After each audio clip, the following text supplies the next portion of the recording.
Hello guys, welcome to the live stream of Unreal YT. Today we are again going to keep a watch party for the grand final of World Championship of League of Legends 2024.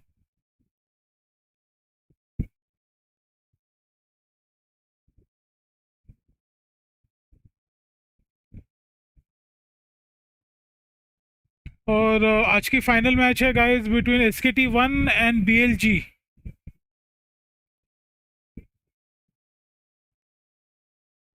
SKT1 जो already पहले 9 बार world champion रह चुकी है और बीच में उनका थोड़ा सा ब्रेक हो गया था एंड थोड़ा सा उनका लाइक SKT1 का थोड़ा सा डाउनफॉल था. But last last watch party आप लोगों ने देखा होगा जहाँ पर उन्होंने बहुत ही बेहतरीन गेम प्ले किया था and like they just swept through GG gaming.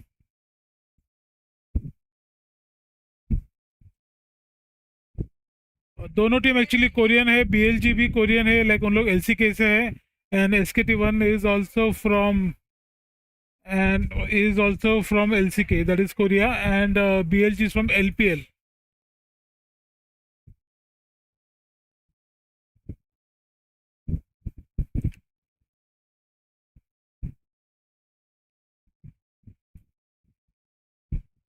And it has started.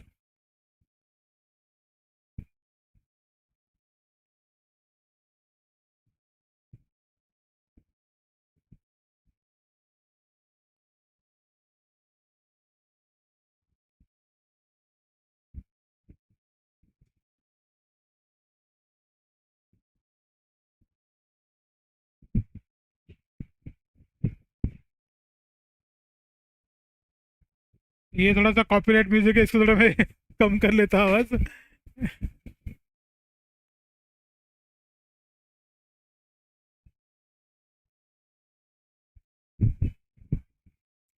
This will again be a best of 5 match. Like जो टीम 3 मैचेस जीतते हैं they have one the final. And जैसे कि मैंने पिछली बार भी कहा था, द फाइनल का जो प्राइस पुल है, first runner up, that is the first first winner will get around $4,50,8600. That is the price pool. ये रहा वर्ल्ड कप.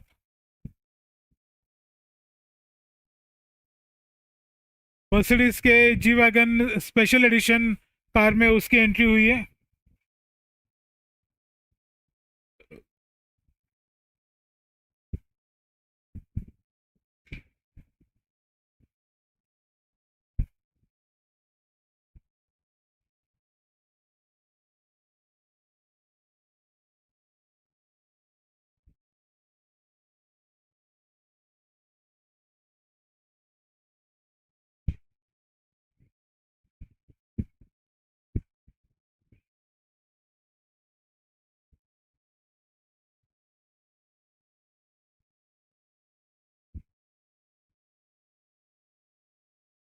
अभिजीत जोशी नमस्कार.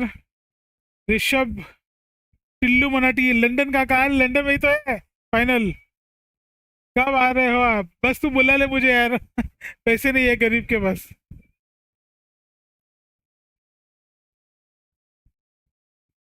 Guys, don't forget to press the like share button.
So guys, we are on a break right now. Maybe like around 40 minutes are there for the game to start.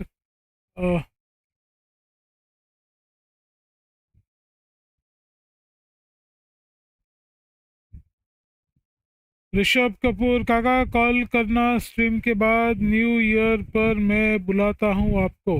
Okay.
दो minute बाकी है guys.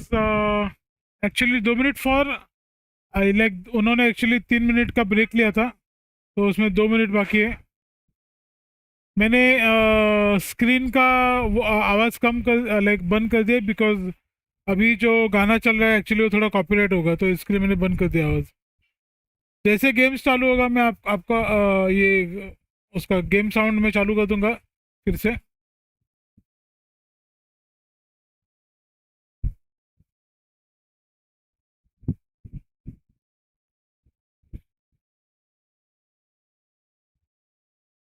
तब तक हम लोग बात करते हैं. जो भी लाइव स्ट्रीम देख रहे हैं, प्लीज़ लाइक शेयर सब्सक्राइब करो. Don't forget to press that bell icon.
Welcome back. I'm Laure, joined by Global Head of League of Legends Esports, Chris Greeley, and Executive Producer for League of Legends, Paul Bellezza. Hey. Thank you very much for joining me, guys. How are you doing? Doing good. What do you think of the arena? What do you think This of the is desk? It's the it's first time you come incredible. here. Yeah, this is awesome. Yeah. The arena looks so good. I think everyone is really, really hyped about today. We had an amazing opening ceremony ahead of us, but I want to ask you guys, these worlds have been amazing, but what has been the highlight for you? Best moment so far? Oh my God! I mean, there's just been some nail biter games. They've been like pretty cool to rewatch some of the highlights, and just I really enjoyed the FlyQuest games. Of course. I have to, but I just love the competition. It's been sick. I love the matchup we're winding up with at the end. I think if you sat down at the start of Worlds and said, like, what are the two teams you wanted to see, this is definitely on the on the short list of matchups, which has been awesome. And I know that the fans have been enjoying Worlds as well, and this is something that we've seen through viewership and the amount of people who connected to watch League. Yeah, I mean, I have to take a minute to talk about the passion of League fans. Of course. Right? Worlds 24 is now one of the most watched events in League of Legends history. Our average minute audience outside of China through semifinals is up 30% year over year. And the incredible T1 match versus Gen G reached 4.81 million viewers. It's truly amazing. I think it's crazy that after all this time of League of Legends and esports, we have more and more people tuning in and even more people watching League of Legends. Keeps the game interesting. And of course, we've been blessed with amazing world so far. I have to ask you, I think everyone is going to be hyped for the opening and closing ceremony. So have you seen anything, or are we just going to... Okay. I'm going in blind. So you're going to discover as fans, Yep. just like us, anything we want to be hyped about. We know which artists are going to be headlining, but anything you want to see for the opening ceremony, anything you're expecting here? So I cheat a little bit. I know that there's some great choreography and lots of dancing. So I think that's going to be great, like to be able to see those shots. I think the ceremony is going to be awesome. A bit of Linkin Park, a bit of Arcane, maybe. Yeah. Paul, what are you excited about? I'm excited to see the arcade moment. All right. Paint the Town Blue song. Maybe are we gonna get fireworks? Maybe. Okay. Yeah. That'd be pretty sick. Maybe. Yeah. Let's not spill the beans yet. I know that for the closing ceremony, we're going to honor the players and the champions even outside of the O2 arena. So how is that going to work? Okay, so we'll be continuing our tradition of celebrating the World's Championship on the Rift by placing the Summoners Cup complete with the winning team's logo right on the Rift. So, but we are going to do things a little different. So next year with patch 15.2, we're introducing some special features. We're going to give a championship icon and an emote, and we'll be shipping the Summoners Cup to the winners region. So the champions will start their season with the cup on the display during their opening week of competitive play. And we think that's a fitting way to celebrate their victory and kick off the new season with the entire community. Yeah, it's going to be awesome. They'll even get to make some content while they have the Summoners Cup there and like really be able to connect with their fans in region. Stay tuned for this in-game and outside of the game, of course. But following up on the press conference we had yesterday, if some of you guys at home couldn't quite follow what happened, we had news about international events for next year and the future of LoL Esports, Chris. Yeah, 2025 is going to look a little different for LoL Esports in a lot of ways, and we couldn't be more excited for it. All right, what are we expecting here? I think I heard some Fearless Draft coming here. Yeah, we're going to implement Fearless Draft for our new international tournament, which we're naming the First Stand Tournament. It's going to be all about champion diversity, making strategies on the fly. That tournament will be in March 10th through the 16th at LoL Park in Seoul, Korea, and we'll be using Fearless Draft throughout all of Split 1 next year. There you go. Yeah. There you go. That sounds exciting. Yeah, man, hyped as hell, right? Yeah. Anything about MSI that we want to talk about? Yeah, maybe? we'll have more to share about MSI at the start of our competitive season when we do that round of announcements. But I can say we're finally going back to Canada after a really long hiatus, so it'll be awesome to be able to bring our event back there. Super excited. Yeah. As for Worlds, we do have a little treat for you all. Take a look.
The panda at the end. I love That's it. me. So Yeah, cool. so good. So we're really proud to return to Chengdu next year. The incredible atmosphere, the passionate fan base, the outstanding hospitality we received during MSI 2024 made Chengdu an ideal location for our next World Finals. Super excited, but that's a story for next year. Guys, we have a finals on our hands starting in actually about 20, 30 minutes here. What is the expectation? How many games do we want? I want 5 games. I want silver Yeah, scrapes. I'm here for the day. I want to make sure everybody gets their money's worth. 5 games, that's all we want. Guys, thank you so much, Chris Paul, for joining me Thanks, today. thank I you. want to hear what the fans think actually on the floor. Hysterics, what are they thinking for the MasterCard fan prediction? T1 or BLG?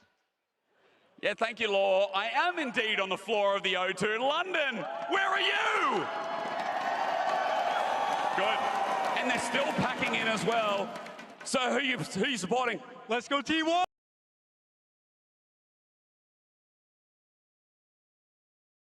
There we go, T1 fans alike. But of course we need some balance. Who are you guys supporting? BLG! Like I said, this is not even all of them as well. There's still plenty of seats to be filled. Ladies and gentlemen, it is my distinct pleasure to be with you here today in such a great, glorious arena. Hold those signs up. Let them know who you're here to support. London, T1 fans unite, where are you?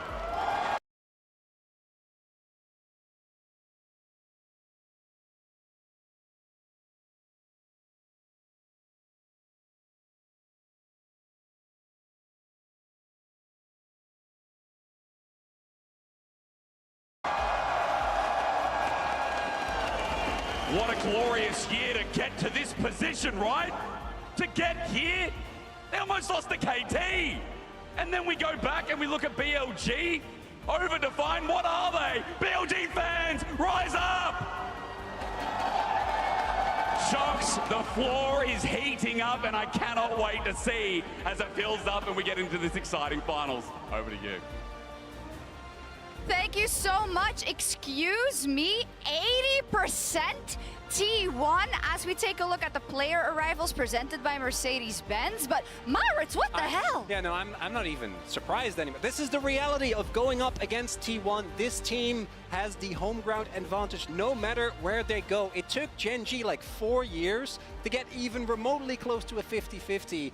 There are just so many people so passionate about this team that, again, we've seen this a million times. And you can see the players here arriving in the Mercedes-Benz arrival there. And T1, they are massive fan favorites, of course, but they've also looked spectacular at Worlds. Oh my God, it's Faker! Which is really lending to that effect. And this man as well, he's got to add 50% to that fan vote alone. Yeah, it's true. I mean, crazy. I did think it was going to be closer in terms of what people think, but you're right. T1 really is a global phenomenon, as we also welcome another global phenomenon to the chat. well, you know. Hey, thank Faker, you for both world joining us. champs, you know.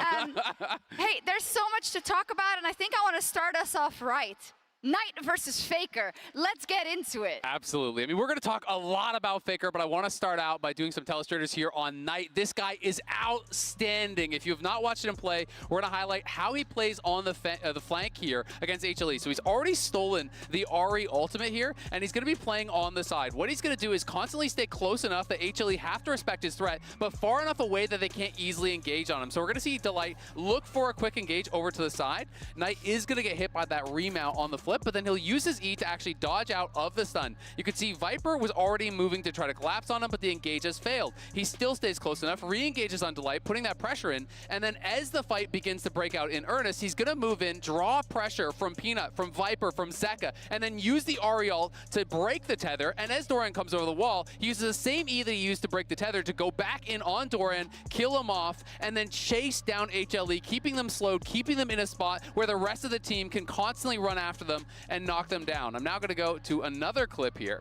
Now this one is truly outstanding. This is a clip against G2, which really was a bit of a backbreaker here. And we have to watch Knight here. He's over here on the side. This is a situation where they are down numbers. Knight is able to go in. They get this initial kill onto Yike, but he's going to get CC'd up. He uses the stolen Xin Zhao ultimate to tank a lot of this damage. And you're going to watch him as he goes to retreat from this losing fight. Hans is coming in. Watch this. The stun is going to come through from Broken Blade right here. He buffers the Renekton stun with his E over the wall, negating the stun. Otherwise, he would have died. Not only that, as Hans Sama kites up, Knight is going to find the angle to go right back in over the wall, kills off Hans, even dropping his Q so that Mickey can't kite up.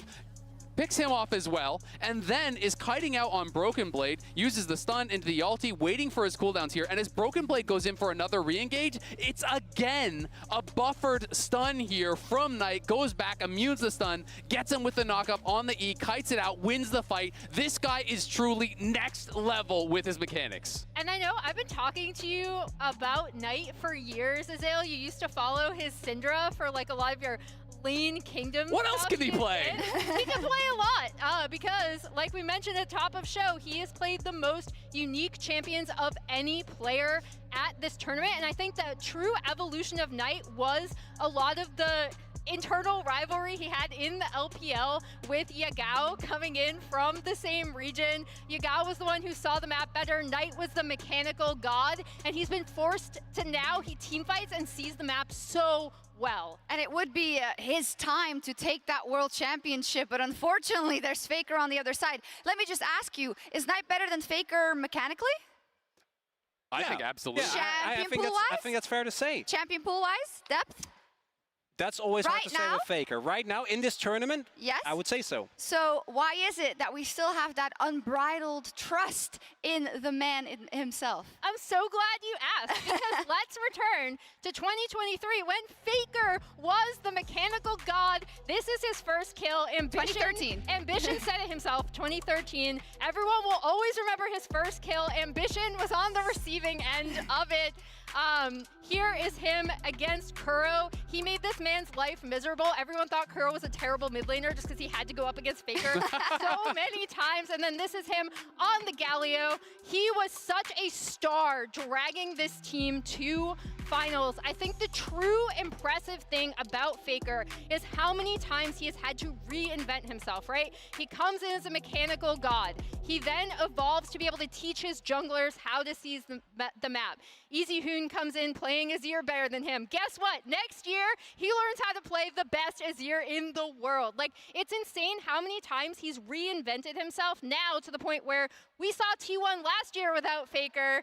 That's why he's the GOAT! How did it go? Yeah, I think everyone can remember. It did not go very well because this team relies on him. And it's really easy to say, you know, just He's try the to, GOAT. yeah, well, he's the GOAT. Try to figure out a way to improve yourself. But there are so few players in the, 14 years of League of Legends that we've had so far that actually have been able to do it consistently because it requires so much energy while still maintaining that form year after year, except, I guess, for summer, where they take it a little bit easier. Don't worry about that. But yeah, it's true. It would be reductive to just say, oh, he's the GOAT. Yeah, everybody knows that. It's about those intricacies of how he does keep evolving. We made a little collage for T1 and for Faker as well. It's beautiful. A lot of the moments, you guys can grab it. I think we have it full screen as well. Oh. I also have all these, which I love. It's a reflection of their jacket too, right? If you've seen the inside of the T1 jacket, it has like a whole bunch of really famous all the memories. Faker and T1 moments. I mean, it's just so cool because it's not just some of the most famous T1 or Faker moments. These are some of the most famous moments in esports, period, in League of Legends, period. They have been there for all the history. They have, Azale, and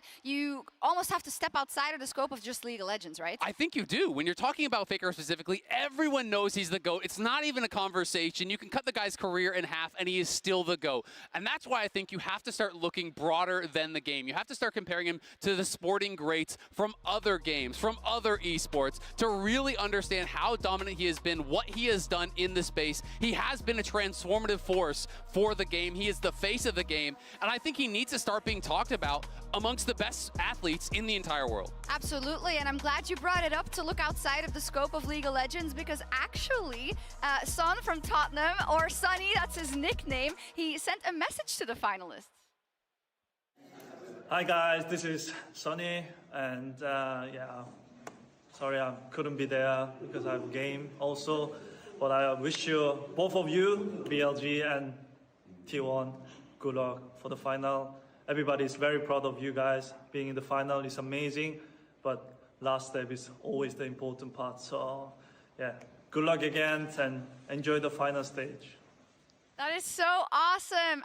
He mains Lee Sin, by the way, if anyone was interested. Okay. Plays a lot of Lee. Nice. plays a lot of League. Oh, this is so cool. And it just shows how much League Esports transcends just our community. It's great to see. But diving a bit deeper into the story of T1 then, because in the same vein as just saying Faker is the greatest of all time and not emphasizing the intricacies of the career, the same thing goes for T1, right?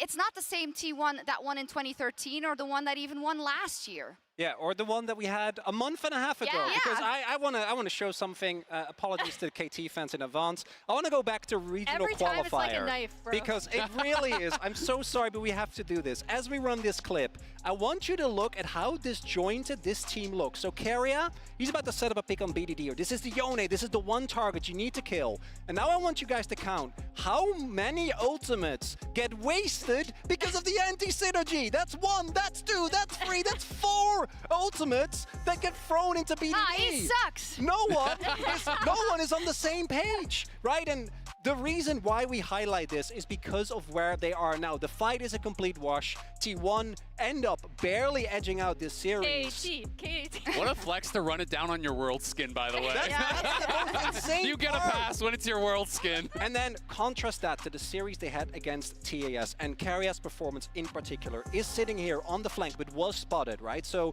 what TS tries to do is get him out of there. They try to collapse onto him. He gets the sidestep. That alone is already insane. But here, dodges the chains, charms the first two, then flashes, follows up, denies Jakilov access to the pit, immediately forces 369 his Zhonya's, and from that point on, this fight is impossible. The immediate collapse from the rest of T1. The fight is broken. The game is done. And again, this is in a month and a half. And I really wanted to highlight this because we keep talking about, oh, T1 in summer, they weren't that good. It wasn't just the meta. This was not the same team that we have in front of us here today. Yeah, and it makes their glow up at Worlds so much more impressive, right? Because of that, because they were able to pull together. Yes, the meta is better for them, but to your point, they look so well coordinated. And I think that's something that is just so special about this T1 team as a whole, and not even just this year, right? Because it'd be reductive to just talk about them and only talk about their successes. This is a team that, you know, now today people talk about them as Iron Mental. They are the most clutch team in the world, maybe the best roster of all time. You only have to go back a couple of years to people saying, you know what? Maybe they just can't do it. Maybe they're never going to win an MSI. Maybe they're never going to win a Worlds. They fell short in so many tournaments in a row. You know, MSI 2023, Worlds 2023, the MSI in 2024 even, you know, they had all these different events where, you know, they were falling short and not getting right to where they wanted to be. I mean, there was a joke about how we couldn't mention finals because we didn't want to curse T1, right? Because they kept falling just short of winning finals. And often with teams like this, it is about when is the dam gonna break. And I think at T1 we were at a point after that lost final 2 years ago where you saw them just completely distraught into the year after where they finally made it happen. Now you're in a situation where again they rallied all the way there. It's unbelievable. It's almost a movie script the way they turned it around and came here. But the same thing can very well go for BLG because this is a roster that is built to win championships, right? But they need to get over that one hurdle. Unfortunately, that hurdle today is Faker and T1. It's a pretty big hurdle. It's kind of up there for sure. No, absolutely. Let's do our final check-in on the global power rankings by AWS for 2024 and also take a look at who the teams went through to get here. Yeah, I mean, this has been a pretty incredible journey for both teams. You can talk about the Swiss stage. Obviously, you know, BLG did have their struggles, but at the same time, you know, when it came time to the knockout stage, when it came time for the best of fives, they're taking down HLE, the #1 LCK seed. They're taking down Weibo. You look over at T1, and they had to beat so many star-studded rosters. They had to take down BLG in the Swiss, G2 in the Swiss, Top, as well as Gen G. All of these tournament favorites have really been knocked out by T1 and by BLG. I think it's been absolutely incredible to see the caliber of teams that they've had to go up against, and now to showcase that at a one last step is going to be absolutely insane to see these two teams face off. Hey, you swapped in. What's going on? No, that was Chronicler's voice. Was it? In fact, I think he suddenly became Irish. Yeah. He's been working on it. All 5 of us are going to be on in just a second as we find ourselves with a little bit more time. But I feel like we talked a lot about T1 and Faker. Naturally so, right? But their competitors deserve so much time as well. And I think the ideal people to kick it over to for a little bit more insight into BLG are Lore and Wendy, who are standing by in the Verizon Game Day interview. Thank you so much, Shox. And what a journey it's been for BLG at Worlds and all year, actually. Wendy, thank you so much for joining me to talk about your team. What can we make of BLG? Because they're the last hope for the LPL, but they're also the best hope for the LPL, considering the fact that they entered Worlds as tournament favorites. When you think of the year they had in the LPL and how they developed at Worlds with the team they faced off against, what stands out for you when you think of this team? Yeah, I definitely think like BLG is not only the hope for themselves, it's definitely the hope for the whole LPL. And LPL, we haven't got a world championship for the past 2 years. So I constantly, like, we really have a very strong feeling that we really would like to have this year's title. And definitely for this BLG, these rosters, they were able to get the championship in LPL for both the spring and also the summer. Basically, that's the strongest roster right now for LPL. And definitely we can see, like, maybe from the Swiss stage, they will look a little bit like underperformed, I must say. They got some fluctuations, up and downs. But after that, they were really able to have a very quick adaptation and be able to really showcase all the talents in the quarterfinals and the semifinals, the 3-1 against LoL Esports and also 3-0 against another LPL bro, WBG. So it's time to see how much talent they can show us here in London. Yeah, time to shine. And I remember that Elk was actually talking to us about the fact that Swiss stage is always going to be a bit difficult because of best of ones, because of the format, but you really can't expect a team like BLG to shine when it's going to come to series, and especially long series. And I have to talk about what Bin told us when we interviewed him in Paris, the fact that he had memories from the first time he made World Finals. It was against Damwon back then, and he got inspired by what Showmaker said back then, the fact that he wants to restore hope for the LPL. He wants to restore the honor of the LPL. What does it mean for them, for Bin, for BLG, for all these players, if they could grab the victory today?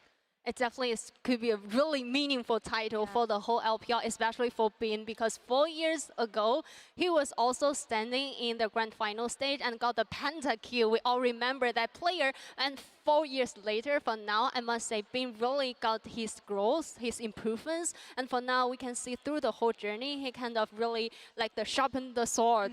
And he really have the very aggressive play style. And also, he showed a lot of respect to Zeus, to Faker, to the whole T1. And because of that respect, definitely he's going to just try his best to showcase all the talents here. And he's a different beast. He's been saying it himself. He gained in maturity. He became even stronger over the years. And also, we know that he wanted this match today. He wanted to face off against T1. He wants to be able to defeat the world champions, the one who won last year. And it's going to be an interesting matchup, especially when you consider the fact that T1 versus LPL, that's a matchup that they usually like. So what do we think about the rivalry between these two regions as a representative of the region, but also for the fans? I must say, LPL is always the biggest opponent for all the LPL teams. And also, based on the past 2 years' record, we got 8 times victory in the best of 5s against all the LCK teams.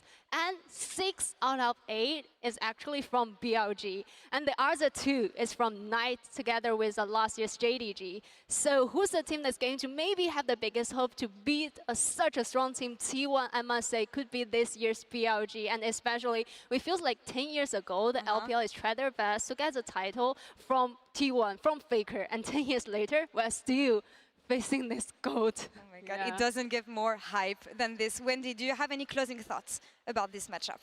Definitely really looking forward to this grand final. And I must say, for all the BLG fans, for all the LPL fans, we like to just hope BLG, they can just show all the talents here, just to show their strengths here, but still, enjoy the game, enjoy the show. This is your stage, and no matter what happens, you're just the best team. And BLG, let's go! Jayo! Thank you so much. Thank you so much, Wendy. Shox, back to you. Thank you so much, Jayo BLG, indeed. Wow, she dropped some great quotes there about this rivalry, right? Because this is such a through line for this entire day about the LPL versus the LCK specifically. Yeah, and I think a huge portion of that is, again, as you say, the revenge arc as well. But for BLG, they haven't lost a playoff series against T1 when you look across MSI and that. So there's a huge amount of these rivalries that are starting to grow and starting to beckon. And you heard it like Knight last year as well, trying to take down the LCK teams. I think there are many players here that are trying to show that 5 LPL players can really step up on the international stage and show what Chinese League of Legends is all about. Yeah, knowing how big League of Legends is in China, how many fans there are, and I think very, very often, because we're just so surrounded by a lot of T1 because they have such global fandom and referencing, but of course you have some trouble sometimes seeing things, right, if they are produced in China or the content or Weibo whilst we're on other social media forms. But let me tell you, it is huge. I mean, I will always remember that moment when EDG won Worlds, and there was this famous clip of the dorm rooms and everybody cheering. I think we have it somewhere, but I might have called it up a little bit too quickly. We'll take a look in just a second. Just to say, all of China is watching. I mean, some of the LPL players are some of the absolute biggest stars, not just in League of Legends, in the entire country. You can see the celebrations after EDG won. It was electric. There was videos like this coming from all across the country. And it's even when you look at like popularity votes within the country itself, like the #1 voted celebrity against music, against actors, against everyone was Uzi. Like this is a cultural phenomenon that has taken over, and why the LPL produces such talent year in, year out. And the same year that Uzi was actually voted #1, it wasn't like it was just Uzi because, well, he's Uzi. But there was 11 LPL players in the top 50 as far as, against celebrities, against the musicians, against movie stars, against everyone in China. It really is a national sport. It is, and you talk so much about Uzi. Let's talk about Elk. He's playing today, and I know that, Emily, you've been following his career so intently, right? So do you want to give us the cliff notes? So I feel like this is really his breakout on the international stage. This is last year at MSI, these Jinx compositions. I just want like people to watch his positioning in these fights and his spacing. He's so good, and the way the team set up for his Jinx in a lot of these fights was absolutely phenomenal. And again, I want to reiterate something that Rob brought up earlier as we take a look at one of his Ezreal highlights, one of his many Ezreal highlights. No, not this one! from the Swiss stage. I want to reiterate, he came on as part of a budget roster. He was coming off a really down year with Ultra Prime on WE. He had been this AD carry who was a bit volatile, definitely had the mechanics, was recognized for it as Rookie of the Split, but it was the consistency across a year that really helped. Like, did you believe Joe Mung would be here? Madness as the one of limit the best testing was AD real. carries in the world? I mean, one of my favorite things about Worlds is how it can make you a star overnight. You know, not that players didn't know him, but when you come to the international stage and when you have these insane moments, these insane performances, the Ezreal, his Kai'Sa outplay by Baron as well, all of a sudden the entire world knows your name. The entire world is excited, waiting for you to have another moment like that. And both Afia and me were on the receiving end of that, right? Yes. Getting absolutely demolished. And it's really important to note, like, you look at those plays and they look really cool, but those were make or break moments in those games. If he doesn't do that, if he oversteps, if he ends up getting taken down by G2, if he doesn't find that Kai'Sa outplay where he dodges the chains at the very end of that game 4 between Hanwha and BLG, the series might have looked completely different. Yeah, since we ended up with a little bit more time, the observant eye may have seen our clock jump ahead just a little bit or jump a bit, get a bit wider. What do I mean? Jump behind. We have more time. We got more time. Okay. More time. Because we originally didn't have time to talk about everything, but now that we talk about Elk, we got to talk about Guma just a little bit. I mean, the croissant moment went absolutely viral, but not just that, right? This guy has been playing lights out. He really has, and Guma has been, from the very beginning, so outspoken about what he wants to be for T1. And I think that's one of the coolest things of this player, who, by the way, if you go way back to his international debut back in 2021, was already solid. But then his MSI, after one of the best splits that T1 has ever had, got solo boloed in the 2v2 by one of the Vietnamese teams. I think it was Saigon Buffalo. But now he has been, and this summer as well, where a lot of players on T1 were struggling, Faker, Zeus, Keria, not really having the performance that we've seen of them this tournament in particular. Guma was one of the stalwart holders, trying his very best, and even though he is just the single egg in the ramen, as he always say, like, I can't do it alone, I need the help from my team. Where does that come from? I love that. Yeah, that's him specifically, just saying, basically, guys, I can't carry alone. I'm trying my best. But an egg also makes ramen much better. Yeah. It's true. And it brings up a cool point because, you know, you always gravitate towards talking about Faker, obviously, right? But in different iterations of even, with iterations I mean runs, like the 2022 run, the 2023 run, the 2024 run, so the present run, there are different players that have stepped up and that had to step up to cover for others. Owner got a lot of flack back in the day. He had a tremendous world championship. The same goes for Keria, who for me is the best player on T1 right now, perhaps in the world. But it just goes to show that there's so much more to it. Yeah, and I think the fact that Keria has stepped up kind of has put a spotlight on towards On as well, where Keria is going to run away if he's able to play the style he has. And I think it's the fact that we've seen Guma and Keria fit multiple different play styles. Like when you look back last year, we are playing these heavy pushing lanes where we're going to dominate and we're going to absolutely smurf it in that role. But now we come into this year and it's, oh, actually, Guma, you're going to take a step back. We're going to have Keria roam on the map. We're going to play for Faker. We're going to play elsewhere. It's the fact that they have dominated multiple different styles, and now you get to see this next iteration of them once more coming onto the main stage. And that's what it takes to make 3 straight World Finals. I think this is the best roster in League of Legends history. Liam, our stats go, pulled this for me. The average career of a pro is less than 3 years. Whoa. Total. This team made 3 straight World Finals without a roster change. Put that into context. It's insane. Most people don't even have 3 chances at going to Worlds. It's true. Wow, you really got me with that one.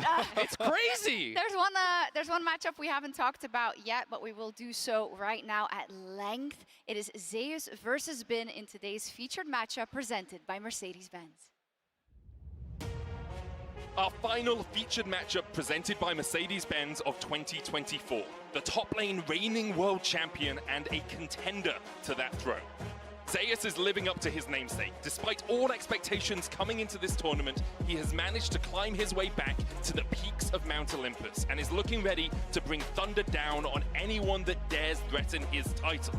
Hans Sommer continues to put axes into the back of Zeus. The cleanse away from Hans, flashes forward. Zeus flashes away, will get the slow with the cask. Hans now in the middle of the minions, doesn't have a ward to play. Zeus can open up and Zeus finds it. The young legend has reached Worlds Finals every year since he joined T1's starting roster. He is undoubtedly one of the best players in the world, but today he wants to put himself at the forefront of the greatest top laner ever at just the age of 20. Gen G have been the kings of Korea, but we know the world is T1's home ground. He faces another contestant for that title today in Bin. But despite having a longer international legacy than Zeus, Bin has yet to manage that final step to the pinnacle of league accolades, world champion. Bin is hungry for victory, straining every muscle as he pulls out his signature champ, Jax, again and again on his path to finally claim the trophy. He is a player that is more than prepared to take over games and carry his team to victory. PSG are trying to collapse onto Bin. No flash for him, no way out. You gotta feel. Goes back in with the counter strike. Who needs a way out? This is Bin we're talking about, and then he dashes away with a leap strike. But Zeus is ready to face Bin head on, prepared to answer Jax with the full force of his Gragas. Will today mark Bin's rise to the top, or will Zeus prove once and for all that Mount Olympus belongs to him alone?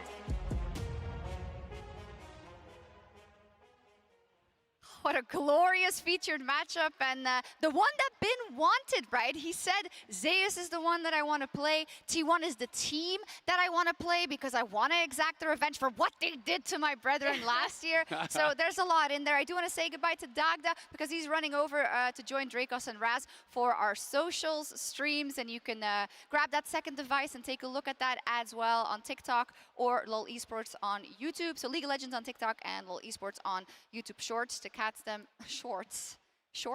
Yeah. What did I say? You said the right thing. I was thinking You about. said the right thing. I was thinking about like actual shorts. No, you did great. They're all wearing shorts. Never second guess yourself. We might No. be too. You Bin can't tell. doesn't. I know. Bin never second guesses himself. No, Same goes for Zeus. never. And you know, it couldn't be a finals countdown without an edition of Draw My Life. And this time it is Emily about Zeus.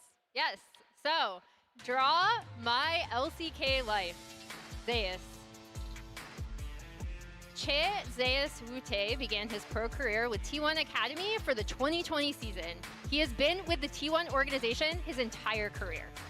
His nickname, Zeus, actually was recommended by his mom since it already sounded so similar to a transcription of his existing nickname. Since becoming starting top laner for T1, Zeus has never missed qualifying for an international competition. He's made 4 international finals of 6 and is a defending world champion. He's also an Asian Games gold medalist.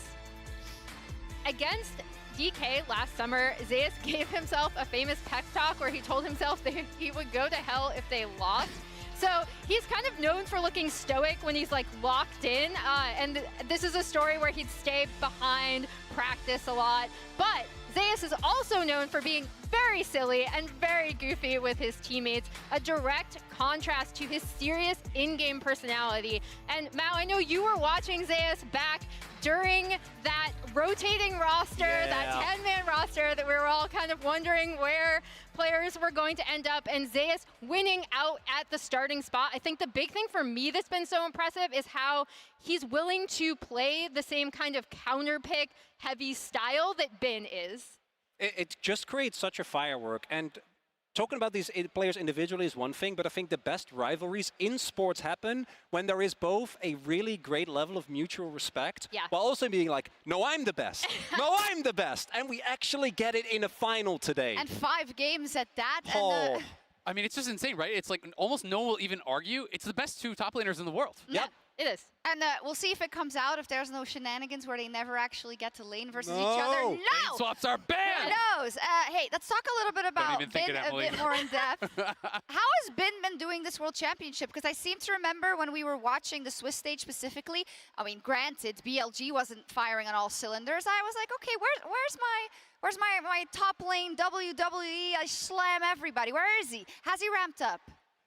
Somewhat, but the problem for Bin, I think, is how he played domestically, right? You're always kind of compared to your own form of self. And for Zeus, his summer form, not great. So in his way, for him, it really ends up being a beneficial comparison. And I think that for Bin, I still think he has been contesting for the title of best top laner in the world. No one can deny him that, especially with the run he's had throughout the playoffs.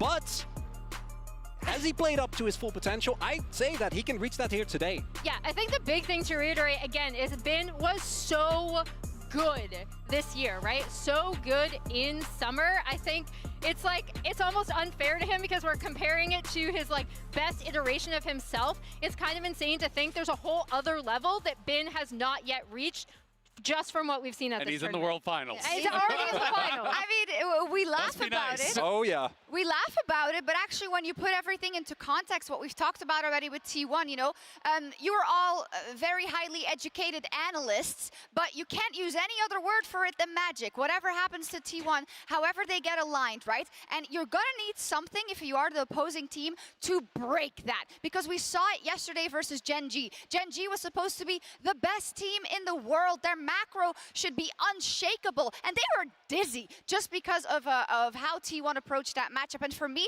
Bin is one of the people I'm looking at to say, I'm going to have this huge performance. I'm going to go above and beyond, unlock that next level to make sure we can win here today. There he is! Yay!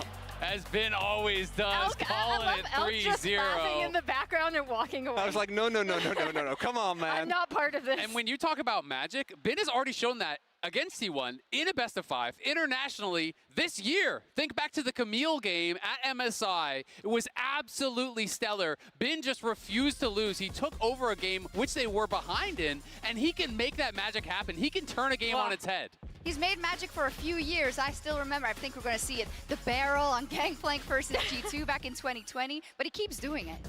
Oh, this is it. It's coming. Oh, we know it's on the way. Unfortunately, it's every so time, because good. it's so, as you're saying, right? Still the only guy to get a pinnacle in the World's Finals as well. Has been as confident for as long as he's been on the scene. Yeah, and to reiterate, the coolest thing about this matchup is the mutual respect coming from both of these top laners, right? Like, they both really burst out onto the scene in their rookie years. Bin was so adamant. He wanted Zeus. And I just think it makes perfect sense when you think about it. Both these players know that they are the two top laners in the world. Both of these top laners believe that they are the best top laner in the world. How else do you prove it? You beat the other guy that's in the running on the World Finals stage here in the O2 Arena, and you leave no doubt. You're so good at this, Azale. I've got goosebumps. Oh my God. Yeah, this top lane matchup, but so many across the board indeed. And Bin also, outside of just saying that he wanted to play Zeus, Zeus, that's the name of our producer, Zeus. Not as good at League of Legends. Not as good as League of Legends. If he's watching, pretty good, I guess. Okay. But he has also kind of risen up as that person who wants to take the responsibility for the team. We have a quote because Showmaker famously said a couple of years ago, we'll take a look at it, right, Emily, that he would be the person that would take the responsibility for the LCK, and Bin is trying to take that same pressure for the LPL. Yeah, and I think this is really a point in favor of just how much Bin has matured over the years, right? Where he's like, I am going to shoulder that responsibility for LPL now. Like, it is on my shoulders. I will, like, assume that responsibility. We saw it earlier in a little bit more of a jokey way, right? Where he was like, if we suck, we suck. Like, there's not much we can do. We can just, like, we just have to, like, play our hearts out now. And I think he even said something in the press conference yesterday that was great, where he was like, as long as you truly love the game, you will be at your best. And I think Bin personifies that. And it's also something that keeps coming back in Faker interviews when he talks about the longevity of his career, where at the beginning he was so focused on trying to make these finals, trying to get his titles. And now, whenever you ask him, he's like, I just want to have a good time with my buddies. I want to have a great time on the Rift and make the fans happy. Must be nice if you've already won Yeah, 4. it's easy for him to say. No, but it does contextualize it, right? Because, of course, you know, that feat of 41, of that arc of those finals where you were a finalist and you didn't win, the absolute breakdown in 2023 when it 22 when it didn't work out, and to it working in 2023, you know, it's all something that you take in your arc in your career that will make you stronger for the next time. And that's kind of the difference between the two teams, as to one that has to, again, jump over that, both internally as with their team, and a team that has done it a couple of times before. I mean, I absolutely agree, right? The win at Worlds 4T1 recontextualized everything about this entire roster, because it had been all of these almost, all of these what-ifs, 4T1 and this roster in particular, up until that point. You win that year, it can change everything. And BLG has the same opportunity here this year. Because for BLG, even though they didn't have Knight last year, that loss to Weibo was still shocking. Yeah. It was a colossal upset. It was them that were supposed to be in the finals. And as you're saying, the way that T1 fans now look at 2022, if you look at them in the 2023 World Finals, every game, pure focus. They really took the lessons from that, and there's the same opportunity here today for BLG if they do manage to best T1. Indeed, and as you can see, we are around 10 minutes away from our opening ceremony presented by MasterCard, which is going to be absolutely incredible. But please note that the opening ceremony does contain sequences of flashing light that may not be appropriate for those with photosensitivities. Viewer discretion is advised. We also got these bracelets. I think everybody did. They must have been on your chairs. I'll put mine on now as well. They're going to light up automatically, I presume. Hope that's not a spoiler from production, but it makes sense. People can solve it, you know? Yeah, they can. Or I actually can't do this by myself. I have no... Yeah, there we go. Like, are we peeling? Wait, are we peeling both peel of it these? off. Okay. They do look really cool. Okay. Sorry, this wasn't planned.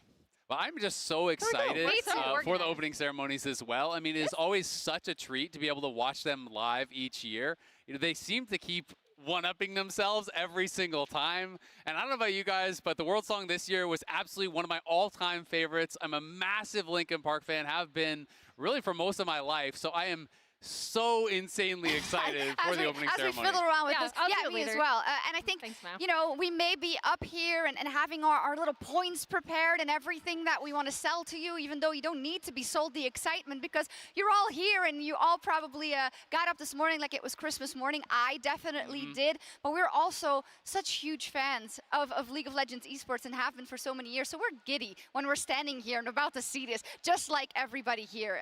Oh, God, it's going to be so exciting. So let's bring it down to a couple of overarching touching points to really get us into the mood for what should be an unbelievable best of 5. I want to pull up the bracket from 2023, the playoffs bracket where famously T1 went through the entire LPL stack to win their championship. And this is so important in the context of today, because if you see, who didn't they beat there, Worlds, Maurits? It was BLG. Yeah. They only met in the Swiss stage. That was a best of 3, so obviously very different than a full best of 5. And because of the loss of BLG, again, that big upset that Weibo got, they didn't meet at that tournament in the best of 5.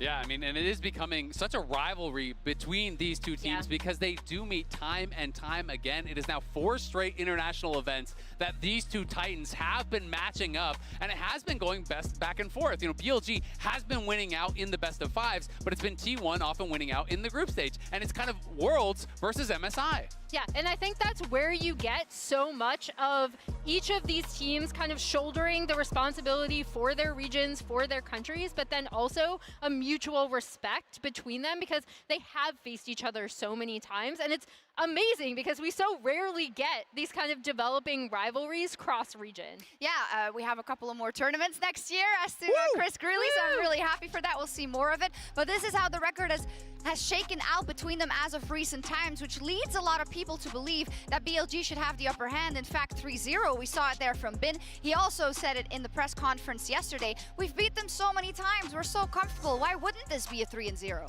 Yeah, and I think that's actually what I was going to bring up is like how confident Bin is because of their record in best of 5 specifically.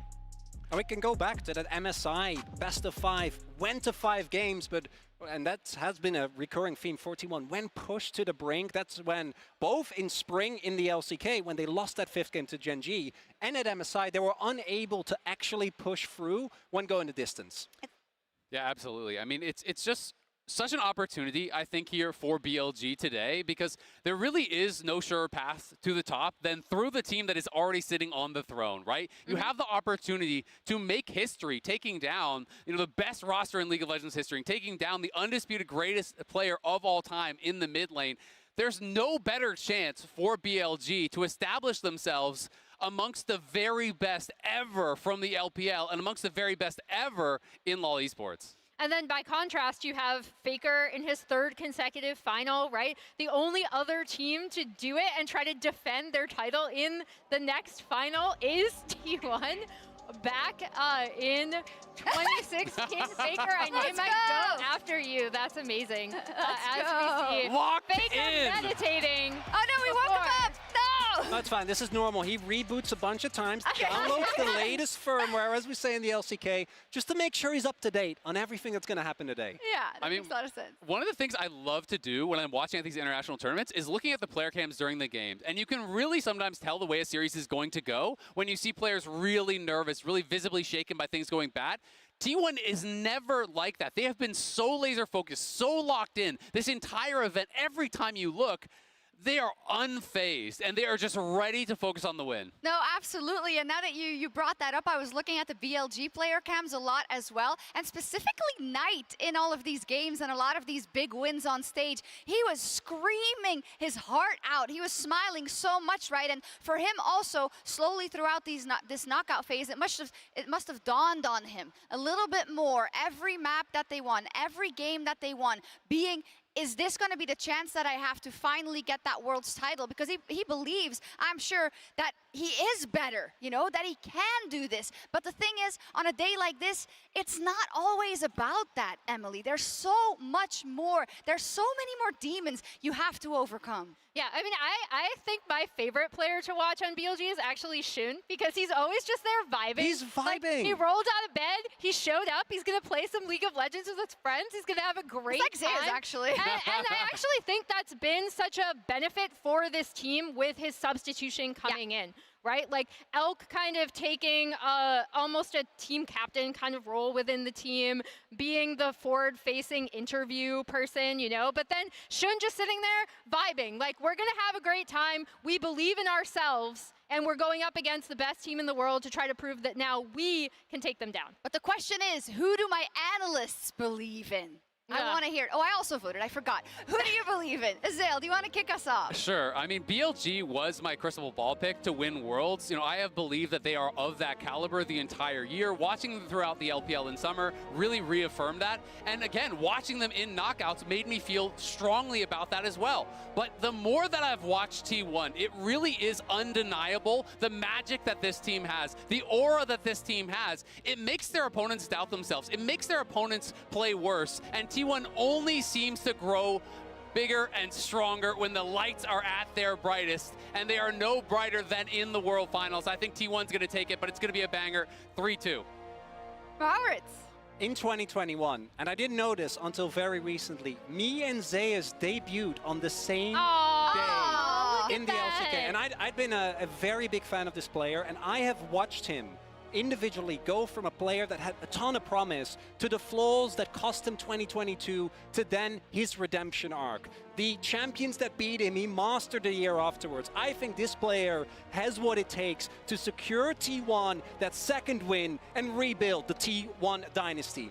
3-1 for T1. I feel like I should speak for Dagda because as we can see in the thing, he is the only one going BLG. I do think BLG domestically has been like such a force here, and I think BLG has been a better performing team if you take the whole year into consideration. As people can see, I am going for T1. I'm gonna get a small analytical point in here where I think they're gonna lane swap. Yeah? And I think that is where T1 can actually really have the advantage. Like, I think bot lanes are gonna be huge, but I think T1 see the map better currently, and unfortunately, we're not going to get Zeus versus Bin in a 1v1. No! Oh, we will! What are you saying? I know, I'm a curse. Everyone's going to yell at me now. Yeah, I wonder what the arena thinks. Do you agree with most of the desk? Who thinks T1 is going to take it? There seems to be a few T1 fans here today. Shocker. I'm even afraid to ask. Who thinks BLG is going to take it? Okay. All right. Perhaps there's also a couple who have, you know, since there's no European team anyway, they're like, I don't care. As long as I see some good League of Legends. It sounded a lot more even than the MasterCard fan prediction. Which is so good. I'm willing to say the O2 Arena knows ball.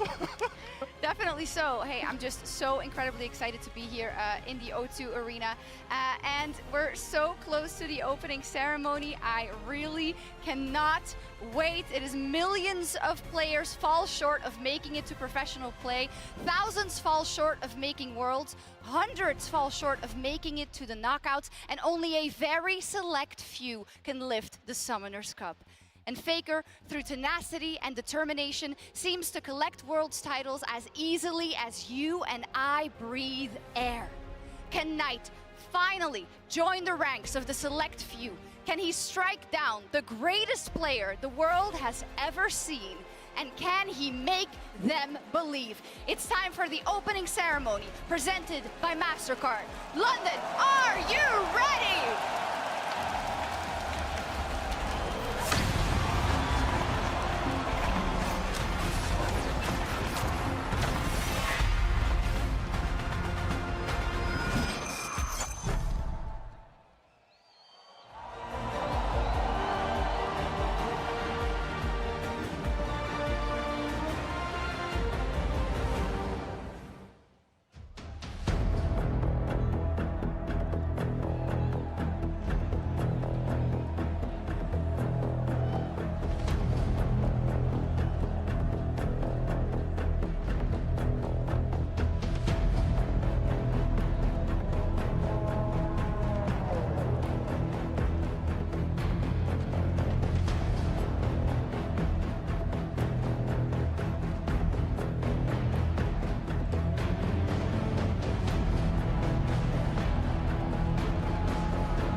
never stays dead.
Laid on the floor again, one knock at the door and then we both know how the story ends. You can't win, white flags out when the war begins. Aiming so high, swinging so low, trying to catch fire, feeling so cold, holding inside, hope it won't show us, so it's not, but inside I know today's gonna be the day. Cause I'm tired of explaining what the joke is. This is what you want.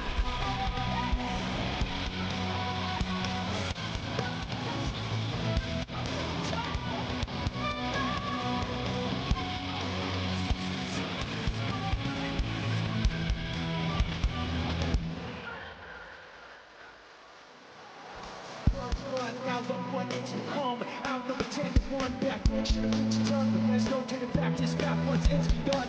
You're already on that list. If you don't want what you can't resist, swinging that song in the plan won't miss. Watch it all falling apart like this is what you asked for.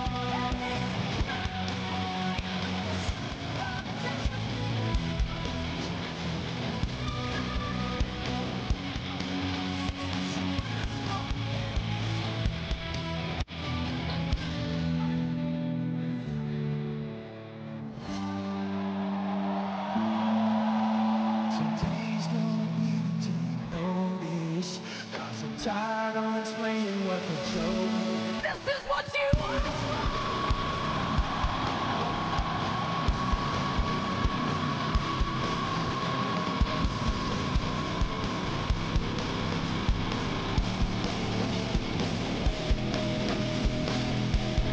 Let me use the crowd.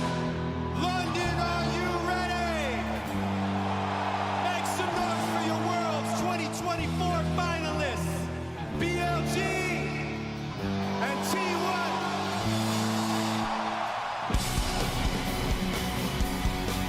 In the top lane, Bin and Zeus.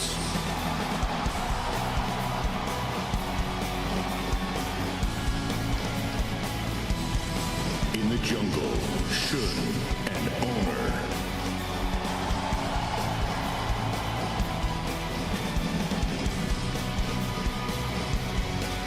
In the bottom lane, Elk and Gumayushi.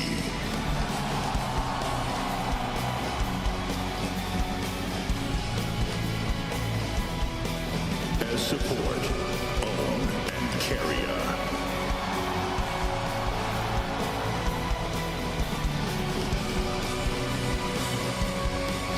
And in mid lane, Knight and Faker.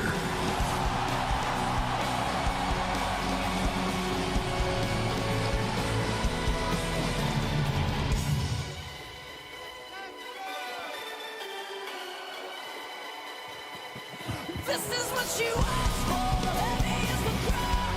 Fire in the sunrise, ashes raining down. Try to hold it in, but it keeps bleeding out. This is what you asked for.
어떻게 해야 할까요? 의구심이 찾아오기 시작한다면 경기 전에 하는 명상은 제 머릿속에 생각들이 어떻게 떠오르는지 그걸 좀 바라보는 느낌인 것 같고요. 저 자신이 어떤 생각을 하는지 조금 더 잘 알게 되는 것 같습니다. 哪些瞬间让你念念不忘？我和我爸就是小时候家里就一个电脑嘛，然后我们就一人玩一盘。然后有时候我看他打不过别人，我就会帮他操作一下，就让我对英雄联盟这个游戏产生了非常大的兴趣。big mistake there from Bin, and Suning are falling apart. 我觉得不管是谁站在决赛的舞台上，都会承担很大的压力。 그때를 떠올려 보면은 가장 먼저 드는 감정은 분노인 것 같습니다. 여태까지 해왔던 것들이 뭔가 허무하게 무너지는 기분이라서 두렵습니다. 哪些回忆又让我们惶惶终日，惴惴不安？在瑞士轮的时候就也想过我们会16强回家，因为那个时候感觉大家对外界的舆论压力受挺大影响的。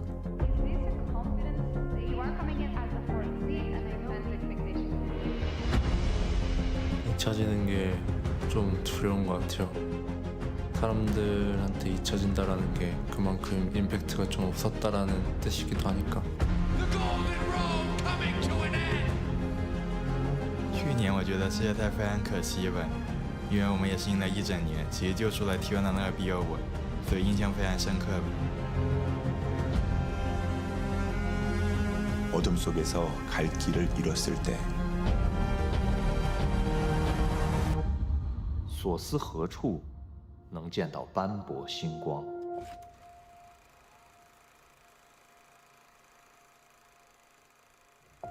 儿子，一晃你们已经去国外快1个月了，你一定要注意身体，吃好睡好。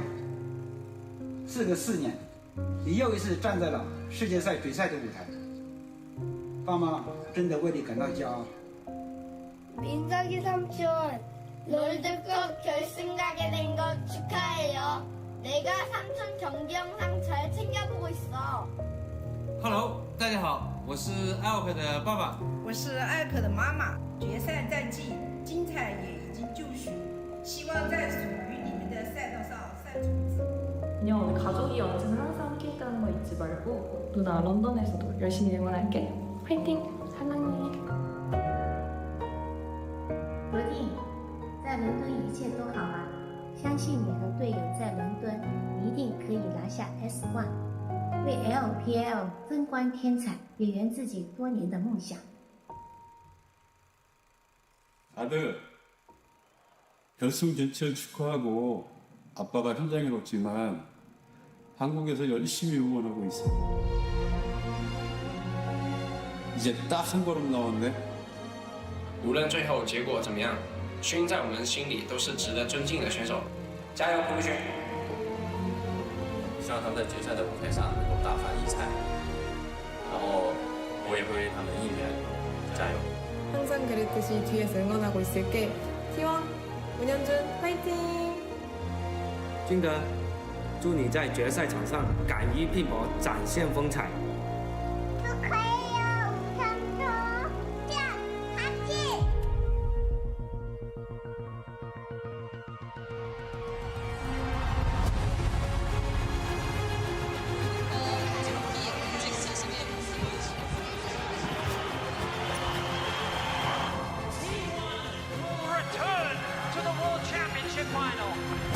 마지막까지도 또 행복하게 잘 했으면 좋겠습니다. 뭐든 좋아. 뭐든지 다 보여줄 수 있는 거 다 보여줬으면 좋겠어. 항상 응원하고 존경합니다. T1 월드 우승 가자. 파이팅! 파이팅! BLG is going all the way! 为你们感到非常的开心。不要有遗憾，因为你已经是我的第一上路。眼见为实 ，Make them believe。LPL 加油！ 我希望当人们回想起世界赛冠军中单的时候，会有一个代表 LPL 的国产中单的名字——国定。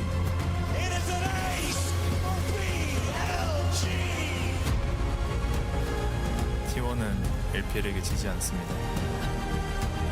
오늘도 마찬가지일 겁니다.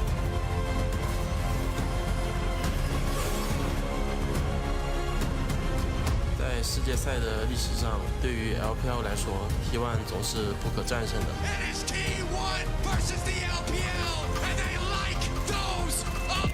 今天我会打破他们不可战胜的时候。 그 어떤 어려움이 있어도 저희를 믿어주신 모든 분들 5번째 우승은 여러분을 위한 것입니다.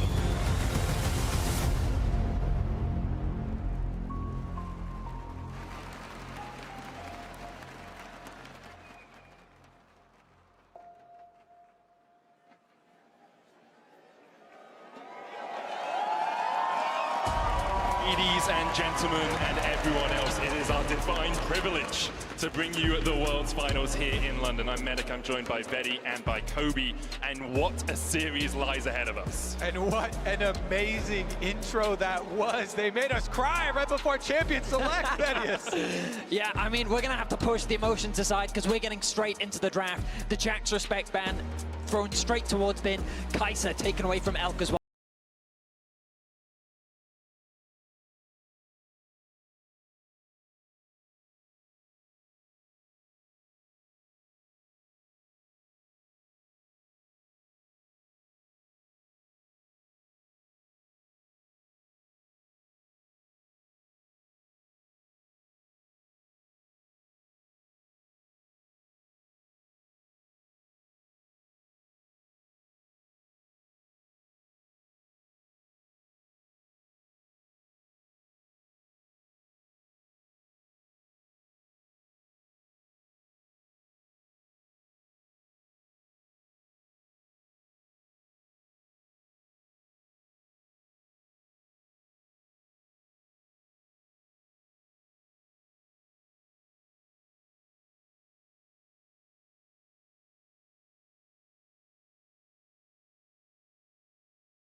Ooh, the fake out here.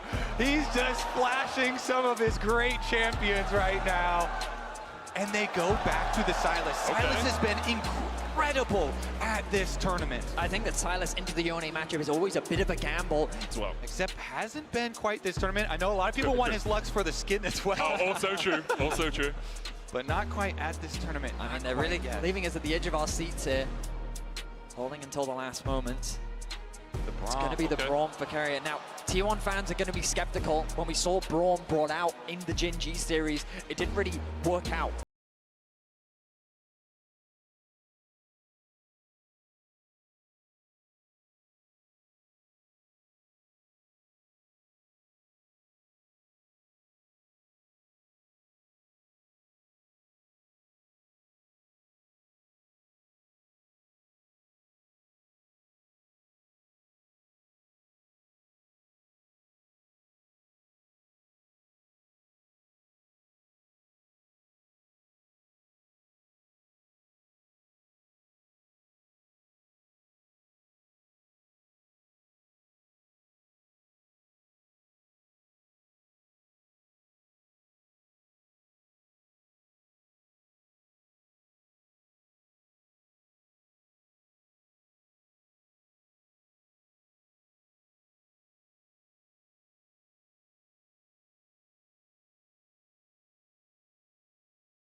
faces, some confidence coming in here. That is the one big question in Worlds Finals. Pressure at the highest that it can possibly be in the entire year, and they are ready to meet that challenge. This is what we all asked for. The crown heavy on the heads of T1, not just with their own expectations, but also the expectations of the LCK, of their families. BLG trying to reignite the LPL after they've had 3 years without a Worlds title. And it's 5 games of glory, I hope, as we get into game 1 here. Elk and On looking for Gumayusi. Knight coming in from the side as well. Will land the abscond, abduct. Gumayusi still holding on to that flash. Crash down, locks him up. He flashes the ignite, sticking, and BLG strike first. What a sneaky move there. Knight on the Sylas able to slip over and get behind the red buff to come from the other side. Take down Guma, take down the Caitlyn that is supposed to have some pushing ability. They get the flash out from Guma, a very valuable summoner spell in the early game. Jun could set his sights on the bot side of the map. Remember, the thing about Caitlyn is you want to be lane dominant, you want to be leveraging the strength, which is going to be harder to do now that you've conceded that summoner. Knight debuting here with the Sylas in game 1 of this series, and I mean, off to a confident start.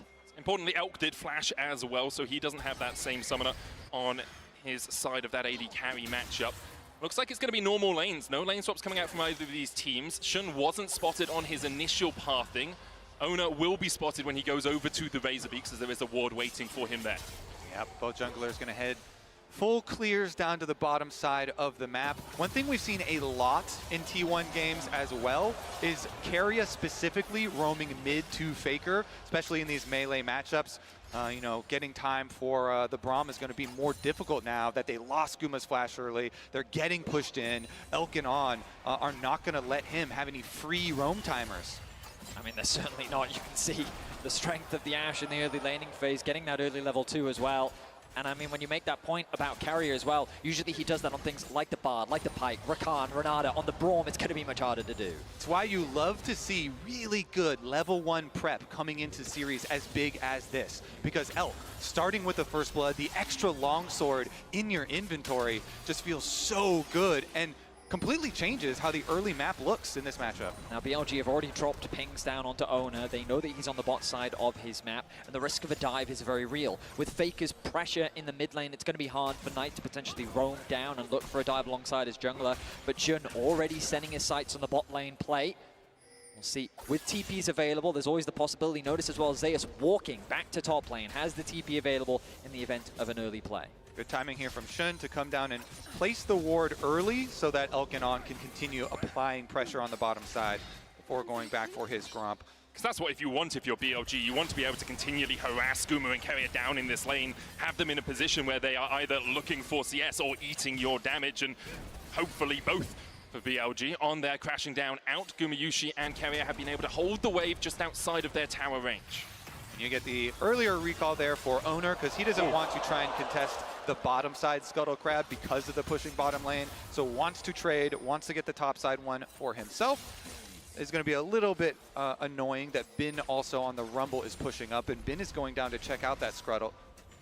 In terms of early skirmishes, you can see how the Yone is often able to get those advantages in the 1v1, but Knight doing a fantastic job in terms of farm. Has that slight lead over Faker. Going to commit the TP towards mid lane, having grabbed a few early items. Remember, you've always got to remember, Knight famous for his Mejai's purchase on pretty much every champion that he's plays. Only the Dark Seal for now, but depending on how well the game is going, he may very well look to upgrade that item. So let's talk about how the game might go from here. We're only 4 minutes in, but we do often, in about the next 30 seconds to 40 seconds, see that swap for Grubs. Knight and Faker trading in the mid lane. Faker down to half HP. He'll snap back to his soul. And overall, the trade even-ish, but slightly in Knight's favor. People have gone wild for how confident Faker has been in laning at this tournament, and him eeing in there, taking the trade that Knight offers as he goes straight for it. Faker as well, you know, it's one of the big things with T1 heading into this tournament. His lane phase was not great in the LCK. Zeus has to flash away. Shun looks for more, and BLG have found two. BLG's able to find it on the top side of the map. Zeus caught unawares, the wave in an awkward spot. Owner not there to provide support in the bot side as well. Elk and On able to get the cleanse out from Gumayushi all across the map. BLG is putting pressure down. Shun has been so good on the Skarner. Skarner being such a premier pick at this tournament.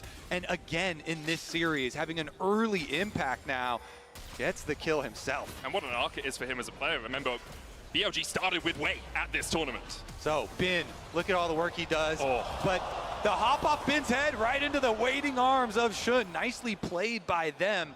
Bin really setting him up, harpoons in, gets the slow, gets all the damage done, and they collect. And it's a very awkward situation for Zeus to be in just because of the state of the wave. Now Owner is covering to help him get that push out.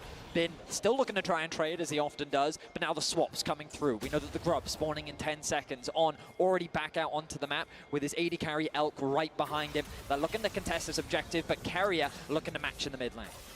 It's going to be 5 players on the top side for both teams right now as we do see Owner starting up the grubs. Might just look for a smite on one here to delay the full stack. The Carrier caught out though, does still have the flash and the ignite, locked against the wolf, and now trying to get away. The Unbreakable is not exactly that. On secures the kill. T1 did manage to sneak away a grub, but BLG will happily accept 2. Such a smart call from BLG, from Shun and On to go for the engage on the fight, while T1 are split, going for the objectives, as well as trying to rotate from mid.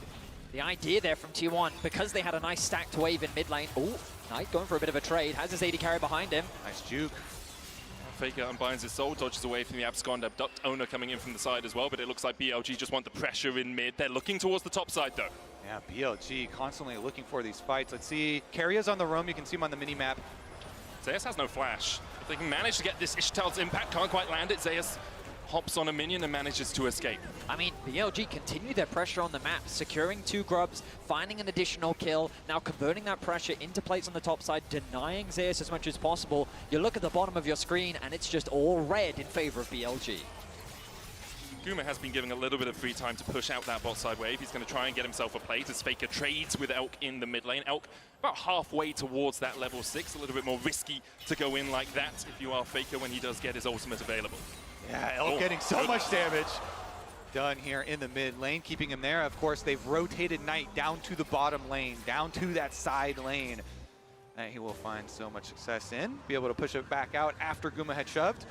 And this is going to be so nice for the setups here for BLG. Again, their team fight will be so synergistic once they're able to bring this together. You have to think that they're going to rotate over towards this dragon. They can control that objectives, and you get to draw your enemy to you.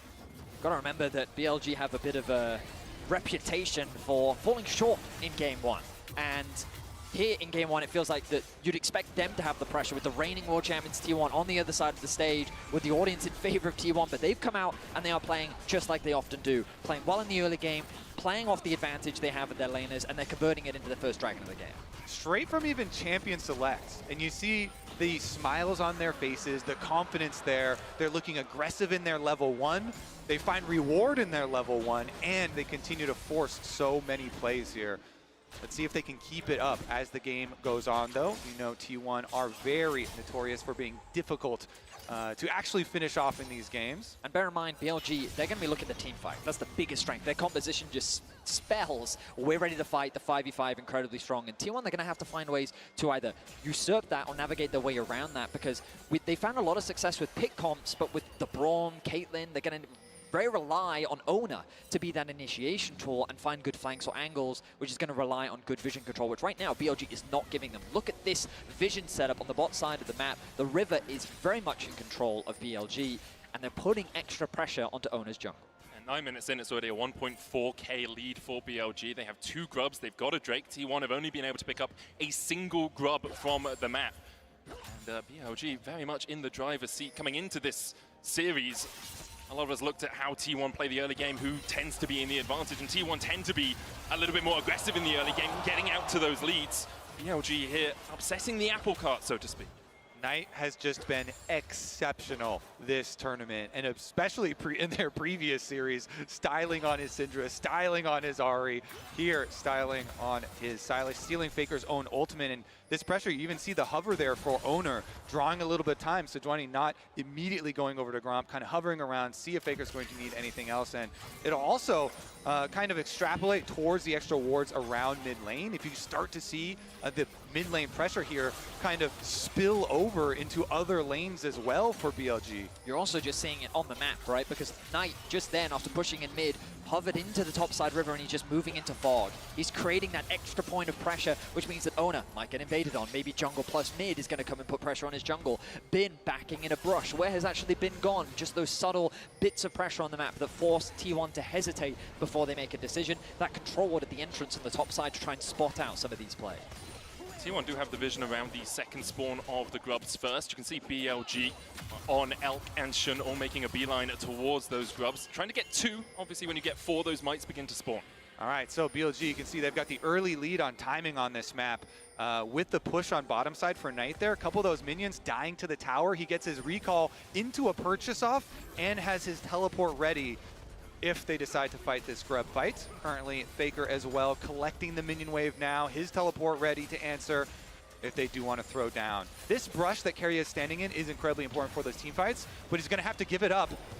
Shun going to try and chase him down, throws a rock into his back. The TP comes in by Knight, who just finished his rocket belt. And on goes in. Ona's locked up. Abscomdev. Dugty flashes the wall. The arrow goes wide, but BLG get everything they want. They force the enemy jungler away, and they can turn their attentions to the grubs. T1 decision right now. Do they just let Faker farm turret play? Oh! It's Guma! It's at the Baron pit. I know it's the grubs right now, but he always manages to steal it. Whether it's a Varus or a Caitlyn, Guma's got the skill shots to get your objectives. Beautifully done by Gumayushi. Able to get 2 grubs at the very least for T1, so something, and they get a lot of plates both in bot and mid. So collecting a bit of standing gold that's hovering around the map right now. Little that BLG can really do to contest. Instead, they're committing towards the top side, trying to secure this top tower, and they will secure themselves that second plate as well. Right on Guma. Guma trying to get away from this carrier coming in as well with the Winter's Bite. Shun's on the chase with that Ishtal's impact, but locked up with the Glacial Fissure will be slowed, and Carrier protects his AD carry. Look at the confidence that Knight is playing with right now. Every time he sees someone on his screen, he's going in for a play. And I love the fact that BLG, they spot out Ona in the river, isolated, and immediately all collapse onto him. They tried to stagger that CC as well to keep him locked down as long as possible. Zeus should be fine. He's going up towards Mega as well. He can trade in. TP coming in. T1 have the advantage. The Gnar into the wall. On has no flash and only 200 HP to work with. Now that's nothing. Sent back to the fountain. Bait sealed. Elk down. T1 find their first 2 kills of the finals. What a play! Zeus strikes here. Wait, Shun is trying to hold off until Knight arrives to defend this tower. Still going to be some turret plate money as well as the kills here for T1. I mean, just great awareness from Zeus, recognizing that in the face of the bot lane, he was actually stronger. He knew that he had the Mega Gnar on its way. He knew that the TP was available from Faker, and they set up for a very nice collapse. Recognizing they had the TP advantage as well, because BLG used 2 TPs to fight over those second grubs. Very good use there of the extra cooldowns, and recognizing that they're going to need some money to be able to fight in these fights that are upcoming, because the early item completions had already started to come in for BLG. So stops the double recalls here, and then they make the call. Teleport in. I've got Mega Gnar. Perfect timing. Flashes forward against the wall. Beautifully done. And I mean, even without the TP, he likely could have just gotten on by himself. He gets the summoners out from Elk as well. And those are going to be crucial as we set up for the second dragon of the game. T1 should feel a lot more confident about being ready to fight for that objective. As you're seeing on the mini-map, though, extra gold going back there, the side of BLG, as Knight is able to push in and get another turret plate for himself. So remaining slightly ahead there in his matchup. About 1,000 gold between the 2 teams right now. Only a 200 gold lead for Knight. Gumayushi, the only spotted blue in that sky at the bottom. It's only 20 gold ahead, now 2. Really not an advantage at all. And gold is one thing, but really it is about the item completions. True. And before Faker does get his Blade of the Ruined King, you know, already Knight sitting on the Proto Belt, that play-making item for himself, gives you a lot of that confidence to be able to make the play. Right now, a bit of setup around that topside objective. You can see Faker fishing for information. Looks like that no one's going to be sounding on the side of BLG. Dragon is available, but really no setup on either side towards that objective. Resets have come through, items looking to be further completed. And as you rightly said, Kobe, I imagine that Faker is incredibly close to that blade completion. On his next back, he should have it, and it is crucial. It is a game changer in terms of your ability to fight on the sideline. Another thing that is oftentimes hard for, as we start up the Rift Railed here, Seems like they should be able to get it, though. Another thing that's kind of hard for fans to track usually is information that the teams have, because it's not necessarily shown on the scoreboard, but it is critical to the success of these types of teams that they have set up here. And so without the extra vision, looks like it is just going to be the trade. Dragon for Herald, no problem. But I will say, Knight staying on this outer turret and getting the outer turret gold himself, again, more money funneled into this Sylas. The Sylas that does scale so well. Yeah, notice that, again, it kind of, while T1 did find that TP play, now they're behind in terms of TP. The arrow connects mids. Zeus able to walk away for now. Shadowing Strike will get the stun. The Magnus Storm coming in as well as BLG look to collapse. Already they've locked up T1 in the middle of the meat grinder, and one has gone down. Zeus falls. Faker getting chased out as well, and Bin's flashing forwards. Faker will manage to dash across towards the red pit, but Gumayushi does not have that same luxury. BLG find 3, all of them sitting on Elk. A triple kill for the AD carry of BLG. A nice arrow to set up the whole play. T1 saw an angle to secure that mid tower and immediately get punished. And BLG are so quick with it. Elk's arrow snipes him right out of the air after the 2 kills with the Herald. Immediately turn it into gold. Liquid gold here for BLG. They shoot ahead on the map. So many 3 structures towers out of it as well. Yes, so much gold goes into their pockets. 4.5k the lead now for BLG. And it's a situation where the cross map, right? You see Knight on the top side of the map, but the arrow comes through just as Zeus is jumping past. Nice sidestep from On. He connects the stun, and then a beautiful multi-man ulti comes through from On with the follow-up as T1's forced to retreat. And now the Impale's going to land on Keria as well, and he has no place to get out of this. Nowhere to go apart from back to the fountain in a body bag. BLG now 7-2 up. Insane opener here in game number 1 from BLG. The undisputed best team in the LPL coming out firing on all cylinders. They are not giving T1 a moment to regroup at all. Faker now even under attack, he's slowed in the pit. The TP is coming behind here as they look to try and turn this play around. Bin trying to get the damage down onto Faker here. Hit him with the harpoons. Faker dodges away with the Q3 and manages to live through the Leandries. T1 finds some semblance of hope in the bottom side, but BLG are not stopping their advance on top. Owner locked up with a Glacial Prison, and he's sent packing. BLG are ripping this map to shreds. It is often a play that Faker, teams have tried to collapse on him on a side lane, and it's resulted in their demise. They're doomed, the overchase of that star mid laner, but BLG don't care. They're keeping pressure on the top side. T1 members collapsed on the bot, but it costs them greatly as they lose 2 towers top. And we're only 18 minutes into the game, and BLG have already opened the doorway into the T1 base. They do lose a tier 2 in the bottom side, but BLG are in the driver's seat and they are not letting go of that steering wheel. T1 need to find some way back into this because now their inhibitors open in the top side. They do have these Hex Gates to work with. 2 minutes on the next Drake. Baron up in a minute 50. We've seen T1 sneak them in the past to get back into games. And we said it in the draft, when we saw this BLG composition, it really is a comfort pick and play style for BLG. You look at the champions, and while you wouldn't typically in the past associate Bin with his Rumble, it has become a staple part of his champion pool. And here in the 1v1, he realizes, I think I can get this solo kill onto Faker. He has no way of getting out of this situation, so they're forced to TP to collapse. Gumayushi comes down, Zeus comes down, but on the other side of the map is BLG. Exactly, you could see the counterattack from BLG on the minimap. They immediately beeline straight for that tower. Oh, we didn't see that! The cross-map arrow actually hit! That's insane! Elk the sniper again! We weren't looking at the arrow! That was our job! Oh my god, beautiful arrow, and then the collapse comes through from BLG. That is just beautiful. Even though Bin went down, they saw the last bit of vision of Faker, of the recall spot. He used the hawk shot to spot it out. Oh. The hawk shot comes in, then the arrow. That is sublime from Elk. He's 5-1 now. And it's just such a dominant performance from BLG. T1 trying to get anything they can on the other side of the map. But look at that explosion in terms of gold advantage for BLG past the 15-minute mark. And I mean, it all stems from that level 1 play. The fact that they got that flash out on the bot side of the map. Elk and On had consistent pressure on the bot side. Knight was able to trade very effectively and hold his lane in the 1v1. Even later on in the lane, out trading Faker. And on the top side, that's why Shun was putting the pressure. That's where he was able to find that early gank. And it's just been skirmish after advantage, after pick, where BLG have just been slowly but surely dominating the map. T1 trying to set up something sneaky on the top side. BLG aware that T1 do like to do this. Carrier is just going to recall in the alcove. And in the end, it's much ado about nothing. The Drake up in 20 seconds time. BLG pinging it. They know they can keep the stacking going. Obviously want to end the game before they get to Soul, but if you can make the Soul a possibility, it puts more pressure on T1. Yeah, BLG, they're so far ahead, they don't need to give anything over to T1, so all you have to do is keep one little bit of vision on the Baron, then go collect the Dragon, make sure that T1 aren't able to get any sort of trade on the map, because they don't have the ability to fight you, so deny them everything. Not aware of the recall in the brush. Knight's going to catch this bot wave, and this is going to be an uncontested Dragon.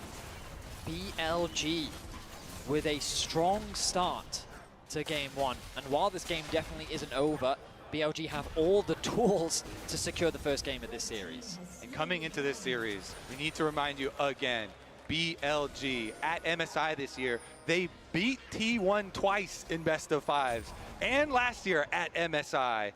They definitely have shown that they have what it takes, and they are definitely showing that in game number one. I mean, you could even go back to 2022 when Bin beat him on RNG in the MSI finals as well.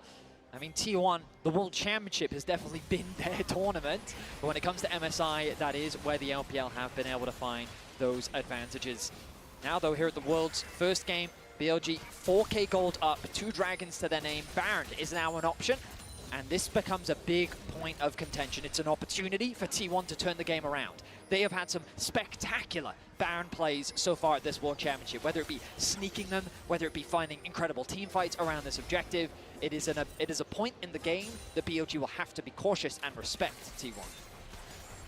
See T1 just trying to get towards those second, third items, lock it on Owner. But the Blade of the Ruin King yet to see second item for Faker. It really comes online when you get up towards 2-3. The Yone is so powerful in teamfights, so powerful in side lanes right now, but he can't even step past where his Krugs would be because he doesn't know if BLG are on that bottom side of the map. So he has to accept the pressure much deeper on towards his side of the map. And look at that, Knight even hovering in the brush, waiting until he collects all the information. The rest of BLG here, just keeping tabs on the Baron as we wait for Elk to arrive on the map. He hex gates out with his 3-item power spike already completed. His Lord Doms, because they're so far ahead. Elk, a player that when he came onto the scene was called Jomong, widely regarded as a good player who would be way too aggressive a lot of the time, would overstep in plays. People said he has got Jomong fever because he would just throw games from time to time. We haven't seen that in years. He has been so consistent for BLG. And now with 5 kills to his name, you have to expect that BLG will protect him in these upcoming team fights and just allow him to rip through T1. So far, his arrows have been great as well. Sniping Zeus in the hop in mid lane. Of course, the kill onto Faker as well. And it looks like, again, you don't have to give T1 anything. BLG are so far ahead, and they have so many pick tools, not to mention just the arrow, but also Shun and Ond, and they're going to look for it. Shun going in with the Ishtar's impact, can't quite land onto Owner. Does have that passive as well to avoid that slow. Yeah, they're just going to chase them out of that jungle. Make sure that the entire pathway leading to Baron. Get the cleanse out from Gumayushi. You'll notice as well, Elk quite happy to solo push on this mid wave at times just because he knows the only real threat is if Owner and Zeus are collectively diving on top of him, because if the Sejuani ult comes out, he has the cleanse. And that's really the only initiation tool unless Faker is able to find that angle. That's Ward offering a lot of value for T1. They'll see that it's going to be started off. The pings are coming through, but can they really get access into the pit? Well, they're definitely going to try. Betty Carrier is the one to face check that mid lane bush. Shun still tanking up the Baron. It's at 9,000. Knight with the flank position. Glacial Prison hits! And Guma is down! BLG use the Baron as a bait and immediately kill off the enemy AD carry. Knight with an extraordinary Sejuani ultimate connecting to the AD carry. Guma does not flash away, and this leaves the Baron wide open for BLG. The beautiful positioning from him on Sylas too, coming from the mid lane. T1, they don't expect it. Now without Guma, they try and fight them. So almost spotted as he walked towards that razor beak pit. The Baron down to 2,000. Knight on the front line. Owner trying to get in. Base Shield goes in as well with the Magnet Storm's already locked up 2 members of T1. The Impale grabs 3 and they're burned to a crisp in the river. The ammo has to be flashed away by Zeus, but BLG BLG are taking everything and giving T1 nothing. It's complete annihilation. BLG are going to try and chase him down as well. Zeus able to jump across the wall just before he got hit with the Shadowing Strike, but now with the Baron buff on them, BLG can advance down mid, the TP in from Knight as they look to close this one out. I mean, they're knocking down the inhibitor towers, the Baron buff BLG. The respawn time is still about 10 seconds. They're going to respect it, they're going to back away, but the damage has been done to the base of T1, and I mean, the kills are going to Elk, but the plays from Knight are phenomenal. Keep track of this angle. He's staying in the fog of war. He's trying to circumvent what Gumayushi can see. He finds the good angle. He connects the ultimate onto the AD carry, and he finds that execution. And later in the Baron, he also body blocks Ona. Look at the positioning of Knight here. Gets in the way of the engage. Makes sure that Ona cannot get into the pit. He sidesteps Faker's ultimate, and Knight is just, he's spectacular. Faker's trying to get away from Knight, but the Knight wants the throne! And Faker's been pushed off it! BLG are on fine form today, and T1 just can't keep up. The golden left hand of the LPL strikes down the GOAT in the side lane, and BLG will collect their third dragon. They might collect the entire base before we see the fourth.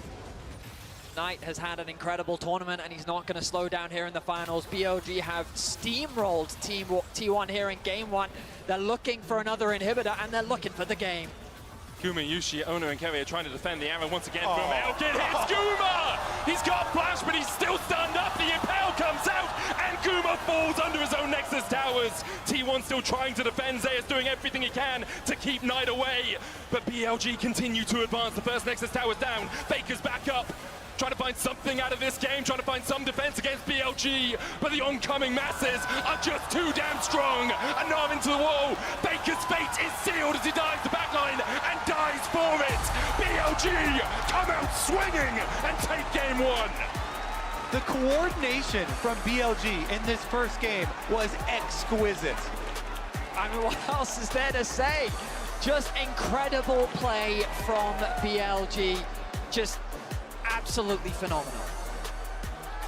All right, for the TFT players, the Teamfight Tactics Macau Open, this year's biggest TFT event, is just around the corner. And Chunk is already celebrating at the China Regional Finals in Wuhan.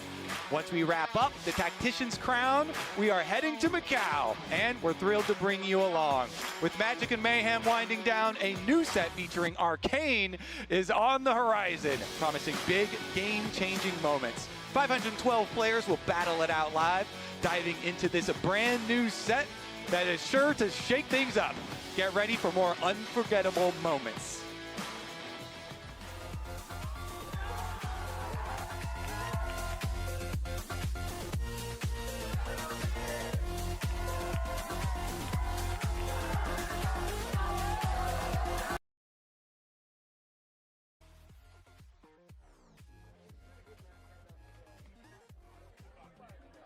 So guys, that was the first game of the finals Worlds 2024, and BLG has won the game. BLG literally smashed SKT1. I mean, that was like total massacre. पूरा massacre कर दिया, like SKT1 को पूरा खत्म ही कर दिया उन्होंने, like वो उनको खड़े रहने का chance ही नहीं दिया. So this looks very promising, and the game will be very interesting right now. I mean, जो दिख रहा है अभी उनका जो ADC था, ADC Ash जो प्लेयर खेल रहा था, that was very dominating. Ash ने शुरुआत से ही उनके ऊपर पूरा दबाव बना के रखा था. I'm sorry, मैं वेबकैम नहीं मैंने चालू किया है because I didn't want to spoil the fun basically. So just मेरा voice चालू रहेगा, and I hope you guys are enjoying. 19 people, around 23 people were watching the stream. Hopefully आप लोगों ने like किया होगा, share किया होगा, and subscribe भी किया होगा. So please do like, share and subscribe the stream, and we'll be waiting for the second game of the finals. Will be coming back in next around 5-10 minutes.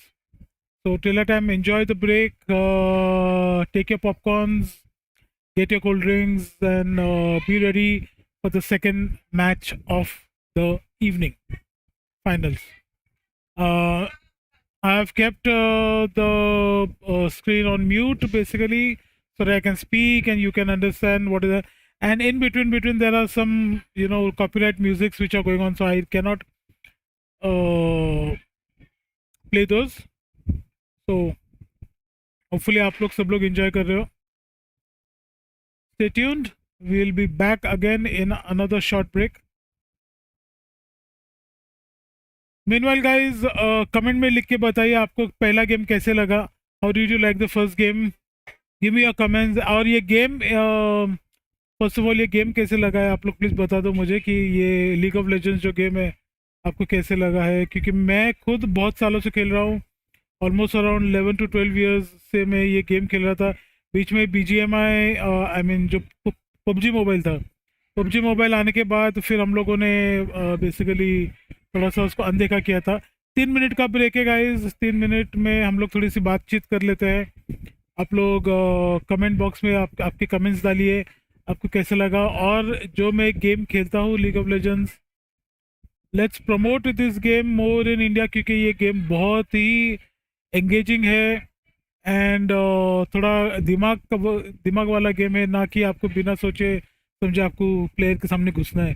थोड़ा strategy based game है and team work इसमें बहुत ज़रूरी है. जैसे आपने देखा कि सारे जो BLG के प्लेयर्स थे उन लोग कैसे एक दूसरे से कोऑर्डिनेट कर रहे थे, और अगर किसी को मारना है तो पूरी की पूरी पाँचों की पाँचों टीम आई मीन 5 जन जो है एक टीम में BLG के वो पूरे के पूरे वहाँ असेंबल हो जाते थे और देन उन लोग अटैक करते थे. तो ये बहुत ही कोऑर्डिनेटेड अटैक होता है इसके अंदर, और ऐसा नहीं कि आप लोग बेछूट सीधा घुस जाओ और मारना चालू करो, ऐसे नहीं होता. ये गेम वैसे नहीं है. आप इसे कावर्डनेस बोलो या कुछ भी बोलो, बट ये एक स्ट्रैटेजी बेस्ड गेम है और इसको स्ट्रैटेजी के तौर से ही देखा जाता है. सो ऐसा नहीं कि BGMI या कोई भी दूसरा जैसे COD हो या सामने दिखा बस मारते छूटो, मतलब इसमें 1-to-1 ऐसा नहीं होता है. 1-to-1 गेम वाला नहीं है ये एक टीम कोऑर्डिनेटेड गेम है जहाँ पर पूरा कोऑर्डिनेशन पे ही सब कुछ चलता है. आप कैसे अपने जो कलीग्स है आपकी टीम में से उनको आप कैसे कोऑर्डिनेट करते हो, कैसे कॉल करते हो, और एक स्ट्रैटेजी बना के सब वो एक प्लेयर हो या फिर पाँचों के पाँचों प्लेयर हो पूरा उनको घेर लेते हैं. तो something went wrong. So that's why this game is based on pure strategy. Comment box में guys please let the chat go on. Chat जारी रहे तो अच्छा होगा ताकि मुझे आपके व्यूज़ समझ में आएंगे. एंड ये एड्स चल रहे हैं तो sorry for that. Okay, so around 14 seconds for the next match to start. Meanwhile, please let me know your comments, feedback, whatever आपके suggestions हो या कुछ भी हो. So हम लोग ऐसे ही अगले गेम ऐसे कुछ हम लोग वॉच पार्टी रखेंगे and we can always start with it. So मैं खुद को म्यूट कर रहा हूँ and we'll be going back to the game.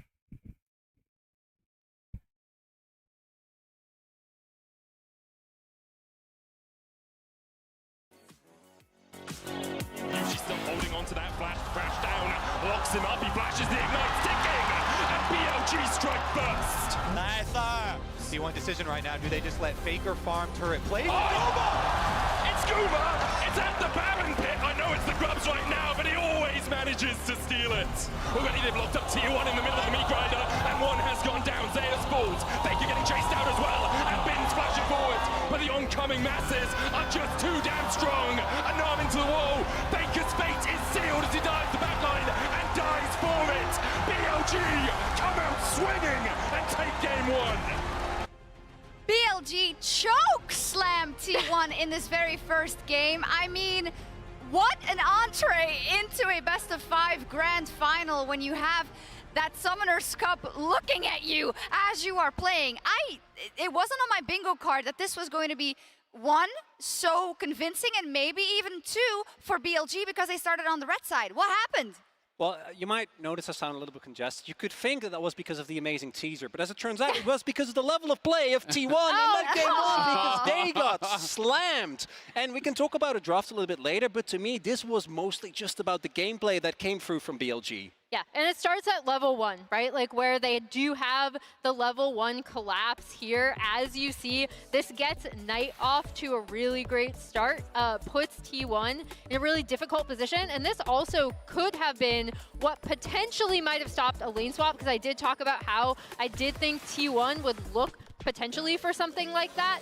And it's something you just always have to be aware of, whether it's Silas, whether it's Gragas, whether it's Shen, these champions that can start a dash, go over the wall, get behind you, and put that pressure on. And BLG took the lead that they had and ran with it. I mean, this was just perfectly played by Shen. Knocks Zeus out of the hop, W flash to finish him off under the tower. What's also really telling is the amount of flashes that were expended from T1 while still dying in the play. They don't flash the initial play, so BLG both got a tons of summoners, still made the play work, and then got the punish subsequently as well. Yeah, and Elk was on his Ashe, and we love seeing that. I want to take a look at our HyperX Reflex replay, because there was one moment where he got the arrow on Faker, and we actually got the pro view to see exactly what happened. Perhaps the mastermind was masterminding too much. Yeah, I can't wait to see this, because I actually have not seen the pro view from Faker yet. But this is where it starts, right? Because they're going to try to get the collapse onto Bin. You can see on the mini-map where BLG are pushing in on the top side.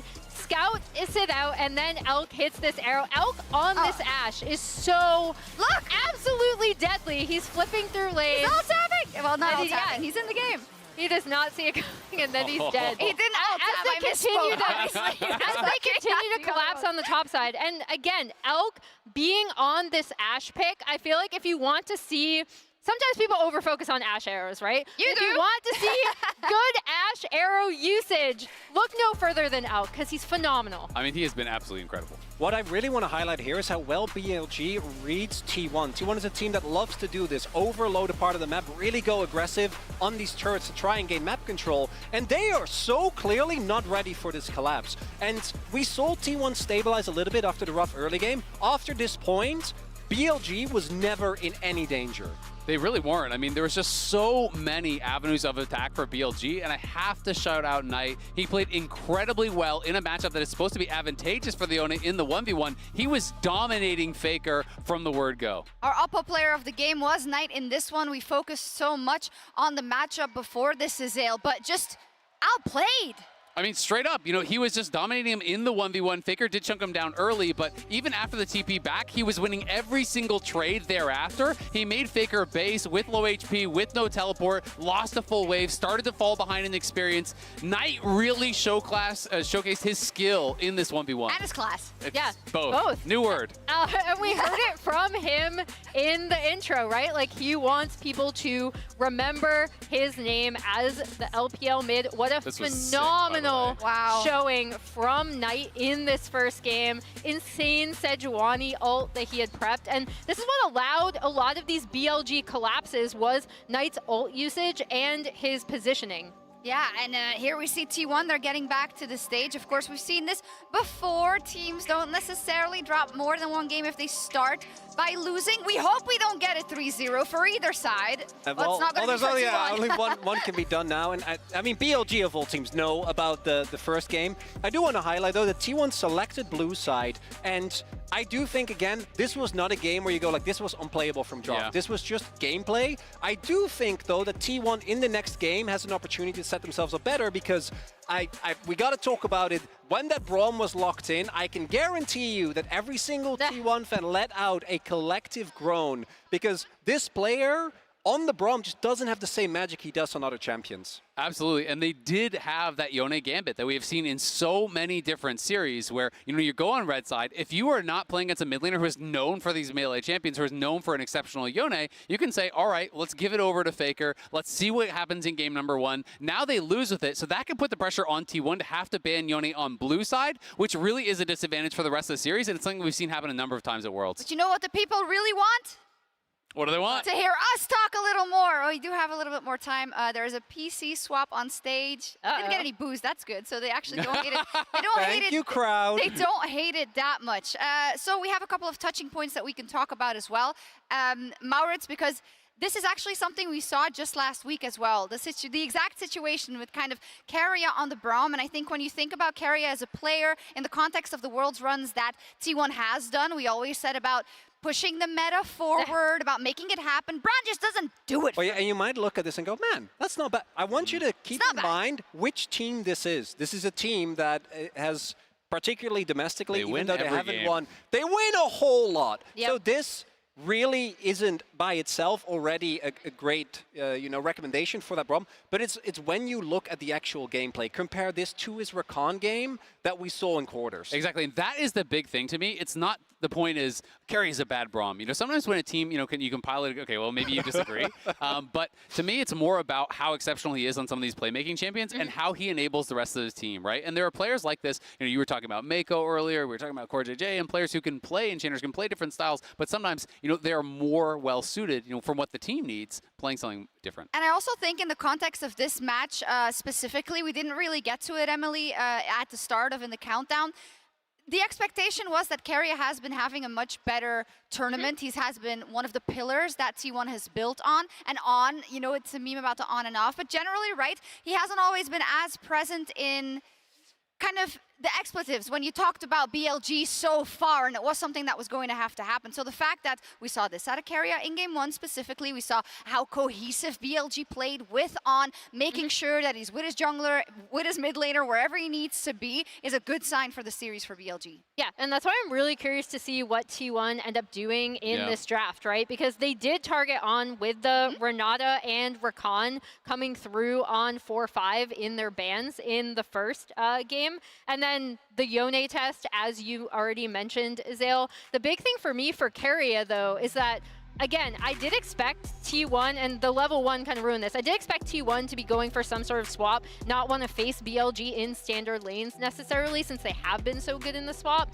And that's why I really love to see Keria unlock. Like, obviously, everyone's going to talk about his Pike games because they were so fun, but like, if he unlocks, if he's able to affect the mid lane, for example, help Faker in that matchup to really dominate Knight in lane, that's an important part too. I like seeing Keria when he can also be unlocked from the bot lane in some early lane assignment shenanigans. I mean, I always just think that when the meta is flexible for supports, Keria is the best player in the world. This guy can play so many different styles. He affects the map really well. He can have counter picks for 2v2. He can do so many different things. So I'm really curious if T1 has that in store. Yeah, I think that's why we really feel that this was the tip of the iceberg, right? When it comes to this best of 5. Now, as we all know, we are here with thousands, 10,000s of you, but Worlds is a global phenomenon, and there are so many watch parties all around the world. We have Thailand, Wuhan, New York City, and many, many, many more. And that is so cool to see, because sometimes I feel like we are kind of in our bubble, right? And we only see what's happening right here. But to know that all of Korea and all of China is watching, as well as everywhere across the world, people care so, so much. One of my favorite parts of these events as well is actually getting to meet the fans, right? Because League of Legends is online, so many of our broadcasts happen from our studios. It's really hard to connect that, but then you see moments like this. You see the fans both here in the arena. I went out to get a coffee with my dad early this morning. The lines were already in. This was a For you? Yeah, no. For the coffee. Yeah, no. Are you crazy? Come on, I'm not going to do that to talk about myself like that. I think that particularly seeing just in person how passionate people are always gets me excited. Yes, and we are so lucky that that we get to talk about these matches as well. And of course, the hope that we have a T1 striking back here so we get at least 4 games. Give me one key word that we need to see from T1 as I toss it to the casters, Maurits, that you need to see for them to bring it back in Game 2. Agency. Keria needs to be on something where he can have more impact. Keria, you need to have more impact. Do you agree with that, Medic? I think Keria, one of the best supports in the world, if not the best support in the world on his day, but he needs something he can influence the map on. He needs something he can be out and about on. The Braum, for me, is just not it. Personally, I think that BLG's draft approach was just so smart because as much as I think Gumayusi is an incredible player, I do think that his pool at this World Championship has been a little predictable. And I think that what happened is that by putting them on the Yone and then not locking either an AP jungle or an AP bot laner, it kind of limited the options that T1 actually had on the bot side of the map. Now, do I think that they lost because of the draft? No, I mean, I think BLG really just outplayed them in the early game. But I think that what T1 is good at, or at least what they've shown at this World Championship, is their ability to come back into games, whether it be through clever Barons or fantastic picks. This comp didn't really give them any options to do that. So I want to see them have those options available to them and showcase the playmaking power that this roster does have. Yeah, I think the big issue here for T1 is not only did they get outplayed in game number 1 on the map, but also it's going to be even more difficult now, I feel like, for them to draft versus BLG, with BLG already calling the Yone shot and then hitting that shot out of the park. Get on into this champion select powered by Omen and HyperX. Again, we see the Jackson. There's the blue side Yone ban from T1. Yep, that's exactly what we're talking about. The knock-on effects of that game number 1. And the Skarner response as well, not wanting to hand that one over. This means that we're going to see Jun on something different. We've been seeing a lot of Skarner from him recently. And everyone keeps giving it to him, I mean, it's true. And I mean, he's going to ban it on his side. So let's see what direction they now go in. T1, what are you going to look to remove? Is Knight Silas something that you don't want to have to deal with? Or perhaps something like the Kalista, once again, is something that you think is worthy taking off the board? Yeah, bottom lane has been terrifying, and yet Knight Silas was insane. Maybe they would even consider first picking and stealing it away. Perhaps. Now the Ashe and Kalista are both available. This is an important choice for BLG. Ban away the Ashe and then give over the Kalista, which is partially why we see the Varus ban as a solid answer into the Kalista. They're going to take away the Vi instead, so all AD carries are available. The Kalista going to be the lock-in. Bear in mind, BLG could just go for the Ashe themselves. Ashe is a really good response into the Kalista, always an annoying one, so that's one that T1 will also be expecting, though, coming into this. Now, will they immediately pair it, you know, with like a Renata or something like that, or are they going to try and grab their jungle first? Well, the Ashe is the obvious lock-in for BLG, isn't it? What are they going to pair alongside it is the question. We will see if they decide to go towards their jungle, or whether you are looking at something like the Renata to make sure that T1 can't have the Kalista Renata bottom side. Definitely is a possibility. I think, well, in my head I was thinking maybe the Rumble is also a strong possibility for Bin. We've seen it prioritized heavily, and it looks like that's the direction that they're going to go in. So he's going to continue with this power pick on the top side of the map. He's found a lot of success with it over the last year. We saw it introduced last year, but now that means the Renata is available for carrier. We often see him play towards the AD carry that Gumayusi has locked in, and you talked about it in the previous game, carrier loves to roam mid, Kobe. On this champion, he especially loves to roam mid. And so there we go. They are stealing away the Silas. Take it, get it in the hands of Faker. Knight, what do you have? I mean, always look towards the Ahri. Yeah, or Galio. Okay, so if they do Galio... It's a Kindred game, potentially. Exactly. Are we in for a Shun Kindred? Because they're like, oh, he just keeps getting Skarner. Well, some signature picks possibilities. Those are very far down the line. I mean, you also have the ban phase to go through where T1 could say, well, it looks like a Kindred came to us, so we might just take that away. It just makes kind of sense here because they have double AP with Galio and Rumble, and when you're playing Kindred, you always want some setup with a mid laner like Galio. So maybe T1 will ban it away. I don't want Maybe not. He could still just play like Xin Zhao or something. I don't want to overcook, but there's always the world where the Rumble goes bot lane, and then there's still a counter pick top for Bin. For now, we'll assume that it's on the top side of the map, given that we're seeing these top lane bans come through. The Gnar going to be taken away, and there's the Kindred. So it seems that T1 had the same read that we did. I wonder if... well, I'd actually be very surprised if they go for something like the Nidalee. But let's see what direction that BLG now go, because they're going to need a little bit more damage to come through from the jungle. They do, of course, have Elk and Bin on these high damage threats, with the Sejuani taken away. The pool in the jungle is getting much narrower. Could always go towards the Xin Zhao, as you said, Kobe. It's a possibility. Let's see if T1 decide to ban that away. Alongside that, you have the fringe picks like the Graves, even the Poppy a possibility as well. I mean, Poppy into Silas and Kalista, both pretty good things to shut down here. A couple of options to hide.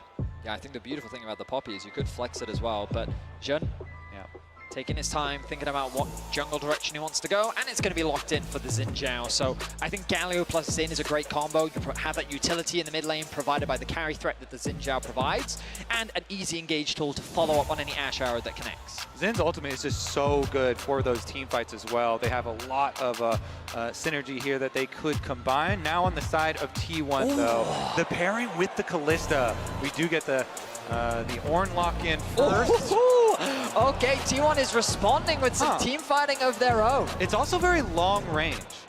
Ornn ultimates Nocturne global here as well, semi-global himself, trying to combat some of the global power of the Galio. We have lots of long range stuff. There's always the threat of the Sylas ulti steals as well, but you have left Ornn's Rakan open quietly in the back line. That support pick wasn't locked in, and when we think about Ornn's career all-time, this is his best champion. It's his most played, it has a 73% win rate. He's battling against Guma, though, with 30 games on Renata, he has an 83% win rate. So the support battle in this game is incredibly exciting. We've already seen the two team compositions being routed out as well. What do we think, guys? I just think the Rakan is such a good delivery for the Galio as well. And I just think it's hilarious that here in the World Finals, these players have high win rates on a lot of champions, right? They tend to win a lot, and it's fantastic to see. Game 1, BLG just came out swinging. A phenomenal performance from them, straight from the level 1.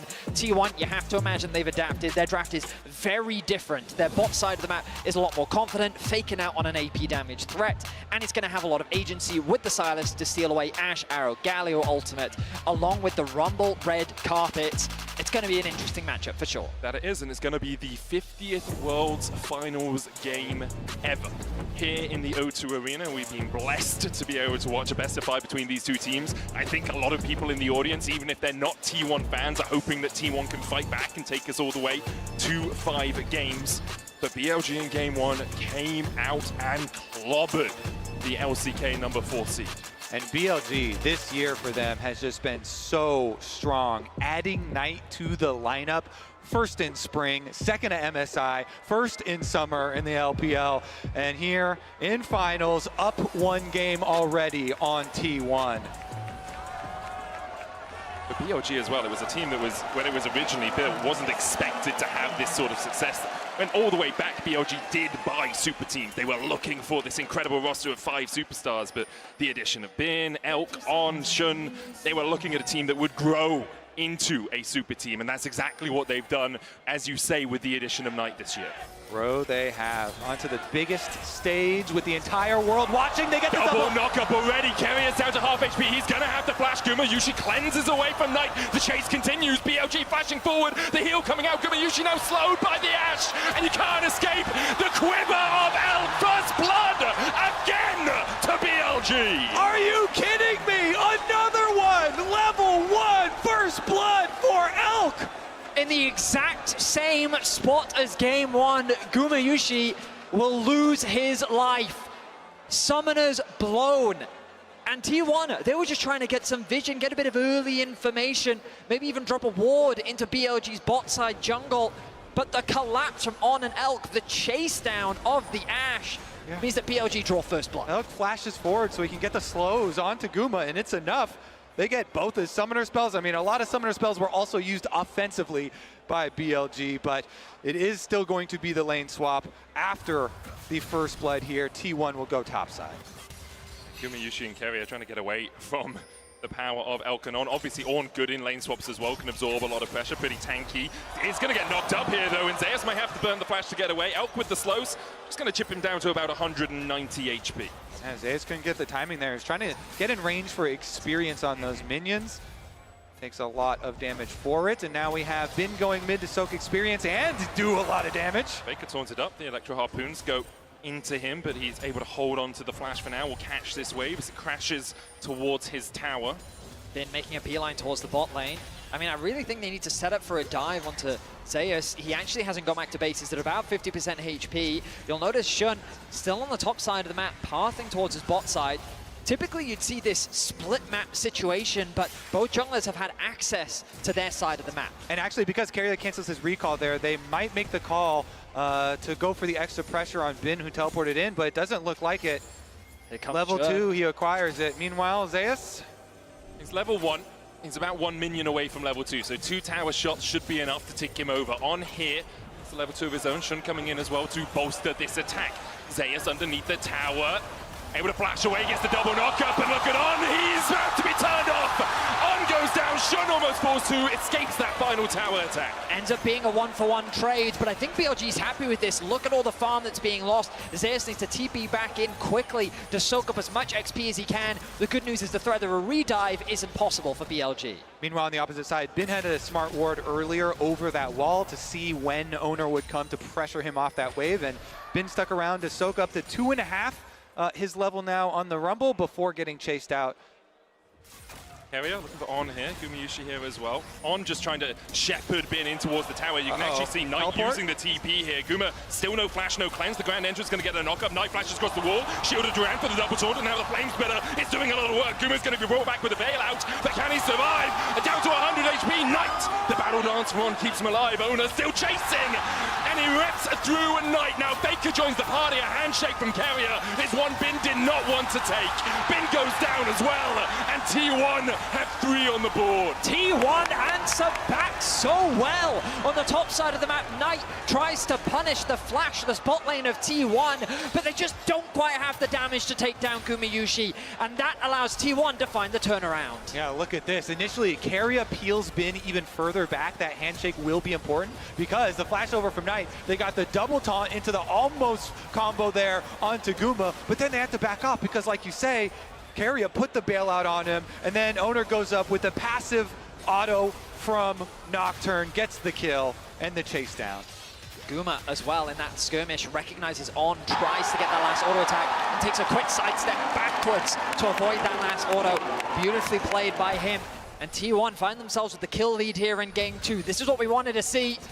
Not going down without a fight. Gumayushi not able to secure any of those early kills, but Faker and Owner in a prime position to carry. But it's also why we talked so heavily about this Renata as a possibility for Carrier. You can see not only the handshake, but also the bailout doing so much work when you have the map split like this. Alongside that, the hostile takeover just stops any team from really being able to dive you as the game goes on. Carrier is absolutely sublime on this pit. Now, we've got 35 seconds until the grubs spawn. You'll notice that Elk has chosen a reset, making his way back out towards mid, where On is already there. There is an experience advantage in favor of the T1 support, but Elk already ticking over to level 5 as Knight has actually moved down towards bot lane. No TP available for Knight or Zeus means they can't really get involved. And I wonder how impactful that's going to be, because do you really want to try and fight a Xin Zhao this early on over the grubs? But T1 do have a lot of pressure on the top side of the map. Yep, you can see Knight moving up the river now already on the Galio, transitioning over to the objective. Shun has the brush. No W hit there onto Carrier, though, for the poke. Very close level 6 for both Knight and Faker. Those are going to be crucial levels for the upcoming fight. Tick now for Knight and Elk as well. Yep, soaks it in mid lane here. This could be dangerous for T1. BLG going to start up the grubs. Shun on them. On still only level 3. Has the flash, has the heal. They'll get one with the smite. Handshake pulls On back, but he can dance out with that W, and he'll manage to get to the relative safety of this top lane tri-bush. T1 will find 2 grubs for their own as they forced BLG away. Yeah, Zeus also able to walk up. He just barely got his level 6 on that Ornn, so big Ornn ultimate coming through. BLG don't want any part of that. It's going to be one of the kind of hangover effects of the lane swap, is that Bin is going to be down in experience here in the 1v1 F2 matchup, but they see them.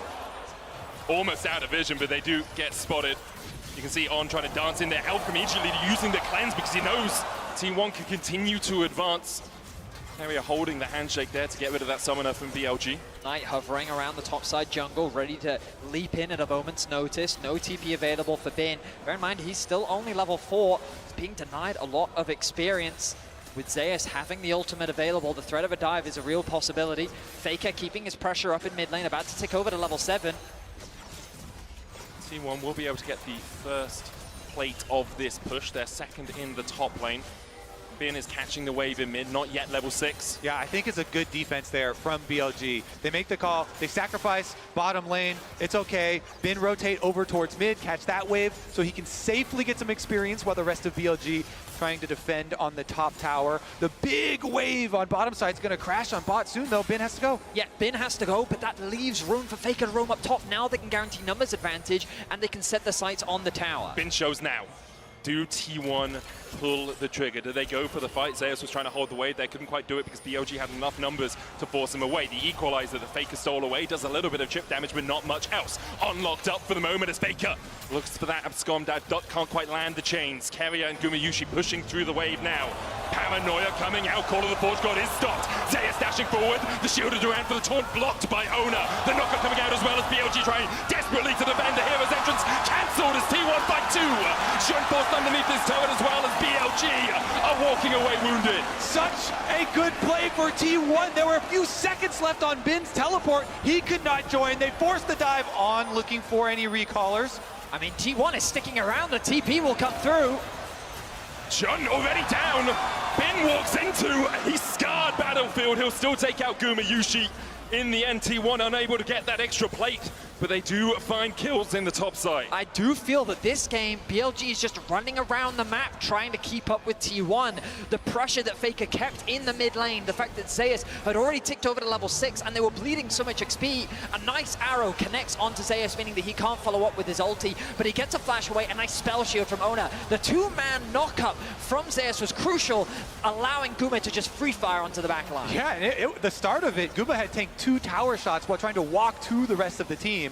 Then goes for the ult into flash, follow, and then the repeat on the dive here. Shun trying to do something, and it's only going to be Guma, the sacrifice on the other side. Him not having flash from the earlier play. But when we get back into game, I want to keep track of the experience and the levels that people find themselves at, because right now I feel like T1 have a big advantage. Level 7 on the top side, so Bin has been able to catch up. In the mid lane, Knight has also been able to close that gap.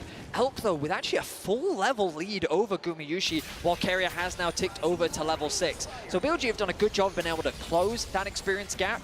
But in terms of the gold, you can see big advantages on the side of T1 thanks to these early kills that they've been able to grab. They've closed it in a lot of spots, but On is level 4 to level 6. True. He needs that quickness. He needs that ultimate, especially if you're going to have Knight following up with the hero's entrance. You want everyone locked in there so that the Galio landing knocks them all up. We'll see if On can get some of that XP. Currently, he's just shadowing Elk in the mid lane.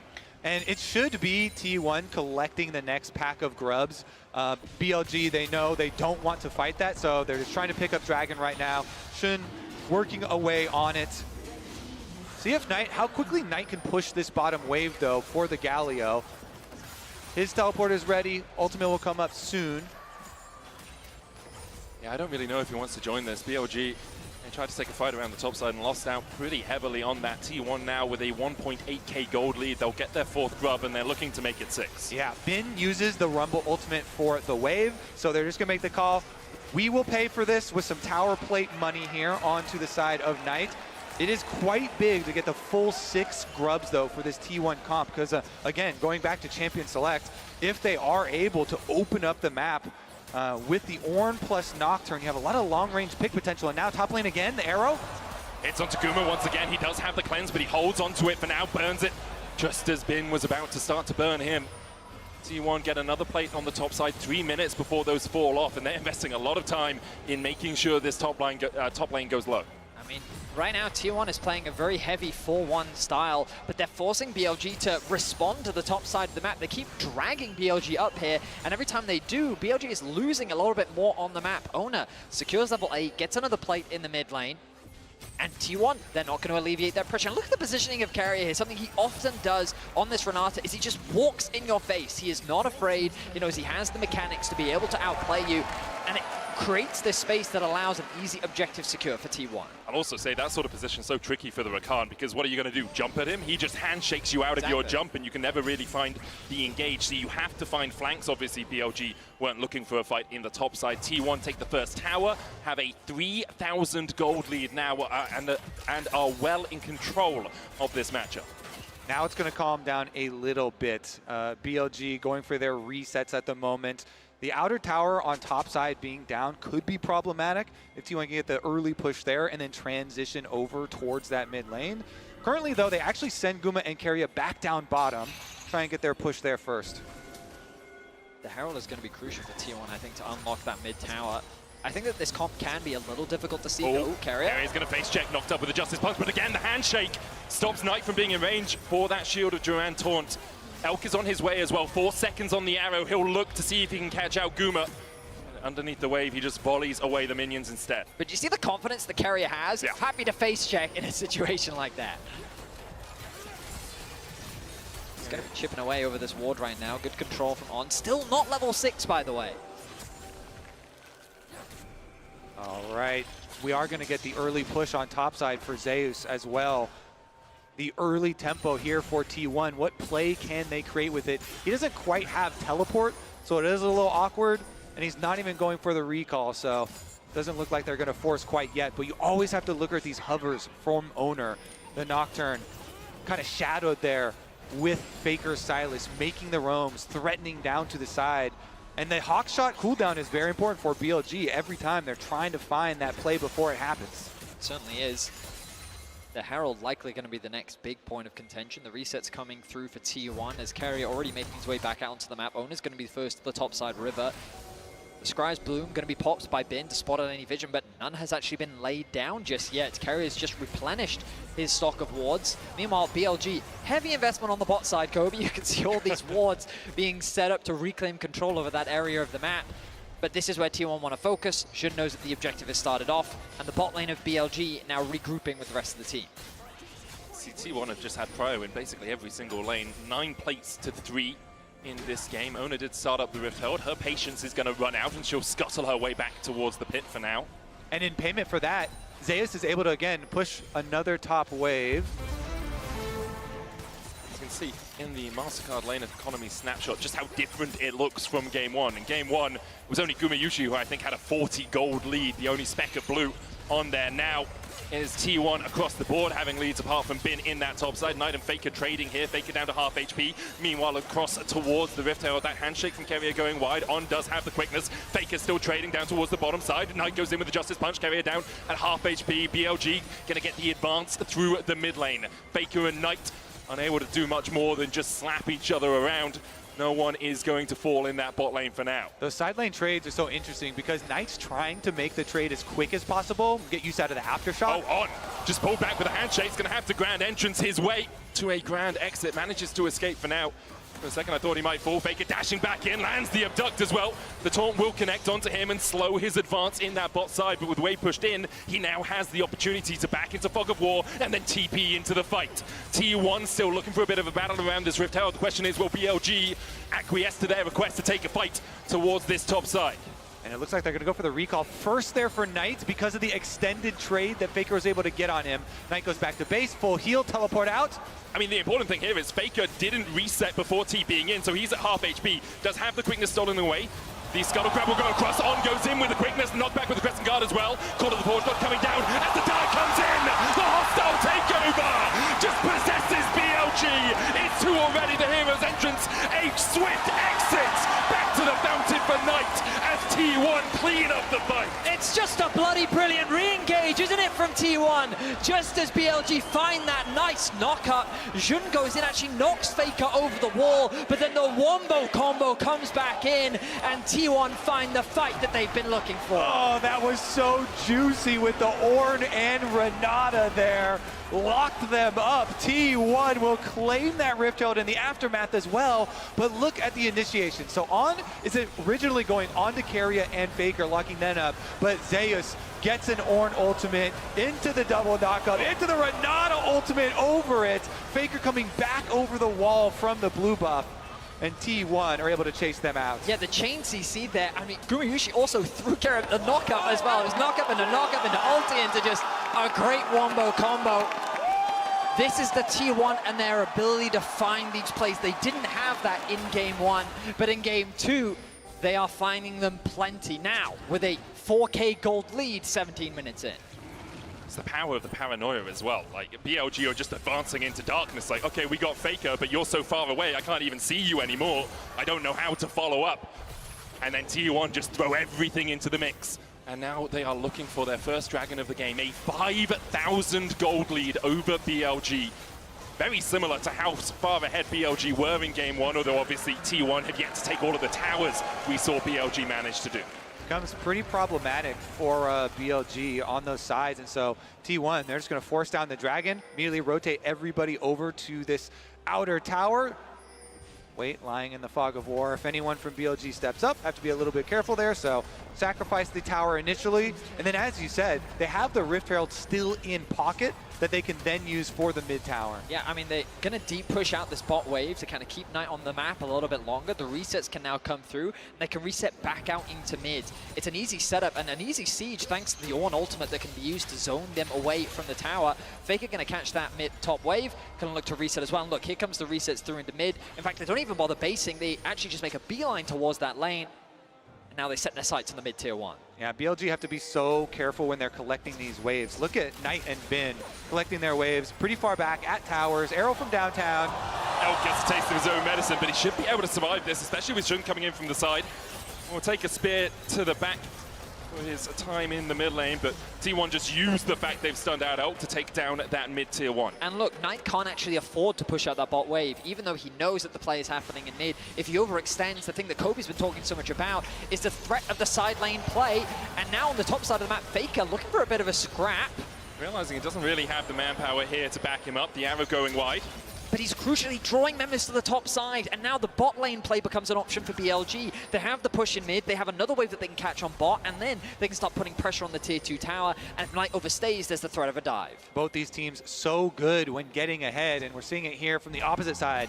T1 in game number 2 with 6 grubs, remember how quickly they can take these towers. They're just gonna siege up at this turret, try and spawn those grubs, and they rotate Faker down after pushing topside. Again, you see Bin having to collect those minion waves at the tower, and it's always the first move there for T1. Again, the power of Nocturne here lurking in the jungle means that BLG constantly have to defend at towers. That's the thing you've got to be careful of. Ooh, he's going to ride that one into the tower, and they're going for the dive. Vulture coming out as well. Elk locked up towards the top side. The Rift Herald did charge in. Half the tower has been a loss, but BLG able to hold on to the rest of it for now. So that's an example of what we're talking about with the Ornn ultimate, just using it as a zoning tool. I got a bit ahead of myself, expecting there to be a full-on dive. T1 going to show a lot more respect than that. But what I was trying to say earlier is that it's not the 4-man stack you've got to keep an eye on when it comes to T1. It's actually just the individual sitting on a side lane, whether it be Guma, Ona, Faker, or Zeus. They'll just push out that extra wave to get it deep, force BLG to both respond to the 2 pushing waves, and then that extra member comes and pushes in that 3rd one to then catch you off guard and then get away on this chip damage on the tower. And the 6 grubs is so nice for them. So powerful. When they're constantly rotating between these towers, even though T1 have a very short range composition, they just kind of go up into range, spawn their little grub mites, and get little bits of chip damage on those towers. Meanwhile, On trying desperately to get the first step of a play, the early vision, the advanced warning, the extra information for BLG to try and craft a comeback. Yeah, I mean, crucially, BLG have potentials to find pick. Ash Arrow is famous for catching you off guard, and that's ultimately what they're looking for, and why that highlight was so good, Kobe, because On's vision is going to be crucial to allow them to find those picks. T1 agree with both of you. 5 sweepers. 5 sweepers and a paranoia. They're putting as much darkness on this map as they can for BLG. They realize the only way BLG really get back into this game is by finding a few of those picks, a few of those team fights where they have a numbers advantage, and by stopping them having vision anywhere, they're stopping them having that advantage. It is something that T1 have shown so much success at this tournament.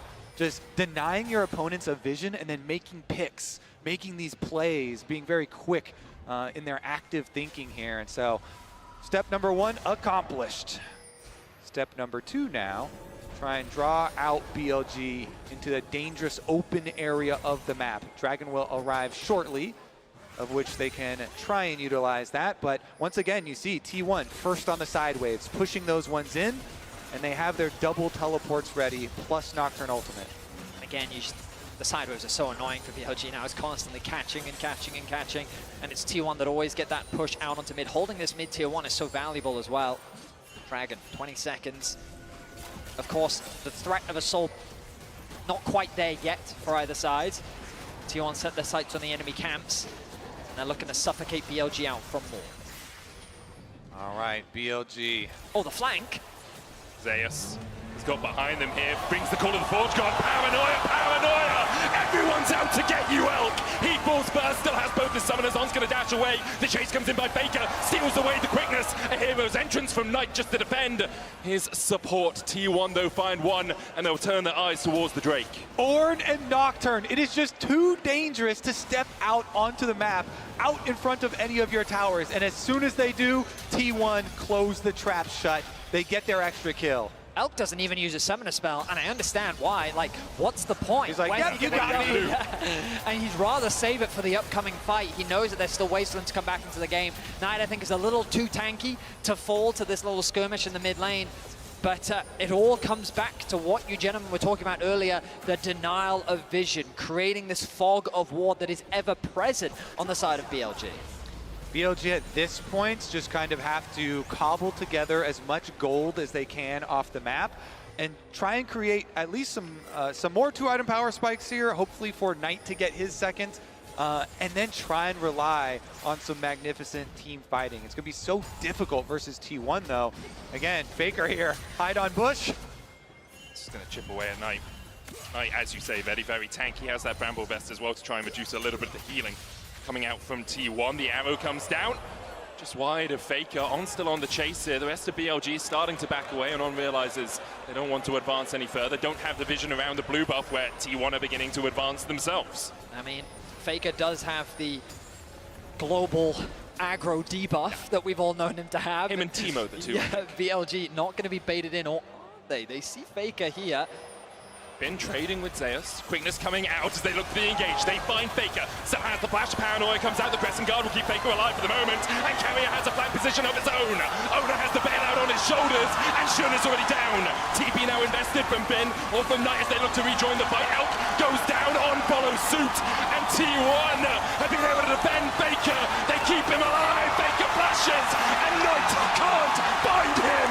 T1 find 4. Only Bin left standing. Many have tried before, but Faker does not fall that easily. His team is quick to react, and just like that, 4 members down. T1 will secure the Baron. BLG knew we are falling behind. We have to make an attempt at a pick ourselves. They try and go at Faker, but T1 pounce in response. It's just the one player that is so hard to catch, and that is not because he is an individual makes these crazy outplays, it's because his team is so quick to respond. Look, Owner is there starting off the Baron with him, immediate ultimate into the backline. He steals away the Xin Zhao ultimate to create a bit of space, but he dives into the fight, knowing that Carrier is on the way. The heal comes through from Gumeyushi, and then the turnaround, and Faker crucially sticks around. He applies the slow onto Knight, he gets a bit of a heal as well. And then T1 turn the play around, and they hand a triple kill over to Gumeyushi. All right, back to live. You can already see the ramifications of that play. The Baron buff in the hands of T1. Walking up these towers, they just fall over in front of them. This series here, very likely to get evened up. The response in game number 2 for T1, taking back the Silas. They are 12,000 gold ahead or thereabouts, and T1 advance on 2 lanes. Faker in mid has stolen away Elk's ultimate and has used it to great effect so far this game. Gumeyushi has a masterworked Blade of the Ruin King alongside a Terminus and a Ginsu's. Look at Elk still about half an item behind. T1 continue to pile the pressure on. On looks for Owner, can't find him. BLG just trying to find some semblance of an engage, trying to find some way to break through the armor of T1 right now, and perhaps it's Faker that they want, but he dives back in onto Shun. Half HP now on the Xin Zhao, and T1 just chipping away. That's all they need to do. They have the Baron buff for another minute's time. Again, Baron buff and 6 grubs just solve so many siege problems. Arrow gonna get juked. Flash was lost there for Carrier, but the damage is still being done. BLG's picked. There they go. Quickness, Paranoia coming out. The quickness goes in. Gumeyushi locked up here. His entrance going in as well as Knight looks for the back line. But already he needs to look at his own team because they are being ripped to shreds by T1. It was a valiant effort, but BLG find nothing. T1 will strike back in game number 2 to even it up here in London. Try as you might, T1 are on home turf, and we're going to a best of 3. Lethal efficiency from T1 as they change up the draft. And even though they concede first blood, they're able to bounce back with some incredible team fights.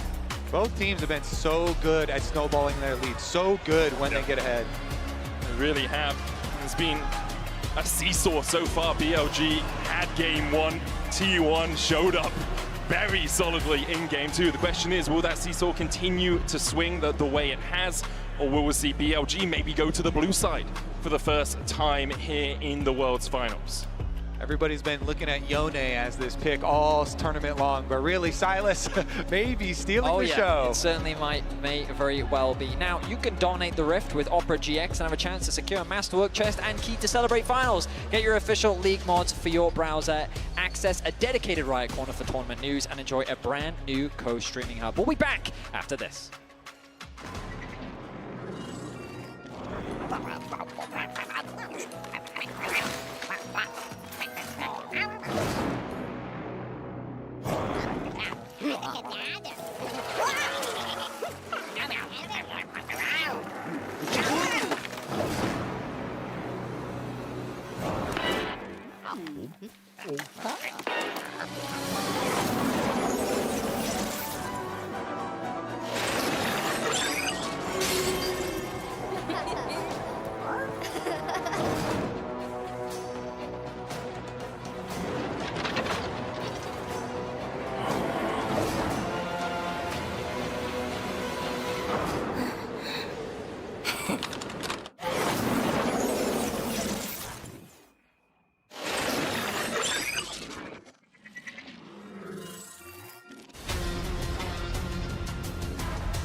This is what you asked for. Heavy is the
So guys, that was the second game and SKT won, came out winning in that game. बहुत ही बेहतरीन, मतलब in fact जो BLG ने first game में जो tactics आजमाई थी कि उनको पूरी तरह प्रेशराइज करने का SKT1 को, एंड उनको लाइक फार्म करने नहीं दे रहे थे, ना वो बोलते ना कि खड़े होने ही नहीं दे रहे थे.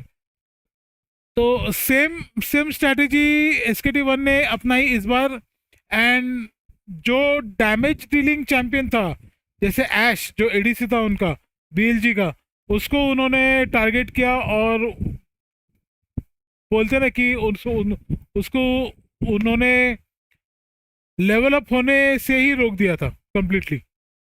तो ये था गेम 2. गेम 3 अभी शुरू होगा थोड़ी देर में. Thank you Bird Spencer. Super watch party. Okay, welcome to the live watch party stream.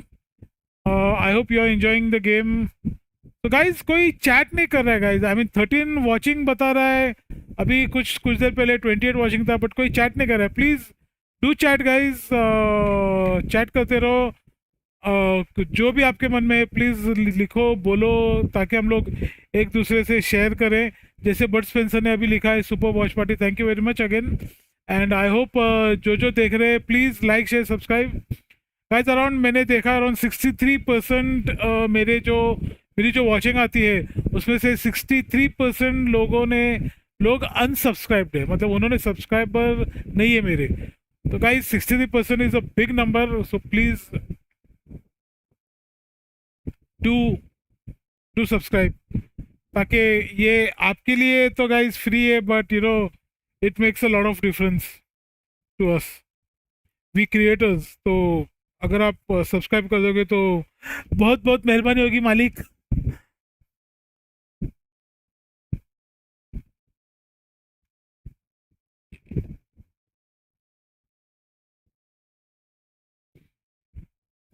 Game 2 going on, and game 2 हो गया. अभी now this is game 3. Hopefully will know who is winning, but game 5 तक तो ये जाना ही मांगता है. So I will go on mute now again guys, and will switch on to the game sound. All the best.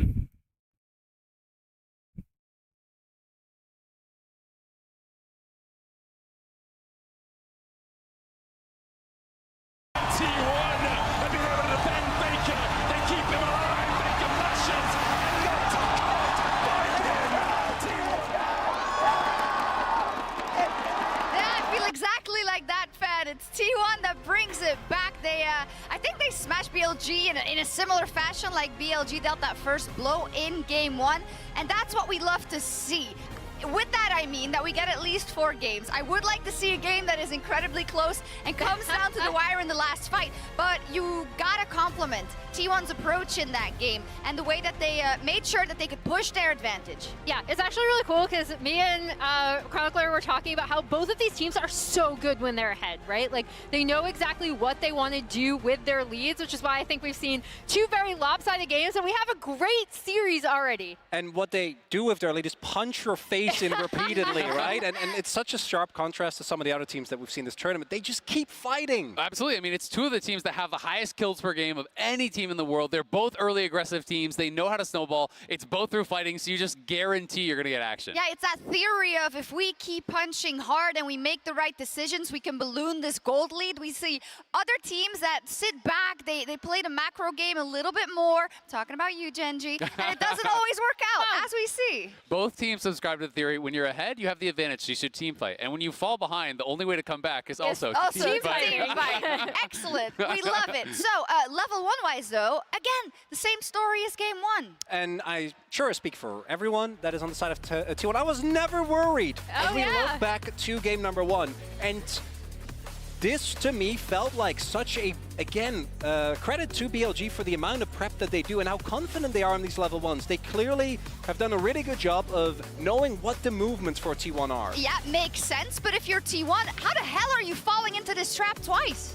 I don't know, and I do hope they don't fall for it the first time. I imagine they had a expectation that BLG was going to play on the opposite side of the map, maybe opt into a swap to deny that Renata-Kalista combo, but didn't end up working out. Did I hear swap? Oh my gosh, okay, so they wouldn't let me do a lane swap telestrator because they're too boring. They can't stop but you! They're not going to keep me down. So T1 lane swap, just as I wanted them to. Yeah, actually. Do you, no, just a bit higher up. Just a bit higher up. All right, so here we go. This is XP difference, right? You see, this is pretty much from that level 1 that we just did, but look at this. Keria almost up 1K ahead of their opponent. They made BLG have to respond to them on the map. They set up to get 6 grubs, which T1 is so good with their grub usage when they overload to try to attack turrets. We saw it from them in their last series as well.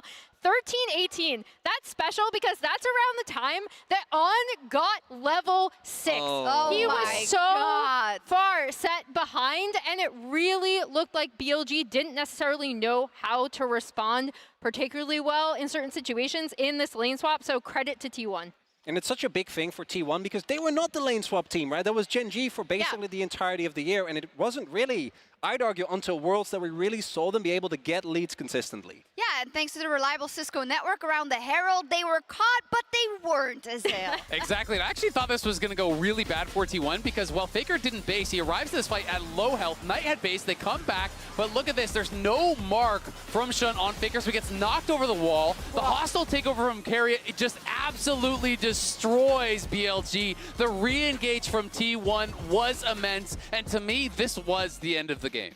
Yeah, and it's kind of like we talked about, Azale, with what do we want Keria on, right? Like, this Renata is such a signature pick for him because of how aggressive he plays it. All 3 of us wanted him on something with more agency, and we absolutely, all 4 of us, wanted him on something with more agency, and he absolutely delivered. And I also want to put our attention to that top lane because even though Bin did more damage, I think Zeus has actually gotten the better of Bin in both of these games. And a lot of that, to me, comes down to that Rumble. And it's not like Bin doesn't know how to play the champion, but we all know what champions he excels on, right? Yeah. It kind of goes back to the point we made about Keria, which is with the Jax and the Camille, the playmaking that he is able to find so consistently is so much better. And I do think as we go to blue side, I do expect it to swap up because T1 100% has to ban that Yone and that Aurora, which really limits him and should open up some possibilities for BLG. I mean, it's going to make it so interesting, right? Because we have that swap, and now this is where we get to see the adaptations coming into this third game. Do they identify that, hey, we need to enable Bin more in the 1v1, or are they confident that if they execute in 5v5s, the Rumble is still going to be all right? I really think that this game is going to set the tone for the rest of the series. That's a great last note. Let's head it back over to our casters to get us into game 3. Let's get into it. 1-1, both slaughters so far. I would like a close game. Same. I'm going to be honest. Yes. I think it's... we deserve one, you know, I feel. Yeah, the audience deserves one. Both teams have been like, they've got their wins. Now just give us a close one. We don't really mind who wins. Fair is fair. Yeah. Each got to stomp once. Now we get to see a close couple of games. Exactly. Let's get into it, though. Of course, the level 1s have resulted in first bloods both times around. Yep. So we'll keep Poor Gumayushi. Yeah, we'll keep an eye on that as well. We have seen BLG actually swap to the blue side for this game as well. So it's the first time we'll be seeing them on the blue side this series. Do you guys think there's much that changes with that? Well, this time round, we know that T1 will likely be forced to both ban Aurora and Yone. True. Which means that BLG kind of like free up a ban. I'm interested to see what their priority is. Based on the sound effects, that does sound like a different first ban, and it is. Forest going to be banned on the side of BLG. I wonder if they're going to look to implement a similar approach. No, they're going to ban away the Ashe themselves, and this is definitely screaming a Kalista first pick for BLG. Yeah, because T1 kept on giving BLG the Ashe over to them when they are on red side, so they don't want to do the same thing. Definitely knowing the power of that. I think the real question here for T1 is, in addition to Yone and Aurora bans, is Jax still going to be like your target ban third? Are you still keeping that out of Bin's hands? Or do you feel confident to let them get it and play, the Gragas or the Gnar into it for Zeus, or even the Maokai top? Because by leaving the Jax open, you're forcing BLG to make a choice between Kalista and Jax. And I think that T1 is likely considering that possibility. So I imagine, well, Vi is left available. So Kalista Vi, if the Jax is left open, and that's locked in first for BLG, I think that T1 would be very happy with that. Using all the time, the Nico is going to be banned. So here's the Jax. Let's see what BLG choose to do with it. My Sylas prio is also really high here, so Jax Prio, Silas Prio, as well as Callista Prio.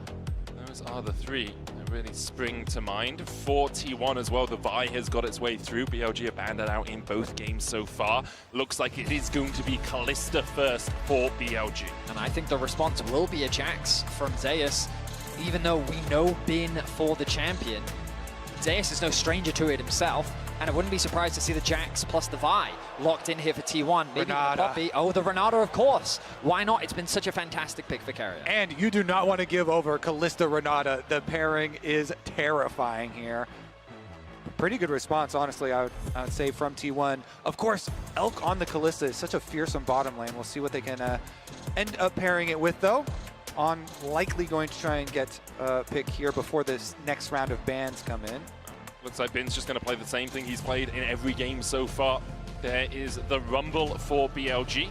Shoutouts to Bin also, because he's put so much work in on this Rumble. He spammed it in solo queue. It's one of his most played on his solo queue accounts here, and was spamming so many games, saw him on it in Champions queue as well. Are we going to get this locked in? We are! Blitzcrank for On as an answer to the Renata. I think it can be a great pick, and On, when he gets out on the map, he's going to be lethal. The Ballista combo! I love this combo! This is one of the most funny combos you could possibly have for the mega grabs.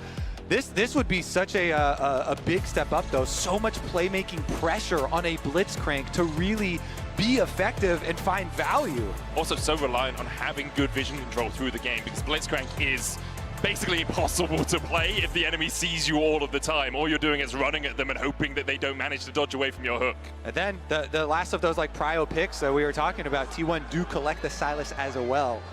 And you think the ultimates are always what your key Rumble. Callista potentially can be valuable, but also the juiced up AP scaling Blitz ult can do a lot of damage. Yeah, it actually is. Now the Akali going to be banned away. That respect being shown tonight.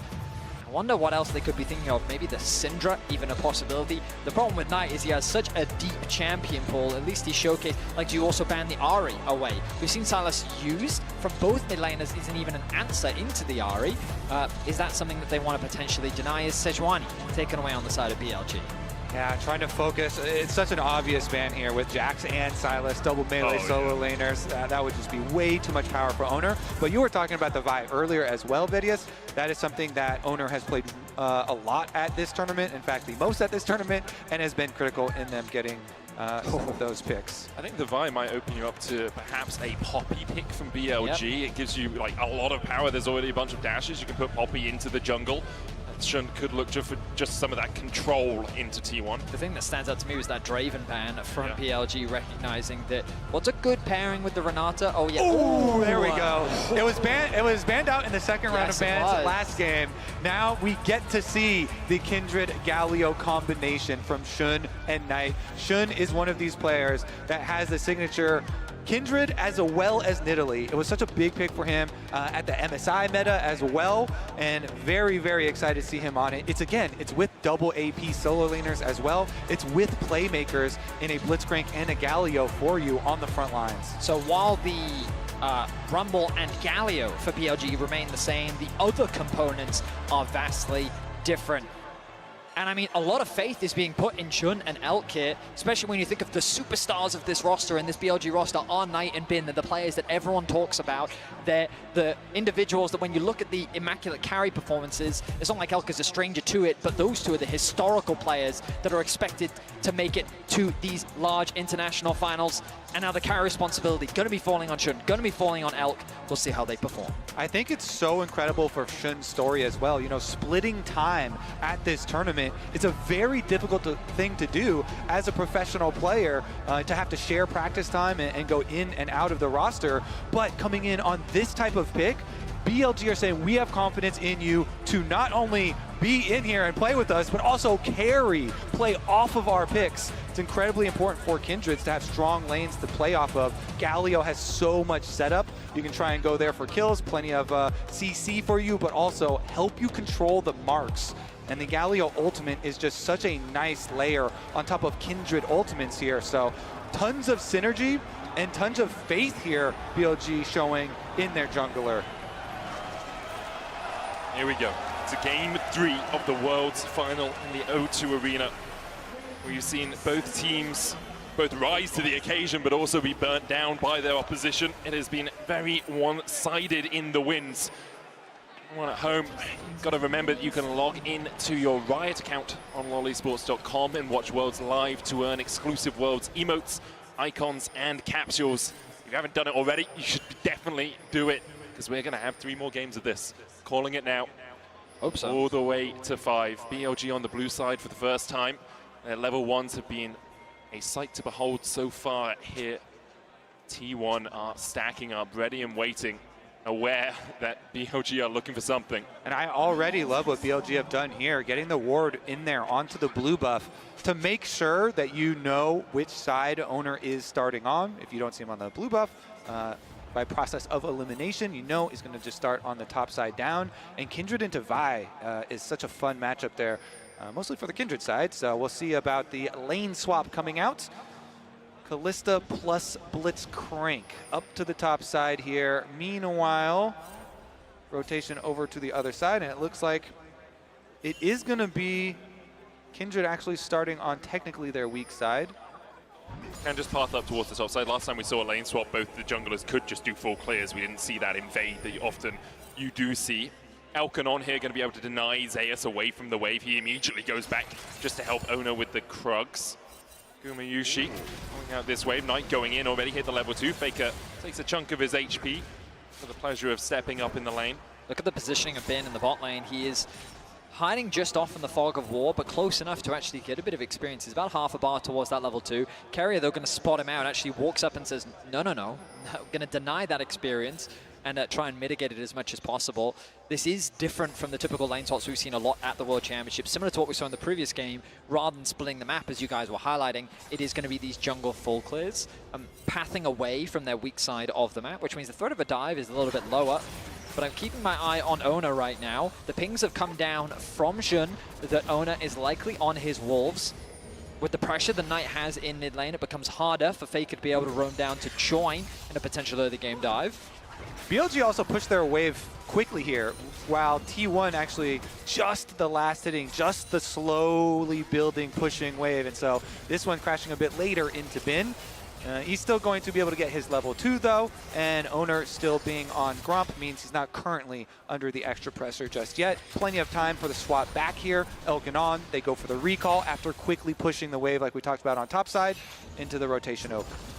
Let's see if Xun does win out on the coin flip that happens with the first Scuttle Crabs when you're playing on this Kindred. You can see all-time 35 and 15 on this pick, but it is a lot of weight to be put on his shoulders. Remember, coming into LPL Summer Playoffs, it was Wei who was the first pick jungler for BLG. Coming into Worlds, it was Wei who was the first pick jungler. Ever since Xun came in, the team seems to have that little bit more coordination, but it's still a lot of weight of expectation when you get given a pick like this. And since the Kindred mark for the very first spawn is just on Scuttle Crabs, he can just wait. True. As long as the other Scuttle Crab already taken there, you just wait and it will pop up eventually here on your Scuttle Crab as well.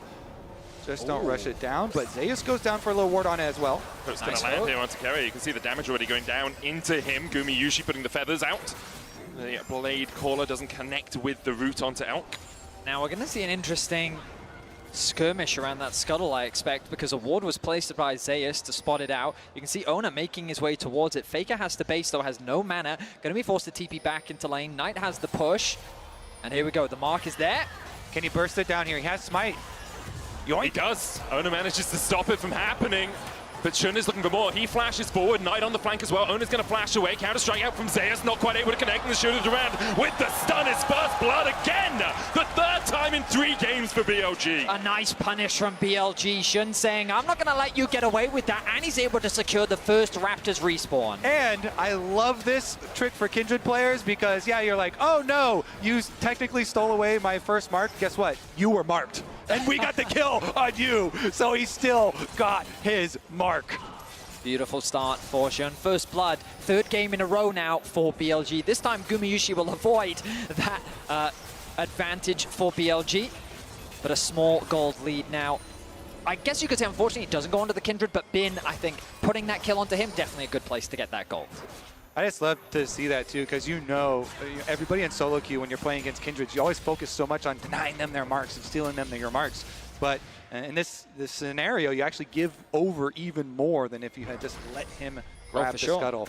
Mid lane prio, that's what it really comes back to. Knight there on the Galio, enabling his jungler again. I will say, BLG burnt 3 flashes to do that. Owner only burnt 1, obviously to give across first blood, but there are some windows now where perhaps T1 can punish the fact that this Rumble in the top lane doesn't have a flash anymore, and you have a Jax with a flash and a Vi who can come in for the follow-up. Well, it's funny that you mentioned that, Medic, because the bot lane of T1 have moved to the top side, knowing that the Grub's spawning right now. The bot lane of BLG is also on their way. The wave is being pushed in mid, and BLG want to punish Faker. Faker has flash, but the flash in from On into the pullback. Faker's down. On secures the kill. We get to see some blitzcrank value there. Goes in, immediately makes the play, while Owner actually yoinked away one of the Grubs. That's all you really need out of the first pack to at least put the threat of 4 on the second pack. I mean, the good news from Faker's perspective is the kill went down to On. Bit of a mistiming on the Rend execution from Elk, meaning that he didn't quite have the damage to get the kill, so the Ignite ended up finishing it off. And Faker also didn't burn any summoners in that trade. He's now going to path up towards top, catch that wave as the bot lane of T1 transitions over to mid lane to match that of Elk and On. 2 marks here for Shun. Again, the 4th mark is where you get your nice range increase and you're fully operational. That's your big goal. And the Kindred here off to a very good start in this Kindred-centric comp. But there it is again. I love the flash rocket punch because it really negates the ability for Faker to flash away. If you flash outside of the auto range, it's still going to connect. You still get knocked up, and then the grab comes out afterwards anyway. Yeah, there was very little that Faker could do. He burned everything to just try and push the wave out. And so I guess the good news as well is that BLG didn't have a wave to actually push the mid tower. So they were able to get a single grub, which is definitely still an advantage because it means that on the next grub spawn, you can still look to try and contest. Maybe even get 3 grubs for yourself, bringing you up to potentially 4. In any case, we turn our attention towards the Dragon as the next major objective. 80 carries have moved towards the mid lane. You can see that Knight once again finds push on the bot side of the map, and it is going to be BLG to start this objective off. Yeah, should be them finishing it off as well. I think it would be ridiculous for T1 to try and go contest that, so they just teleport up to the top side. Zayas will collect the minion wave there. No reason to throw anything else into this BLG fire that is growing in the early game. So your sights on top lane as well. I thought Carrier was actually looking for a roam up towards top, but good vision coverage from T1 on that side of the map. It would be a situation where Bin is at risk of getting dived, but with the wave situated as it is, he's chosen to back off, going back to base, and knowing that he is prone for a dive. And I wonder if he's going to path back up towards mid, or if he sets his sights back on top lane. It looks like top lane is his plan. And I want to see BLG continue with these aggressive looks. Because they are running the Galio here for Knight, it really enables the aggressive positioning from either Shun or On here, constantly looking for plays on T1 members in rotations, between those lanes swapping over. So let's see if they can actually make use of it. Currently, keeping On and Elk through mid lane here, trying to deny this cannon. And it does go down there. Nicely done. Ultimately, though, it's a very even game state. Even though there is a small goal lead in favor of BLG, a lot of that is sitting in the top lane in favor of Bin, thanks to the early kill that he was able to get. But this is what we wanted to see. Both teams relatively even, setting up nicely for a Dragon. I will say, at around the 10-minute mark in both the previous games, this was about the gold lead as well, Betty. So until we get past 15 minutes... I'm going to be optimistic, Medic. Cool. You want to be optimistic? I can understand that. It is relatively even right now, but often the game starts to explode around that 15-minute mark. It certainly does. First items are going to be crucial. You'll notice that Bin looking to rush his Leandries, get that item completed as quickly as possible, something that we often see on these Rumbles, whereas the early prioritization on the Merc Treads from Zayas makes a lot of sense. Both the Galio and the Rumble, very valuable things to have Merc Treads against, but no major items completed just yet. The Grub spawning in about a minute's time, and Knight continuing to trade with Faker on the bot side of the map. Yeah, both the teams just willing to have this push and pull between the waves, you know. It's about getting towards those first items, getting towards the next neutral objective that's spawning. So although it looks like it's in action, it's just these small microcosms of action happening in each lane to try and find those minute advantages. And now you got to check those reset timers actually just before the second pack of Grubs. A little interruption there, and now Faker cancels his recall on the bomb side, so he's not going for his base preemptively. He goes back to deal with the wave that Knight is pushing up. Bin getting a nice push here. Yeah. Is sitting on just short of 1,000 gold right now. He has the Rumble ultimate as well. He's going to use it to clear the wave. They're looking for a dive. TP coming in, might just be looking for another plate here as well. Knight going in with the taunt bin, doesn't really have much left. Put the damage down, Shun on his way across them, and we'll have that Lamb's Respite. Zeus already down to 300 HP, looking for a leap strike away, but Zeus falls. Knight takes the tower. Meanwhile, the hostile takeover goes just short of Elk as he flashes to safety. BLG able to survive down towards the bottom side. Beautiful reward there for BLG getting their first. Boom. Flash hook from On, they look for more. Faker goes back in, but the hero's entrance will bring Knight coming crashing down. Faker down to 300 HP, Bin now has that flank position and the Leandri's complete. Owner jumps onto him with the Bolt Breaker and is able to keep him away from Faker for the moment. Faker dashes across the wall. Carrier's life will be forfeit to keep Faker alive. Brings out the bailout but falls immediately after. Faker trying to escape, Knight still on the chase. So beautifully done there from BLG. As you say, they're not done yet. Still seeking Faker. Oh, but he didn't spot him. He doesn't actually know if he interrupted him or not. He's fishing for him. He's hunting. He wonders if Faker's still here. Now he's seen him. Where are you going to go, Faker? Already absconded, already abducted. Elk is on his way to try and accept this kill as a tribute to him. Knight comes in from the side and will make sure that Faker doesn't have the luxury of executing. That's 5 kills now for BLG, 11.5 minutes in.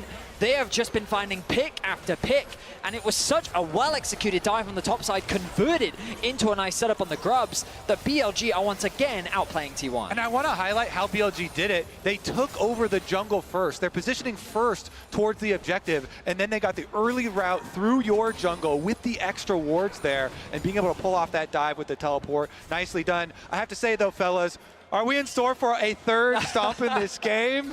This is why you don't talk in 10 minutes, Benny.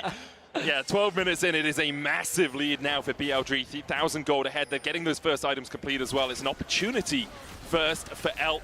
Faker has managed to get himself a rocket belt, so he is kind of equivalent with Knight, but Knight has 1,000 gold lead and is starting to build up towards those next items. And what's fascinating is it's a quiet game for Knight, but his impact has been instrumental. Yeah.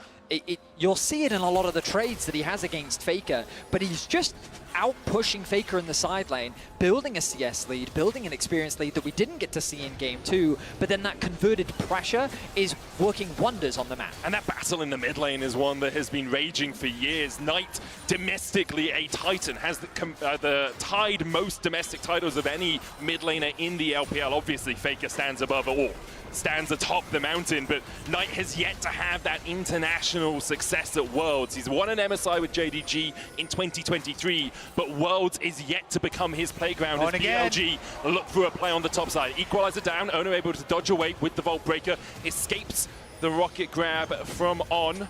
Will they look for more? They still have the Lamb's Respite, remember, from the Kindred. That invulnerability field as Zeus is down to about half HP. He gets the leap strike out and BLG will just force T1 away for now. Yeah, T1 have to leave because Knight is in mid lane threatening that Galio ultimate. This mid laner you're talking about that does so much for his team on the Galio. Their game versus HLE especially, some of these team fights, people were popping off. Elk, oh my god, insane play in these team fights, but that actually created so much space for him. Carrier actually, Renata ultimate. Oh my god, I mean, this is such a crazy thing that's happening right now. T1 committed the teleport to the bot side knowing that that was their only option for a cross map, but Knight again got to bot wave and able to clear things out. T1 quickly adapt though, they convert their pressure into mid, they're able to unlock that tower while BLG actually keep the bot tower alive. Knight doesn't quite interrupt the reset from Faker, and now T1 can convert this into a dragon, but I think BLG is still more than happy with how things have played out. Yeah, they want to keep on snowballing here, get the Rift Tail, keep on taking down these towers, open up more space on the map for you to position so aggressively with these Blitzcrank plays backed up by the threat of a Galio ultimate. The invades coming from Kindred, so much more fearsome when you have that defense of a Galio ult coming through, or even the long range of Rumble ultimates being able to follow there. So BLG, again, resetting after the Rift Herald as Knight pushes up once again, but they can immediately send that Rift Herald and everybody towards mid lane to try and pressure and knock down the domino line of outer towers. Managing to open up that mid lane tier 1 as well just gives you so much more flexibility on the map. You can step into the jungle, you can start to steal away these camps. It's what we've seen both teams do so well from an advantageous position throughout this series. BLG 4,500 gold ahead, and they are forcing T1 out of their jungle. T1, thankfully for them, managed to pick up these camps before BLG were able to make their advance, but BLG will use that pressure to push through bot. They still have the Rift Herald in pocket as well if they want to look for a tier 2 down here, or if they do want to open up mid. I mean, just look at the pressure that BLG is exerting right now on the minimap. It feels like that everything is collapsing for T1. They're trying their best across map, but that top tower is barely dented. Zeus should be able to get it, but they're going to lose so much in exchange. The bot tier 2 is going to be secured. BLG ballooning their gold lead now to 6k. And all the towers are not equal value. The outer tower is 550 gold for your team. The secondary towers on the side lanes only worth a full 800 for your team, so even bigger rewards there still for BLG, and while they're investing their Rift Herald into those tier 2s, so many of the towers already wiped clean off the map, and it really does show in their gold lead. I think what's crucial about this draft as well is we saw it in game 1 where by leaving the Yone open, BLG were able to find a way in which they could shut down T1. Not only did T1 get the Sylas, Ona got his Vi, Gumayushi got his hands on the Xayah, and Carrier got Renata. Like, you look at this draft from T1, it's like, there's a lot of very comfort picks here. Zeus, also a very good Jax player. And BLG are just running rings around them. The way that they're finding these picks, the way that they're executing upon these plays, to see T1 being put under this kind of pressure is something that we really haven't seen any team do at this World Championship. Yeah, specifically at this World Championship, though, because in the LCK Summer, we saw this a lot. We saw T1 struggling to have the coordination that we have seen from them at Worlds. Remember, they were only just the 4th seed from the LCK, one game away from it being KT, who perhaps would be here today. BLG, though, have been like this the entire year, from spring to MSI, and now into Worlds. They are a dominant team, and when they get a lead at 15 minutes, they have about an 88% win rate, and we've seen that so far at this tournament. Heroes entrance coming out. T1 trying to defend this mid tier 1. Nightlock underneath the tower, but it is damn tanky right now. And already, Ona is down. The counter Heroes entrance coming out from Faker. He stole one away just to escape the play. BLG lose Knight, but they take the mid tier 1. Ooh, that was very aggressive on under tower. They go for the Blitzcrank ult, and they start the play very, very early. They still get it.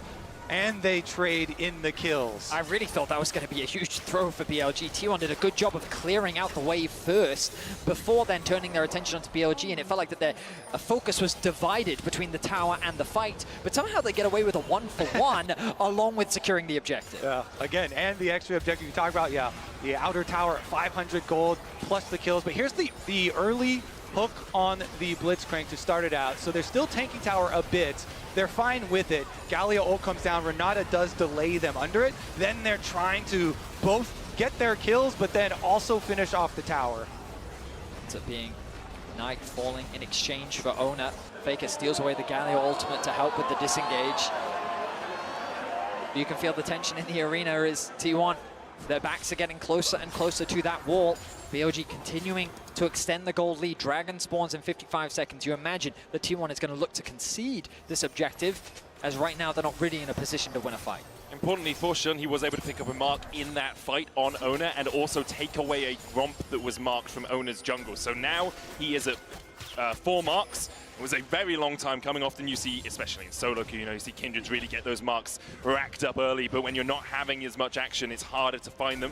And when the enemy team is playing around taking those camps away, obviously it will take you a little bit longer. But that Kindred, very much a champion now, has all of that extended extra range coming out from the marks. And they have complete control here leading up to the Dragon. T1 doing their best to try and get some safe vision through their own jungle, but it's just so scary, constantly having to deal with On just fishing, throwing out these hooks from Blitzcrank. And there's so much extra power here on the side of BLG with all their money. Faker steals away the equalizer pin, puts one down of his own, but the rest of BLG are here to join the party. Outnumbered, outgunned. Faker falls in the side lane, tries to clear out the wave. I think that cannon will survive, as will the backcasters. I mean, often we talk about how when teams commit into collapsing onto Faker, something is often lost as a consequence, but here, Faker is just overextended on the side lane. He has no tier 2 tower to run to, and there's nowhere else on the map that T1 can really put pressure down towards. So BLG, they secure themselves another pick. They're going to secure the Dragon uncontested, kind of as we expected. And T1, the best they can look for is vision on the top side of the map, ready for a potential Baron play. All right, finish up in their own jungle first to take all of the rewards.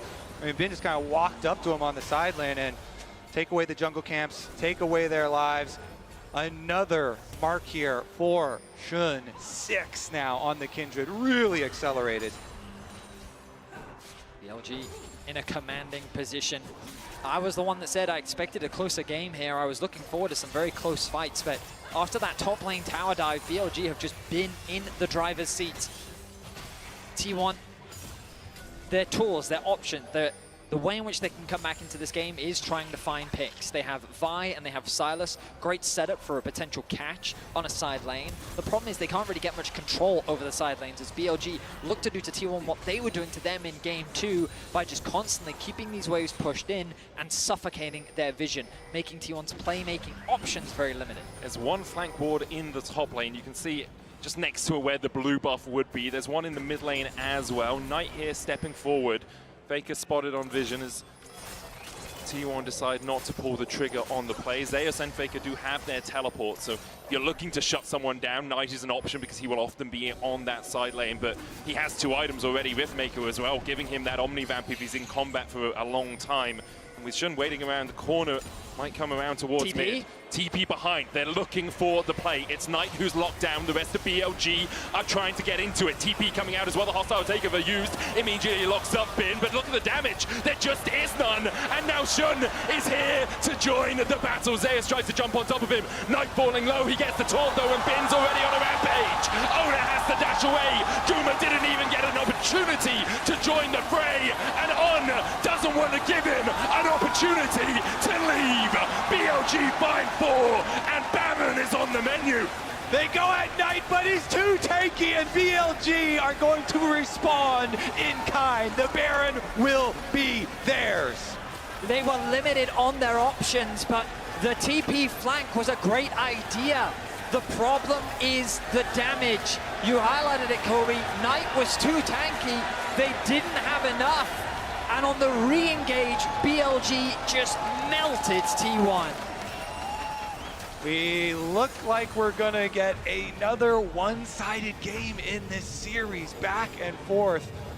BLG here kind of on the precipice, winning this one, pushing them to a match point in the series. Here's another look at it. As you say, T1 know that they are falling so far behind in this game. They've got to try and make one of these overloaded plays to the side lane. So they try and get the jump on tonight, but it's so difficult. The defense there, Bin immediately arrives, Shun right afterwards, and so they don't even have to use a Kindred ultimate. Didn't even force anything out of BLG there, just too far ahead. And then look at the damage that's going to come through from Elk as well. Going for the lethality build, that Q just tore Gumayushi apart. And, I mean, BLG, now with the lead that they have, they'll be setting their sights on the inhibitor towers of T1's base. T1 have to be thinking about game 4. They bounced back incredibly well in game 2. You imagine they'll be looking to get back onto the blue side, but this game feels done and dusted. It's just a matter of how BLG put the final nail in the coffin. If you're T1, you need something miraculous right now, but we've already seen how the damage lacks, especially if Gumayushi isn't there. Faker has finished up his Riftmaker, but he's sitting at 0-4-1 in this game. Has been well and truly shut out by BLG, who are now advancing through the top side. Knight has the hero's entrance to join a play if it does occur. BLG, though, can just step forward. T1 really can't find an avenue to approach this next fight. On looking for the Hex Flash hook. Doesn't quite connect. Knight, though, doesn't have a wave in the mid lane. Could go across towards bot. The next wave's still about 20 seconds away from crashing into that mid lane inhibitor tower. And here's the engage. Knight locked up, tried to Justice Punch away, but once again, T1 are engaging on the tankiest member of BLG, and they can't find anything with it. That's a Fate's Call used. That's the hostile takeover invested as well from Carrier, and BLG shrug it off, shrug their shoulders, and begin the advance once again. T1, and not much they can do in the face of this LPL onslaught. They're just gonna have to watch 2 inhibitors go down, and still— I don't think they're gonna stop at 2. Still, they've got another 34 seconds left on this Baron, and so they're immediately pushing this one down as well. I mean, all I'm thinking of right now is what a great story for Shun it has been. You guys already mentioned what happened during the regular season with the income of Wei, but to Bring out the Kindred now, once again, the TP flank. Hook going down, cease and desist. They're looking to lock down Shun. Kerry already fallen as the hero's entrance will block Shun from taking any more damage alongside that for Lamb's Respite. T1 have lost their support, but can they find the fight? Zeus pulls a stopwatch, doesn't have much mana left. As Knight goes in for the engage and still lands the taunt. Gumayushi down to half HP. Zeus has already fallen as BLG continue to advance. Owner, Gumayushi and Faker trying to hold the line here. They managed to find something. They got 2 kills out of it, but they've lost 3 inhibs for it. I mean, it's the best fight that T1 have been able to find so far in this game, but the problem is they're too far behind. At the end of that fight, Knight literally just walked menacingly towards T1 and said, you're not defending this inhibitor, concede it now, and they're gonna get a dragon as well. BLG, 3 inhibitors secured, dragon as well. Here's another look at it. The teleport very deep in the jungle. Oh, that was quite nice, actually. Owner with his ultimate able to still stay connected, but they have the emergency buttons of the Galio and the Kindred ultimate, which kept their backline alive while they killed off Carrier. Flash in from Guma, throws out the ulti to secure the kill onto On. Zeus, though, he'd already committed everything to try and getting a kill. Means that on the retreat, it ends up being a trade back. And Guma, with no flash, leaves him more susceptible. But I mean, right now, T1, they're just left with the scraps of their base as BLG walk away with everything. BLG on the precipice of winning this series, of claiming the world title once again. It's been 4 years ago on Suning. He wasn't quite able to take that final hurdle. Coming back here, he said, I want to win the glory back for the LPL. And I think that resurrection for the LPL, that redemption so important for them, redemption as well for BLG as they lost to Weibo last year and weren't able to make it to the finals. Now, with 3 waves of super minions pushing in, BLG are forcing T1 to make their final stand in this game. Owner goes in with a bolt breaker hooked in as well, the cease and desist. Silence ultimate stolen away, a hero's entrance is followed by a second.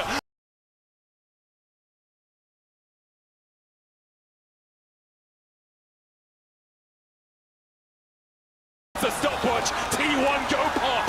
Zeus locked up towards the top side. Already 4 for naught for BLG as they are looking to take us to match point. A convincing Game 3 victory from BLG. Bin calm and cool as he walks off the stage. But BLG have come into this series looking nothing but confident.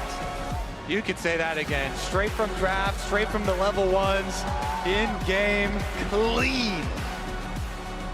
It really was. We're going to be back with Game 4 in just a few moments' time. Don't you dare go anywhere.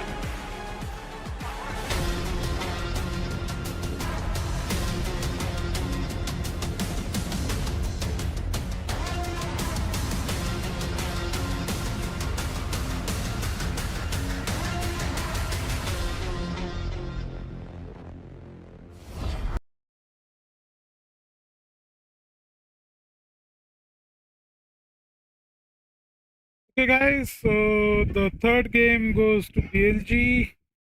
BLG has won the third game, so it's like 2 to BLG and 1 to SKT1. So now the fourth game is going to be the match winning game for BLG, and it's a do or die game for SKT1. So we are in for a very close match, depending upon how SKT1 plays. If SKT1 wins this match, then there'll be the 5th deciding match. Whoever wins that is the winner. Let's hope we get to see the 5th match.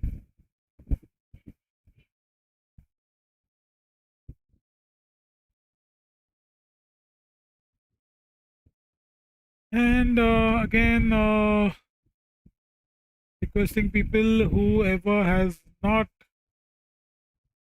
subscribed, please subscribe to the channel and let's hear it.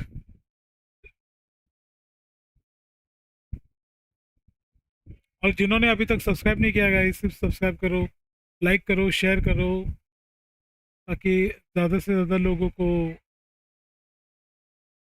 मिल जाए हमारी stream.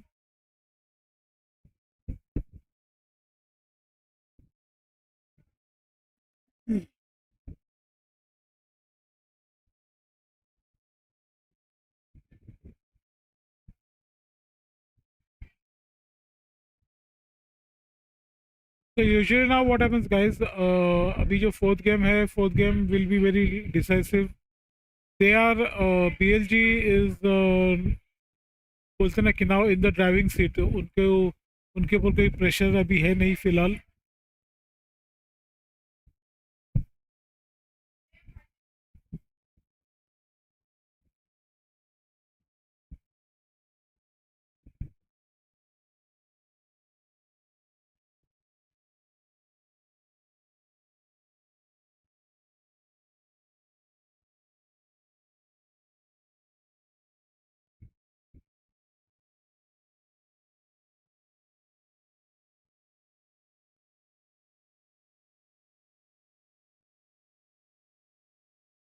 Let's hope we get a fifth game to see, hopefully.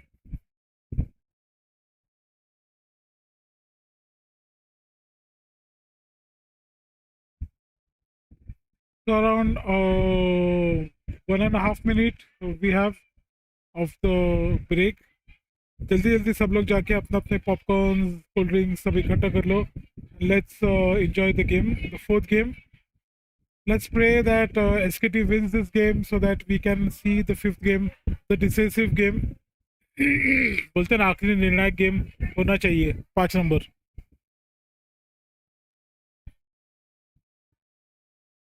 तो 1 minute बाकी है. Come on guys, like, share, subscribe करो and do comment in the chat. How did you like this game? How do you like the stream? The watch party stream.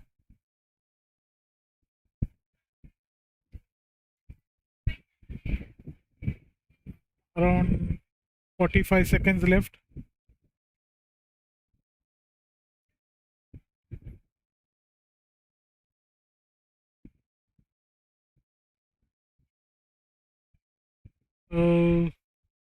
Again, for all the viewers who have joined late or new to the stream, SKT1 has won 1 game versus BLG who has won 2 games. So now we are going to dive into the 4th game, and everybody is hoping that SKT wins this game again, so we can see the 5th game.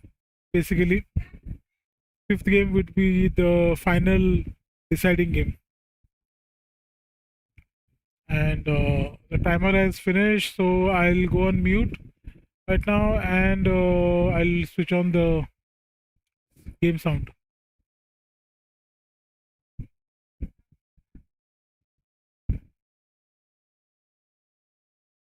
With a flash in from on into the pullback, Faker's down. Knight falling low, he gets the taunt though, and Bin's already on a rampage. Ola has to dash away. Guma didn't even get an opportunity to join the fray, and On doesn't want to give him an opportunity to leave. BLG finally wants to bring the Summoners Cup back to China. They are the first to arrive at match point. They take game 3, and again, we saw such a convincing game from the team that gets ahead. Daka, you're joining us again, and it's just probably what you love to see. You did predict them to win the series. I think it's just sick to see how both these teams, though, are stepping up massively when it comes to getting these early leads and snowballing out of control.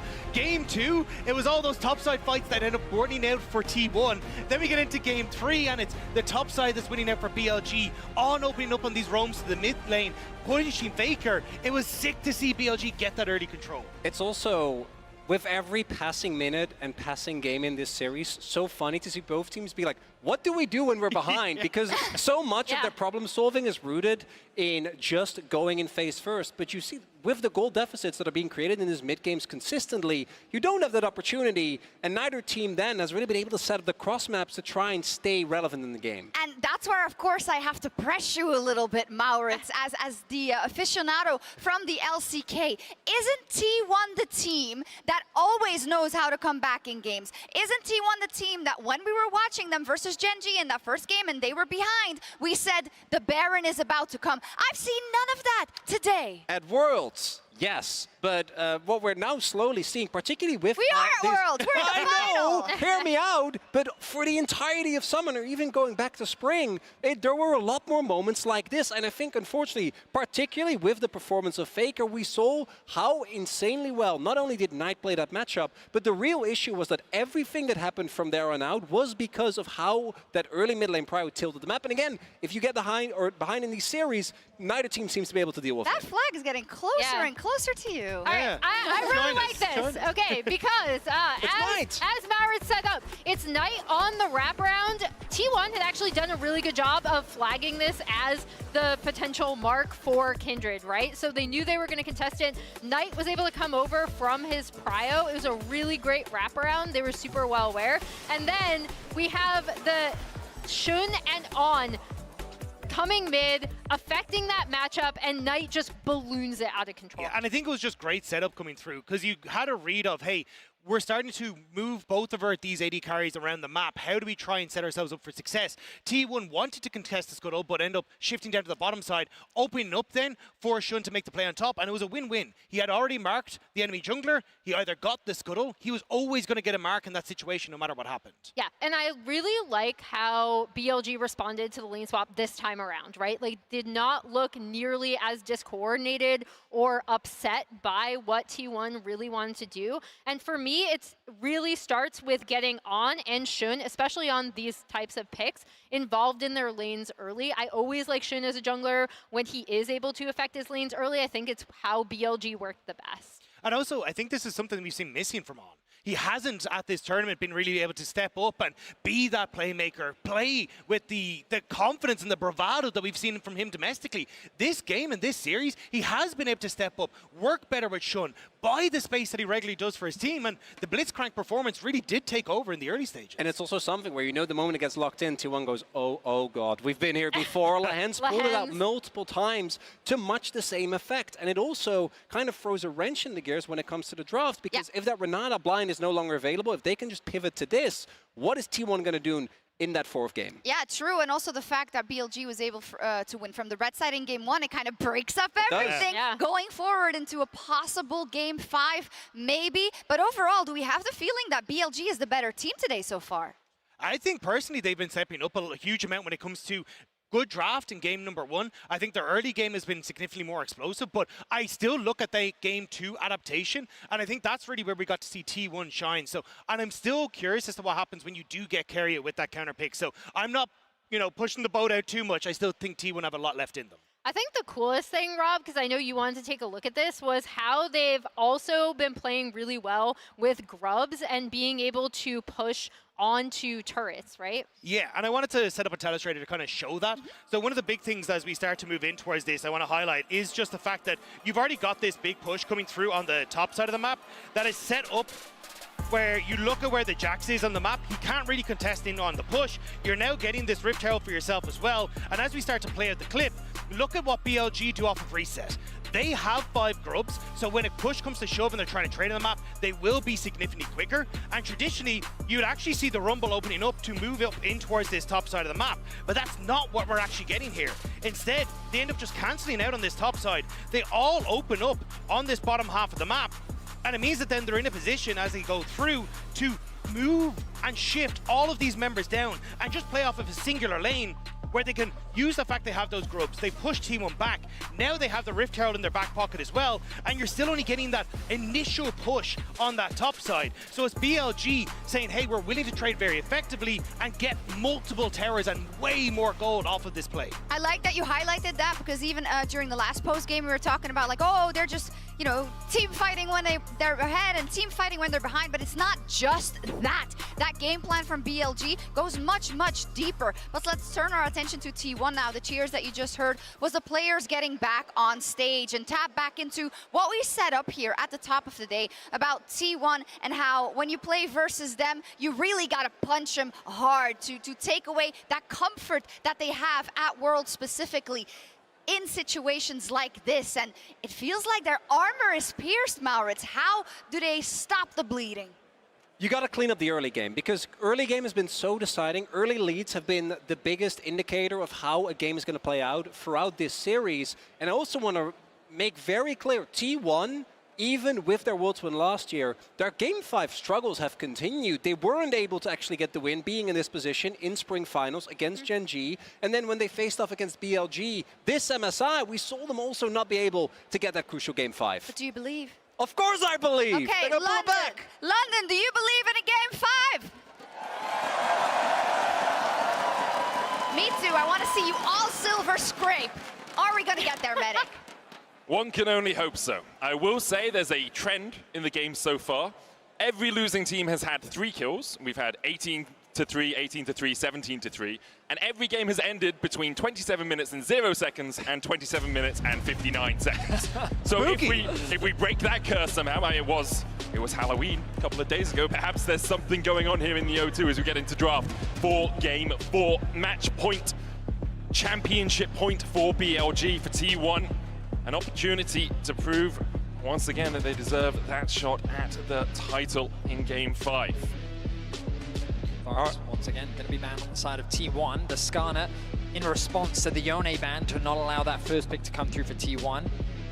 We are setting up for the Ashe first pick. The Kalista going to be removed by BLG. That's their adaptation. And there's likely going to be the Ashe lock-in for T1. I mean, you imagine the Renata, again, rises in priority once more, and the Ashe Renata is the direction that T1 will head towards. Ooh. Okay. The Insta-Gnar lock-in here, blind here for BLG, of course, with the Jax ban. And into the Ziggs combo, nice.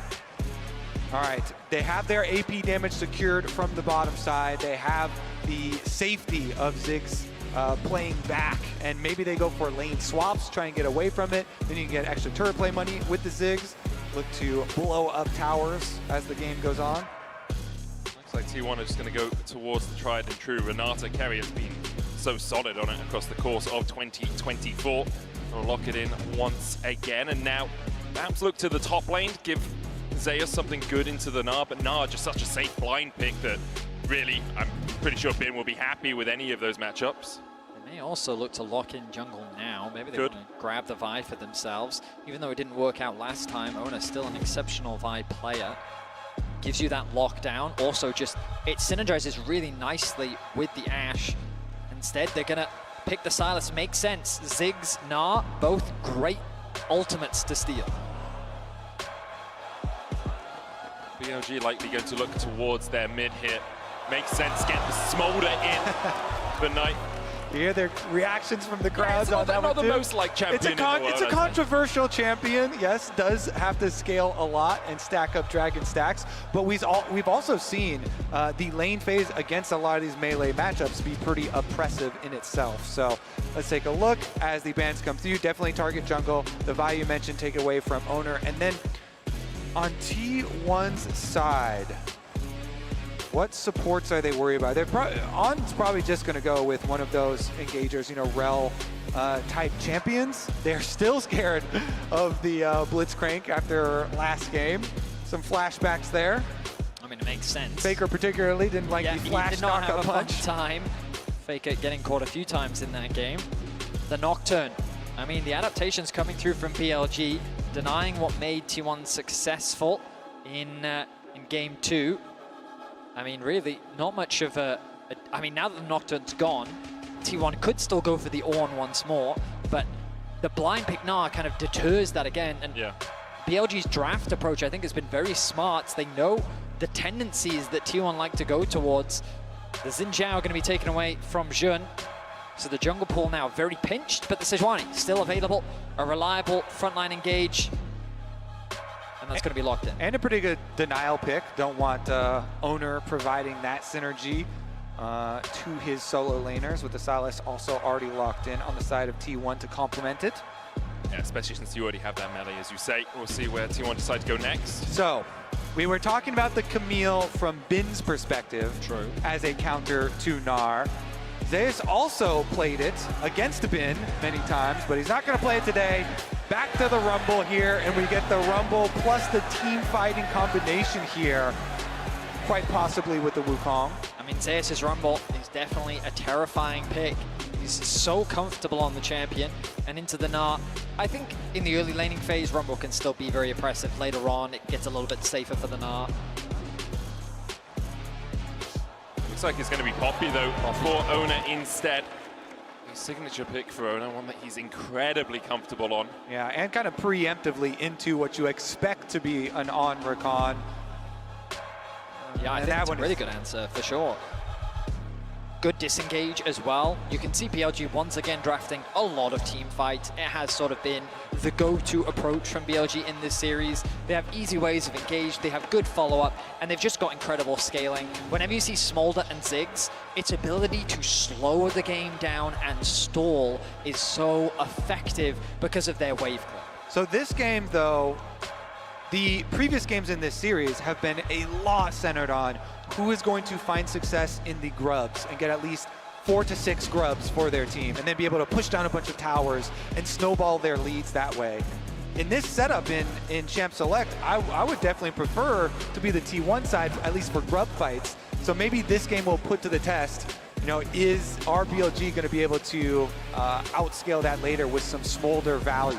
I definitely think T1 have gotten themselves a lot of what fits into their style. Pick comps have been very successful so far at this World Championship.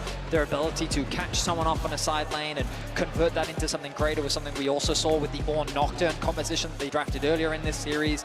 And so Gumayusi's arrows are going to be crucial, and Faker's stealing of things like the Sejuani ultimate and the Not ultimate are going to be important to setting up those plays for T1.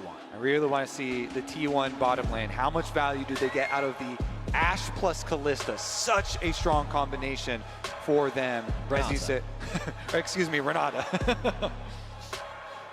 But yeah, I mean, backs against the wall now for T1. Our reigning world champions find themselves needing to win 2 games to get themselves a 5th title.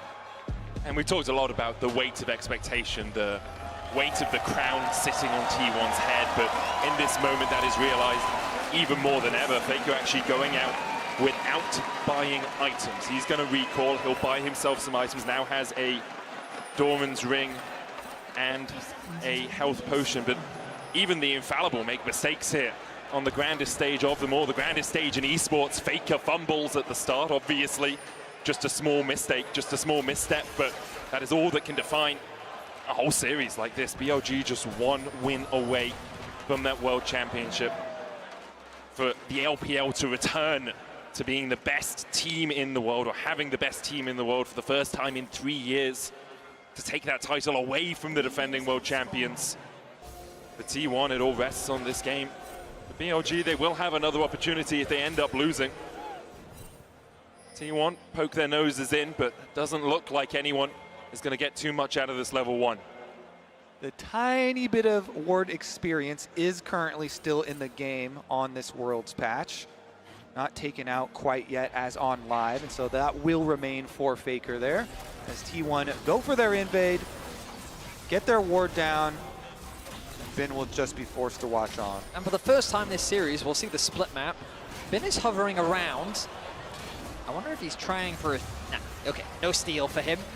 The ward in the brush as well will spot out if Bin tries to do anything cheeky. But we haven't seen this split map swap so far. Both top laners throughout the series have been doing what you see Zeus doing now, trying to leech what experience they can. But Zeus is very much isolated from the rest of his team. I'm kind of surprised that we don't see him hovering around the mid lane, sharing experience with Faker, getting ready for the potential dive. Because the thing is, Jun is going to be trapped on the bottom side of the map, which means that Zeus is very susceptible to an incoming dive. And with Bin on the way, T1 have to be ready to stop this from panning out for BLG. Yep, they're going to bring all 4 here. Bin helping Shun accelerate his jungle clear while they build up the rest of that wave and head on over. Now Carrier, level 2, gone back to base, making a beeline towards the bottom lane, has to get there as quickly as possible. Ona hovering around the top side, ready for a potential TP in from Bin, but he's sticking towards the bot side of the map for now, ready for the oncoming dive. And the risk for Carrier is him trying to get back into this lane. He may just be cut off by Shun and Bin. He'll be seen on that ward about now. Zeus gets the level 2 underneath the tower, flashes away from the grand entrance, but the damage continues to rain down from Bin. Shun tanking the tower. Zeus gets a bailout. Carrier keeps him alive for the moment. That bailout will run out though, and BLG can look for a redive if they so decide to. Zeus taken down.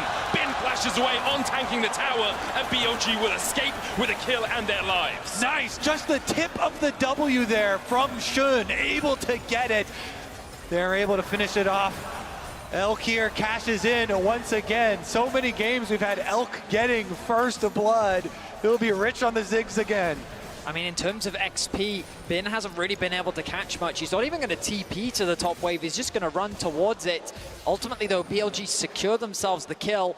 But I'm not sure I would say that it was a huge advantage gained as Zeus TP's back into the bot side, is able to catch a lot of the remaining wave, and the gold still remains even. The big thing affecting these lane swaps, though, is that Ziggs also takes teleport here. So not only did Elk get the first blood money there with the cash-in, but then teleports right back down to the bottom lane. Zeus has no flash to really threaten him if it is a 1v1. Elk has a flash and, of course, the satchel to escape any precarious situations. Kerrier's working his way up towards the top side. Bin without that summoner himself. Perhaps we'll see a dive materializing because Owner's on his way towards that top lane too. Faker forced away, 150 HP on him, make it very difficult for him to stay around. Carrier looking for the handshake here. Bin jumps away, and the handshake is just short of a full agreement. And they're actually calling Shin over back to the bottom side once again. Diver clock, the grand entrance goes down. Zeus is overheated, and he's sent packing. BLG find their second. An easy execute for BLG. Bin reads that the dive is likely coming top, and he's out of there before a play is even set up. Meanwhile, Zeus sticks around a little too long and loses his life once more. Still, though, you can see he's 300 gold up on Bin. He's still level 4 to the level 2 of Bin, and so while he is conceding gold, ultimately he still finds himself ahead of his top lane counterpart. Yep, dying for experience, sticking around down there on the bottom sides. Meanwhile, finishing up with the rest of this split map jungle camps here. Take away the rest of the Raptors before swapping over. And BLG feeling pretty good about this one because in the mid lane, Knight has just been pushing in constantly with this Smolder, stacking up, scaling quite nicely, even working away at his own turret plate. He's going to get knocked up here. It's more about just getting stacks for Knight. As you say, he's on 24 right now. We'll just want to get towards that 225 mark. Again. Zeus, once again, a little bit overstepped here in the bottom side, and Bin jumps in, hops on, and Minion takes the Highway Express to get towards this Rumble, who goes overheated. Flame Spitter going down, but Zeus is going to go back to the fountain again. No escape for him. He tries to clear the wave, but in the end, he will be put in the ground by Bin. BLG now 3-0 up, a 700 gold lead, only 6 minutes into this game. And I mean, the first few kills, I think, weren't the end of the world for Zeus, but now adding a third is really going to make things difficult for T1 in this early game. You can see Shun with a 300 gold lead over his jungle counterpart. That Ziggs is being accelerated so much and Bin able to close that gold gap that had previously been built up in favor of Zeus. On's on the warpath here, passes through mid, and T1 are trying to stick to that game plan of taking down the grubs to be able to snowball turret plate money and turrets later on. But BLG with so many early kills already throwing a wrench into the plan. I mean, Shun has just been so active throughout this series, constantly looking for ganks, and he's a core part of why BLG is even here. The turnaround in the Swiss stage that he brought to the team and just his playmaking in the early game has been phenomenal. He is continuing that trend, and he finds himself involved in all 3 of BLG's early game kills. Elk and On with their synergy with this Rakan and Ziggs as well, you know, knockups into satchel charges. So far, nicely executed from their side. We will see as far as the mega stacking continues. The tier picked up there for Knight, continually stacking that up as well as Faker goes for another trade. Steals away the Smolder ultimate, can use that obviously later to clear a wave or just to heal himself up. Does give you a bit of health regeneration when it hits in the middle of it. Faker now pathing down towards that bottom side. Owner's on his way down there as well. Gumayushi and Carrier able to take the plate in the top lane. Elk, only level 5 right now, does have the flash. Guma's 6, so has that enchanted crystal arrow. On's going to try and hold this wave so that Elk can get back to the relative safety of the tower. Exactly. It was a nice little kind of Red Rover, send one member over there as Guma and Carrier run past the tower to zone Elk out from the minions, but On tries to go collect, as you said. So On actually gets in, and they're kind of funneling extra experience there into him, but Now Elk is finally able to make his way over. Only gets in range for the last 2 minions though, so did lose a bunch of XP there. You can see Elk still not level 6, while Gumayushi's almost towards level 7. T1 will use the pressure they have in the top side and the push that they had through bot to now take away the first dragon of the game. It's 3 Grubs and a Drake in their names at the 8-minute mark. I think that will be critical for T1 moving forward, since BLG have drafted really good late game for themselves. T1 are going to use these objectives, try and draw them out to you. I mean, there are different ways to look at this, right? Because from BLG's perspective, the fact that they've been able to find these advantages in what is a very scaling comp, Knights, going to be forced to flash away, knows that the setup play from Oner was very risky. So BLG having this advantage in the early game just better sets them up for scaling later. Faker face checking. Straight into Shun, the Glacial Prison hits, but Faker heals up with that Kingslayer. Oner's going to force Shun away for now. On does have the quickness, but doesn't want to dash in to bolster the attack of Shun. In the end, Faker does manage to escape, doesn't burn the flash, and holds on to that summoner.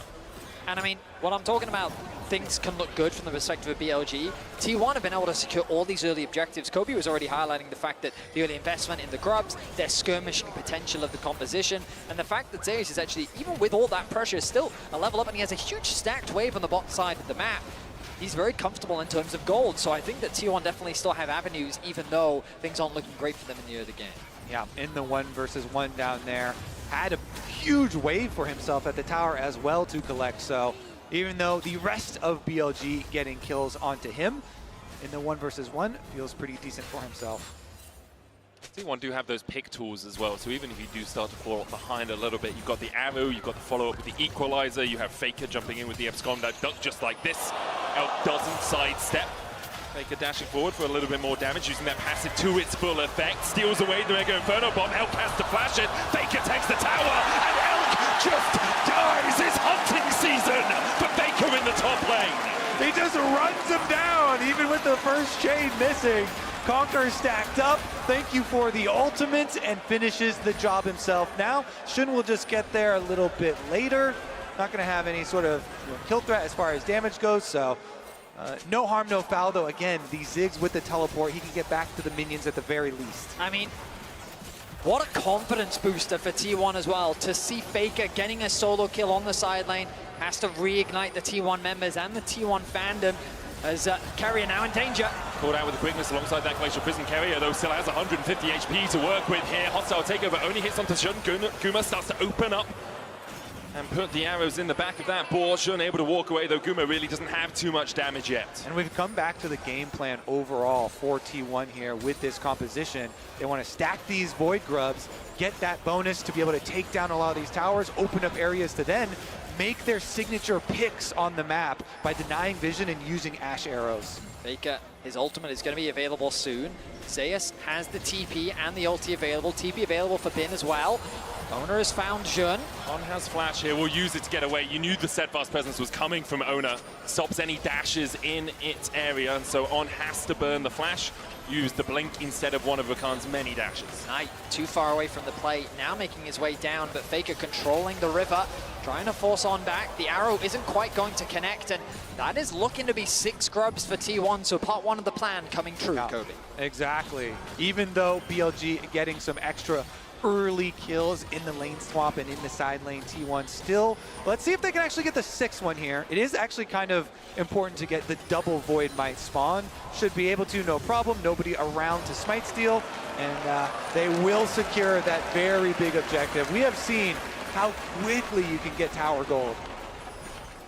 Shun hovering around the bot side of the map. There's a potential play onto Zeus on the Rumble, but there's no way for him to really play through. Instead, the rest of T1 is going to look to reset. You can see the Elk benefiting from finding those early kills onto Zeus, but after losing his life on Gumayushi, kind of playing the map well, he's been able to close that gold gap thanks to the CS advantage that he's been able to find. And we find ourselves in a neutral game state, 12.5 minutes into game 4. Tiny gold lead for BLG. You can see Shun about 500 gold ahead, the bot side about 200 gold ahead each as well, but as close to neutral as you can get in this series. T1, though, do have the neutrals themselves, those 6 Grubs and the Drake. Next Drake up in 40 seconds time. You see Carrier pathing through that bot side jungle, hoping to get vision towards that dragon pit. They'll use the mid prio and then they'll move T1 down towards that bottom side to make sure they can control that bot side river. And BLG, they have so much wave control. Ziggs in the mid lane, have the Smolder Versailles on top side. Oh no, looks for Bin, he locks him up. Bin though with a great arm into the wall. Ona's gonna have to flash away, the lock-in invested as well. Bin holds on to his summoner, BLG beginning to collapse the Mega Inferno Bomb coming out as well. There's the arrow, Bin sidesteps it. Zeus might have to flash the wall here. Ono on that front line, locked up with the quickness. He dives onto Elk, Gumayusi caught up. Elk falling low though, and the flame spin is enough to burn him down in the river. And now T1 begin to turn on the afterburners. Shun has to flash across, dash across the wall with the Ice Assault. Gumayusi can't quite get the down with the volley. Carrier though! He will not let you escape, and now On has to dance away with that grand entrance. Carrier looking for a little bit more. Gumayusi puts a volley in his back and forces him to the safety of his tier 2. Not only does Carrier flash to get the kill there, not let Shun escape, but he also bailed out Owner for T1. Big Renata play. A massive play for T1. Ona setting things up by getting that collapse onto Bin. The follow-up from the rest of T1 as well as BLG tried to collapse onto T1, thinking that they'd overstayed their welcome on the bottom lane, but they're able to turn the play around thanks to the arrival of Gumayusi and Carrier. T1 looking strong here in game 4. And BLG off there, resets off their deaths, immediately trying to get out onto the map and take this Rift Herald away, because they know if T1 get the Rift Herald alongside 6 Grubs, that is a tower-taking machine. Faker's here to check though, and the rest of T1 are making their advance through the mid lane. On and Shun in the pit, the Rift Herald down to 2,000 HP, Bin looking for that Nav as well. The Rift Herald still sitting at 2,000, that eye is open. T1 will close it and slam the door as well in BLG's face. Back out onto the map, T1 don't waste any moments. Securing the Rift Herald, forcing BLG back. They can look to drop that mid if they want. The Ziggs wave clear is going to be so obnoxious, so they're not going to look to use it on this wave. But come back to a crucial point. BLG's composition have a lot of tools to stall, so securing that Rift Herald is going to help T1 unlock these towers and keep the pressure up. Game plan moving ahead here. Faker deep into enemy territory, finding On. Blast Cone will get on to safety. Faker just dashes back. But again, now is where we're going to see the real acceleration for the side of T1. With Rift Herald plus the full 6 Grubs, you can drive the Herald in for the extra Void Might spawns there, immediately move up, snowball all of this money. This is what we've seen in so many of the games in this series, is such an acceleration at this point, the mid point of the game for the team that did get the early lead. And T1 are that team this time around. BLG trying to defend. Glacial Prism hits onto On, the arrow also connects. Bin dashes in, the Nar back, the hostile takeover makes Shun go berserk underneath the tower, and he pops the locket, but he will go pop first. BLG starting to turn this one on T1's heads. They found 2. Carrier has no flash, but Knight has 1 to chase. Carrier escaping on 100 HP, but On will not give him that luxury. BLG find 3 in the top side. And just like that, BLG punish the aggression from T1. Trying not to lose any momentum, they set their sights on the top tier 1, but BLG deny them access and turn the fight around. That play right there might change the course of this series. BLG with Knight on the front lines with his Trinity Force Smolder completed. Well, they're trying to answer mid here for T1. The bomb doesn't quite take out all of the minion wave. Because of the Void Mites, T1 stick around. They just can't quite finish the tower though. But Bin with some crucial playmaking there, getting a beautiful Gnar ultimate off onto 2 members of T1, and then just barely getting away with his life to deny Ona coming back to life thanks to the Renata passive as well. The mid tower still not going to fall just because of the wave clear from Elk. Carrier tries his best. The Mites should be able to secure this. No! Knight going to deny that once more. BLG fighting that tower's life. But here we are. Let's look back at the replay. All right, so it starts out, they use both Faker's ulti as well as the Ashe arrow. And as you say, Bin, just as he goes in, gets the knock back on 2 of them there, Carrier and Owner. And so they get the first kill. Knight then arrives on the Smolder, flashing forward to chase them down with his freshly completed Trinity Force.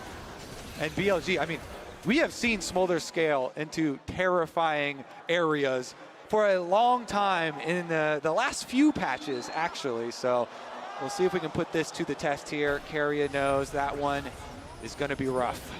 It's a tense situation. The gold finds itself even once more. We'll check out the itemization once we get back. But 2 dragons in the favor of T1. 6 scrubs to the name. 3rd dragon of the game going to be spawning soon. And ultimately it becomes a question of how strong will this smolder get? Can T1 accelerate the game quickly enough before Knight becomes a serious problem? Or can BLG stall the game long enough to get to a point where T1 will run out of options? Might already be a serious problem as we'll see him continue to scale. I mean, when you accelerate at the beginning, then you get to even stack much quicker. And so we'll start to see the execute and the burn really come in. Only 60 stacks short of that 225 mark. Alongside that, BLG helped by the fact it's a chem soul this game. Obviously, you don't want to give the enemy team a soul, but when they've stacked 2 Drakes, giving them a chem soul to let yourself scale isn't as impactful as if it were an Inferno, if it were Hextech. So T1 will be licking their wounds a little bit at that twist of fate. Gumayushi caught with the Mega Inferno Bomb. The wave cleared out in mid as well by Elk. T1 will use the time they have to pressure in towards this blue side jungle. Drake up in 10 seconds. It doesn't look like BLG really want to fight it. Not necessary for them to do so. Of course, just number 3 here for T1. I think the correct call is we keep on scaling. We got to get our smolder to the break point that you just talked about. And so they're going to push hard on the other side of the map. Definitely the correct choice here with the scaling that they have available to them. Take away a little bit of the jungle as well while they're at it, but T1, they press ahead. It's a tense affair. I mean, Medic, you called it earlier. The losing team in every game, 3 kills was the maximum. Well, T1's at 3. 1 more, and we've got a tense game on our hands. Well, I also do have to say, I would be willing to bet a lot that this will not be a 27-minute game ending, especially with BLG having Smolder plus a Ziggs. The reason why this is such a good pairing as the arrow goes wide, but Faker's still here. Take a look for that flank. We'll seal away the quickness from on guest. Charm flashes in, binds 2. Equalizer on the back line as well. As Faker is not of this earth. He finds the engage. He finds everything T1 were looking for.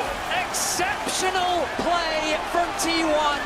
You think that the play falls short because the arrow doesn't connect, but Faker will find a way. And then with the 6 scrubs, with the Riptail, they immediately take the tower afterwards. And guess what? They're turning straight towards the barrel. Zeus on! It's just ticking away to the flame spitter damage. Zeus tries to turn it around, and in the end, BLG unable to hold on to their tier 2. Bin's coming across from the side as well. He TP'd in. T1 have started the Baron, and you have to feel it all hinges on this. On a knife's edge between T1 and BLG. Will BLG look to try and take the fight? Jun has Flash and Smite. Elk now joins the battle, teleports in. Bin looks for Keria, lands the slow with the boomerang. Knight TP'd in as well. BLG are going all guns blazing into the battle here as T1 are hailing the retreat. On dashing forward, he's only at 300 HP. Faker eats the bomb and is taken out low. Mega Inferno Bomb going in. Zeus will sacrifice himself for the good of his team to make sure the rest of T1 are able to escape with this Baron. The quick play from T1, the teleport ends up not mattering here from BLG as they only got the 1 kill in the aftermath. T1 just got so much out of this. Faker on the flank, even with the arrow going wide. He makes the play, and T1 finds so much. I mean, the arrow comes through, it does not connect, but on the right-hand side is Faker. He interrupts the knockup, and then he connects the 2-man charm into then the knockup come through from Ona. The wombo combo is exceptional, and T1 finds some much-needed kills onto the crew.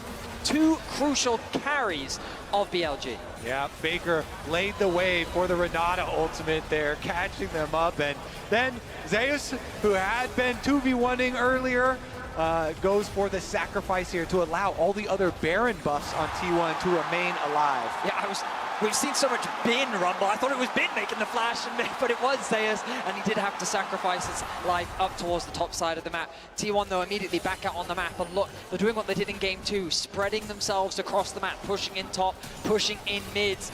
And Kobe, you said quite confidently that this game isn't going to end in 27 minutes, but the arrow once again onto Elk. He had the flash, he decides to use it afterwards. Ona couldn't quite get in range. to engage any further. Faker's taken out the tier 2 in the top lane. Shun goes in with the Glacial Prism on there with the follow-up. Carrier, though, an incredible hostile takeover puts on in his place. Owner tanking the tower. Glacial Prism stolen away by Faker as he dives onto the back line. Who else but Faker again? In the end, he falls. But Guma is making Shun look like a pin cushion. Knife forced to flash away. Elk trying to put the damage down as well. He won't land it on Carrier. The fancy feeder out in force as T1 begin to push up bot side. Yeah, T1 are taking another tower with the 6 Void Grubs as well as the Rift Tail. They keep on forcing these Vedias even when BLG try and construct their counter. T1 rebuff it. The Renata is just too much defense. Charging into that ultimate seems like suicide. I mean, I just feel like we're feeling the Faker effect here. He's not at the start of this play. The arrow connected, forcing the summoners out. Then when the range gauge comes through, the TP is quick to follow. Carrier with a fantastic ultimate to force BLG to disengage. And then when Faker arrives, he does not hesitate to dive past the tower and set up the play for him and Gumayushi to tear BLG apart. At the end, some slim margins there as well. Knight being forced to flash away a critical summoner spell, but T1 are doing a good job, I think, pushing the pace of this game because, as you mentioned, one of the reasons I was confident in saying that I didn't think it would end in 27 minutes, Ziggs and Smolder is such a good combo, and Ziggs wave clear plus the Smolder wave clear and scaling itself in that champion. But because T1 got those 6 Void Grubs that we have been so probably too hyper-focused on, the pushing power that they have shown and really accelerating this game and being able to get their Dragon Soul as well in a very timely manner means we are still on course for that T1 game plan. And credit to Zeus. 0-3 during the laning phase has bounced back phenomenally.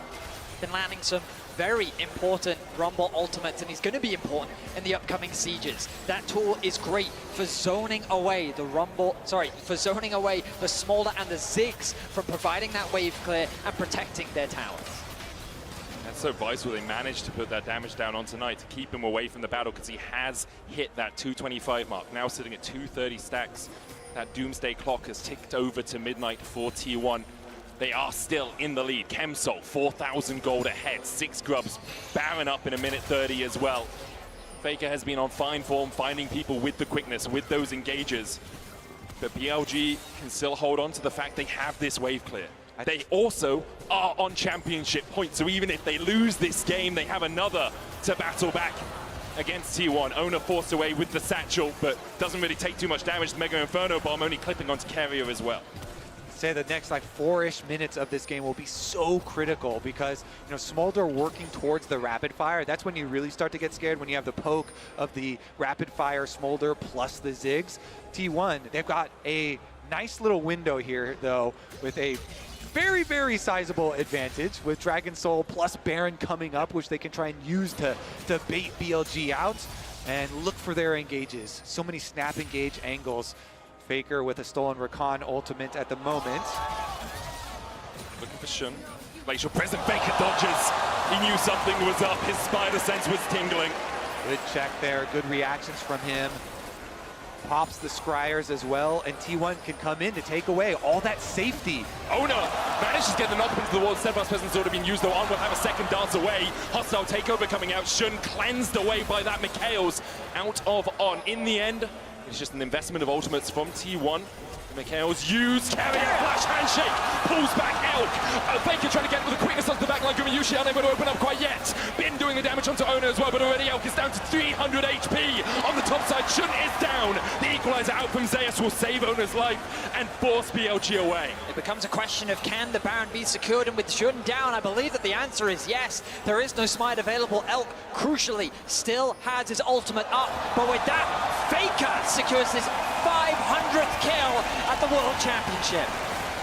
BLG are looking to fight this. They TP'd Elk into the mid lane. Has that Mega Inferno Bomb. It's going to hit onto Owner. Faker able to dodge to the side of it. 3,000 HP now on the Baron as BLG advance. T1 have already got the Baron though, and BLG now have to begin to retreat. But the damage coming out from Elk is absolutely massive. Faker dives in, lands on Bin. Grand entrance already locks him up. He wants to stopwatch to try and buy himself a second. Has the bailout ticking on him as well, and he flashes.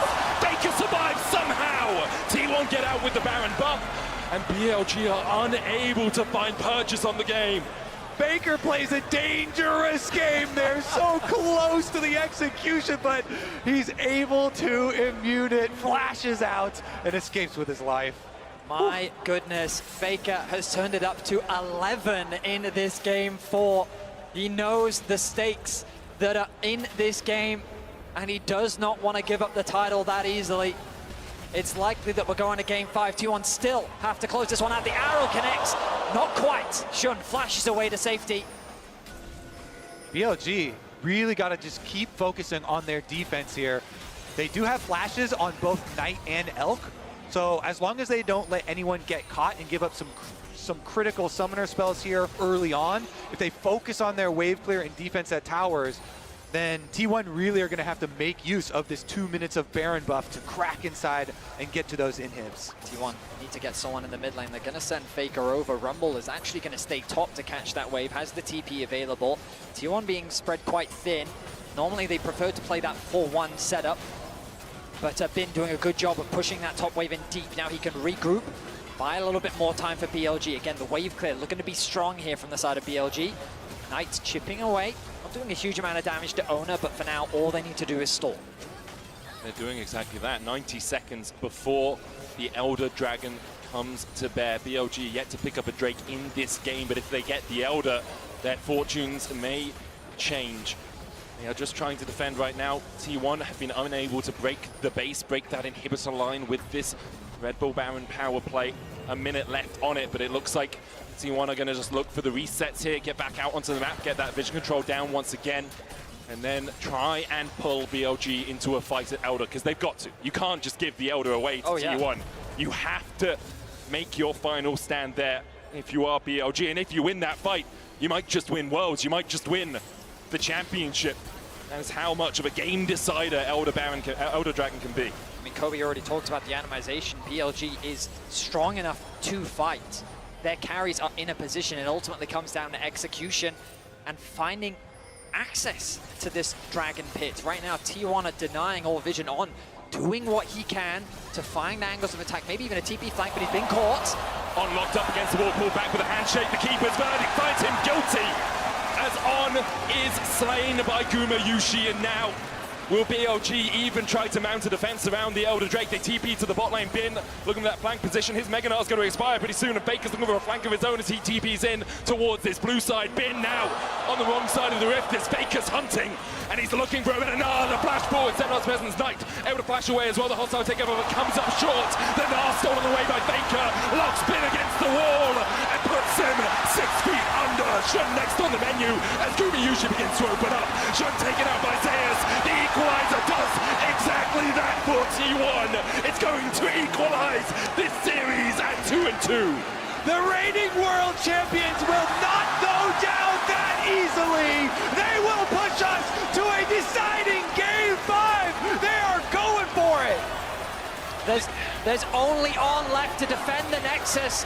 Faker steals away the Rakan ultimate. The defense is not strong enough, and T1 will bring us to game 5. On the shoulders of Faker, T1 will go to game 5. There is no one like him, not on this earth. T1 take us to Silver Scrapes. The arena erupts with excitement. What looked like a terrible start for T1 turned miraculously after some incredible plays from that man in the mid lane. Guys, that was an exploding game. Exploding game. Game 4 has been won by SKT1, and we are going to see the fifth and final game of this 2024 World Championship. The winner of this fifth game is going to be the world champion of 2024. Let's hear it for SKT1. Hopefully this game SKT1 wins. It's a 2-2 win. It's a tie between the two teams. That was really, I mean, exploding game. Like बोलते ना कि like Marathi में there's a saying, "Churshi chi." Fight है, चुरशीची fight. तो this is like getting very tense, जैसे हमारे world cup के क्रिकेट मैचेस होते हैं and all that. Same thing यहाँ पर अभी चल रहा है. Ashwin, I am hoping for SKT1. SKT1 जीतना मांगता है यार, क्योंकि फेकर मेरा फेवरेट है, one of my favourite. I mean he is actually very big name in league of legends. फेकर बहुत बड़ा नाम है लीग ऑफ लेजेंड्स के. इसमें उसको लिटरली गॉड बोलते हैं लीग ऑफ लेजेंड्स का. वो लाइक उसके मैकेनिक्स जो आपने अभी देखे, मैकेनिक सेंस, उसकी खेलने की स्टाइल जो है, वो कहाँ से कहाँ उसने जंप मारा, किसको उसने लाइक टारगेट किया, एक्चुअली उसका टारगेट कौन था, 2 जनों को उसने नॉक किया, मार दिया. मतलब that was awesome game play, superb, very good game play, बहुत ही अच्छी thinking on strategy on the part of SKT1. Just hope SKT1 wins, क्योंकि BLG भी उतनी लाइक बोलते ना कि छोटी मोटी टीम, मतलब SKT के आगे तो छोटी है, बट अभी उन लोग इतना एग्रेसिवली खेल रहे हैं. तो hopefully I mean my favourite is SKT1, but I am hoping the best team wins. तो आई होप आप लोग अभी तक एंजॉय कर रहे हैं. एंड ऐसे ही गाइज लाइक शेयर सब्सक्राइब करो यार.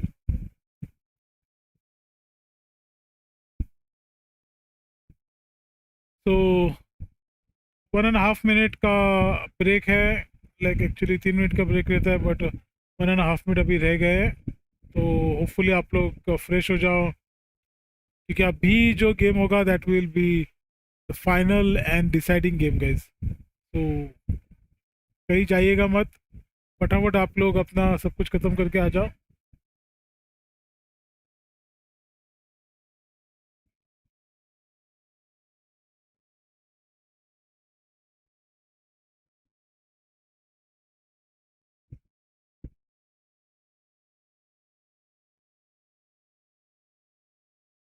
इस सीक्रेट लैब के चेयर्स अच्छे रहते हैं एक्चुअली, बट बहुत महंगे हैं यार.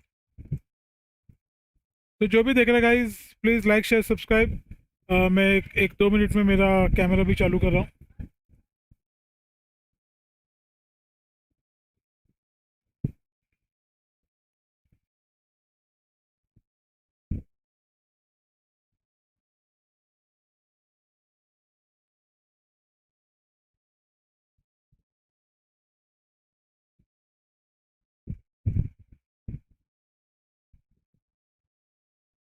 मेरा कौन से एंगल पे बैठा है क्या?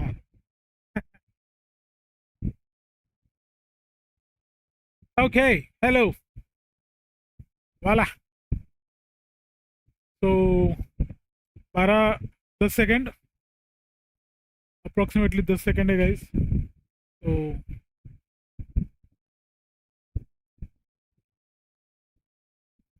थोड़ी देर में मैं अभी म्यूट पे जाऊंगा. Again I'll be going on mute.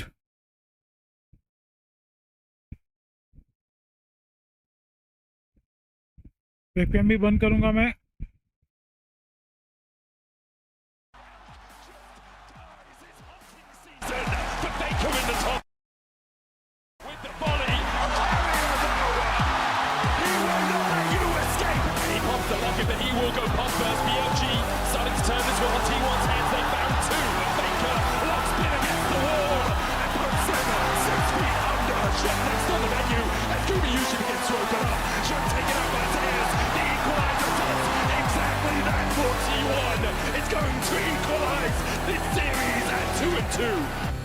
T1 fights back and brings us to a Game 5, the very last game of Worlds 2020. 2024. This is the way we wanted it. This is the way it was written in the stars and it was promised.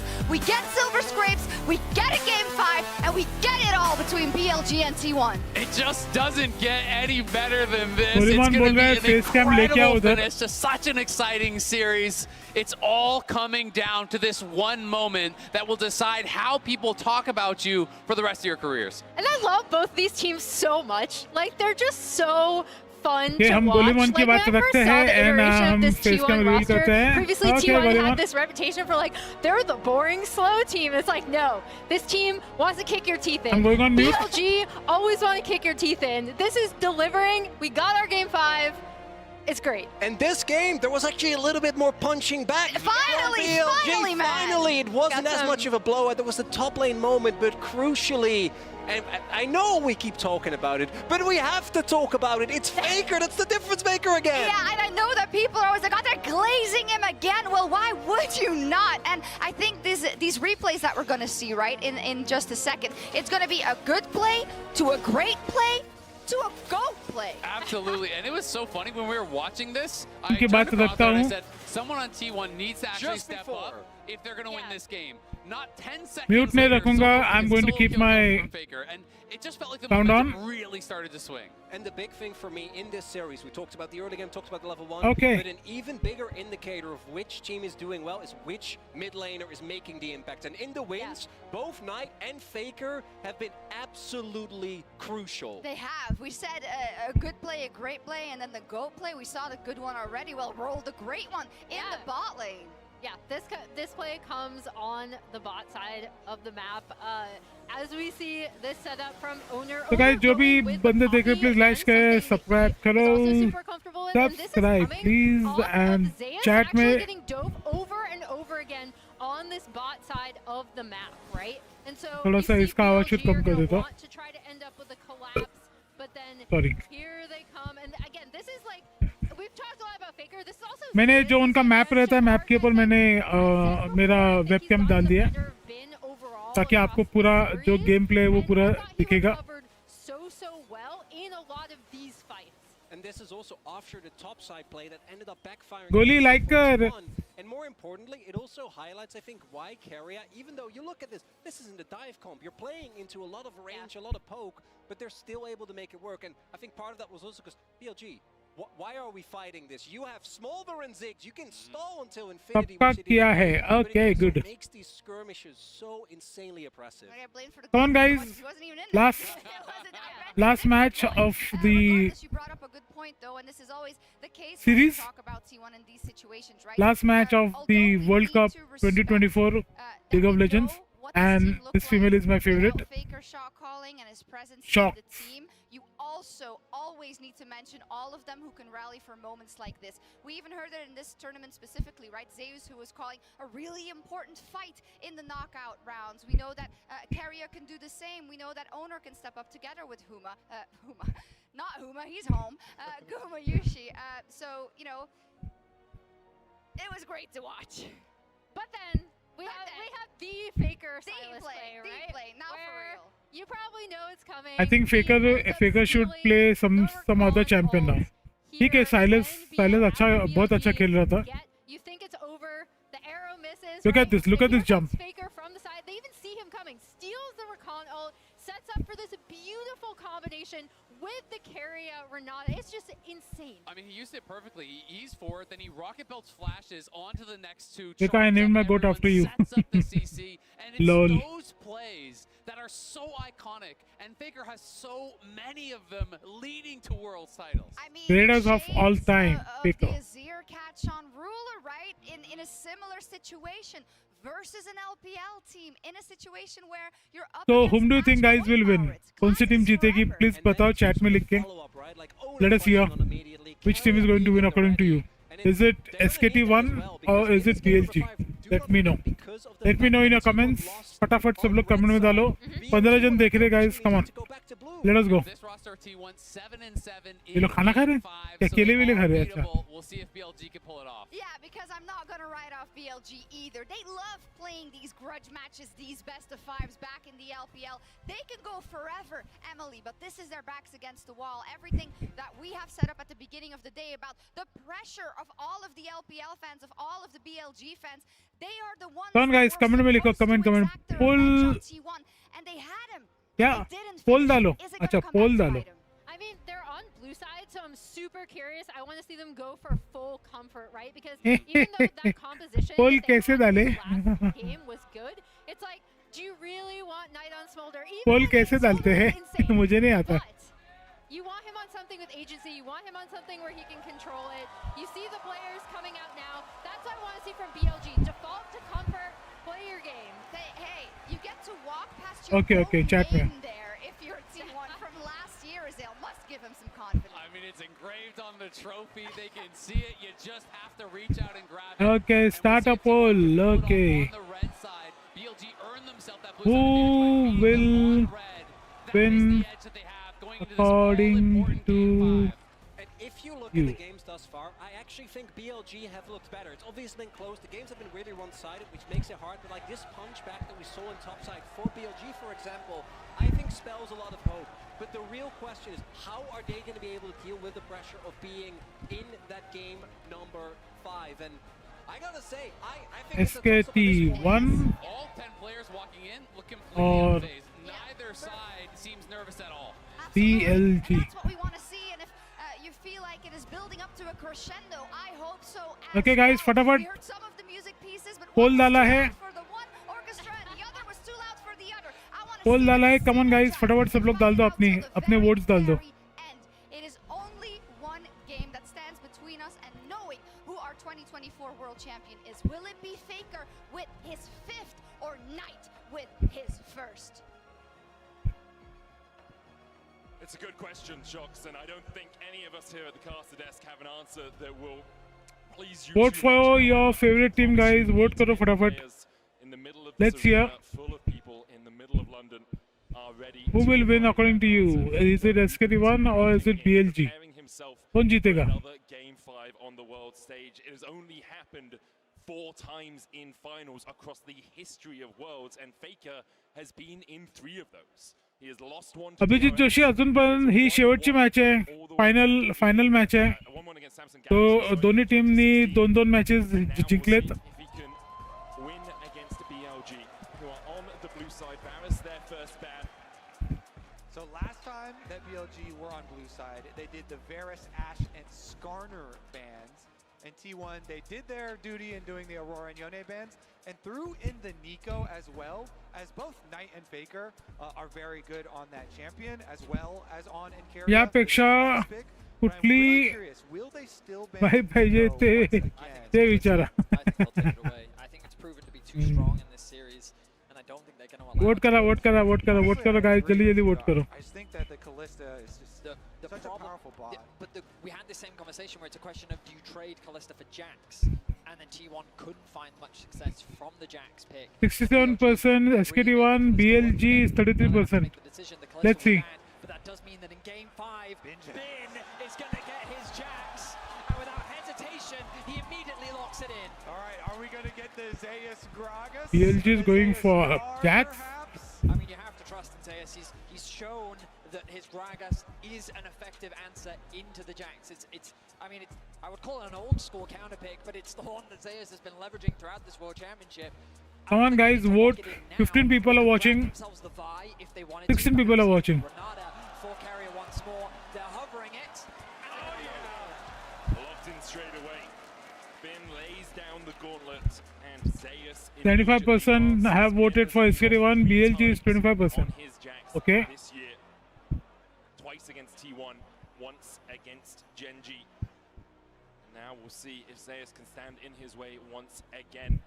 T1 looking towards perhaps a Galio in the mid lane here for Faker. तुम्ही कोणाच्या मागे आहात? SKT1. Very tanky front line already. Gragas obviously has a big sustained tank. The Galio as well. South Korea Telecom. Much unkillable unless you can manage to get ahead of him.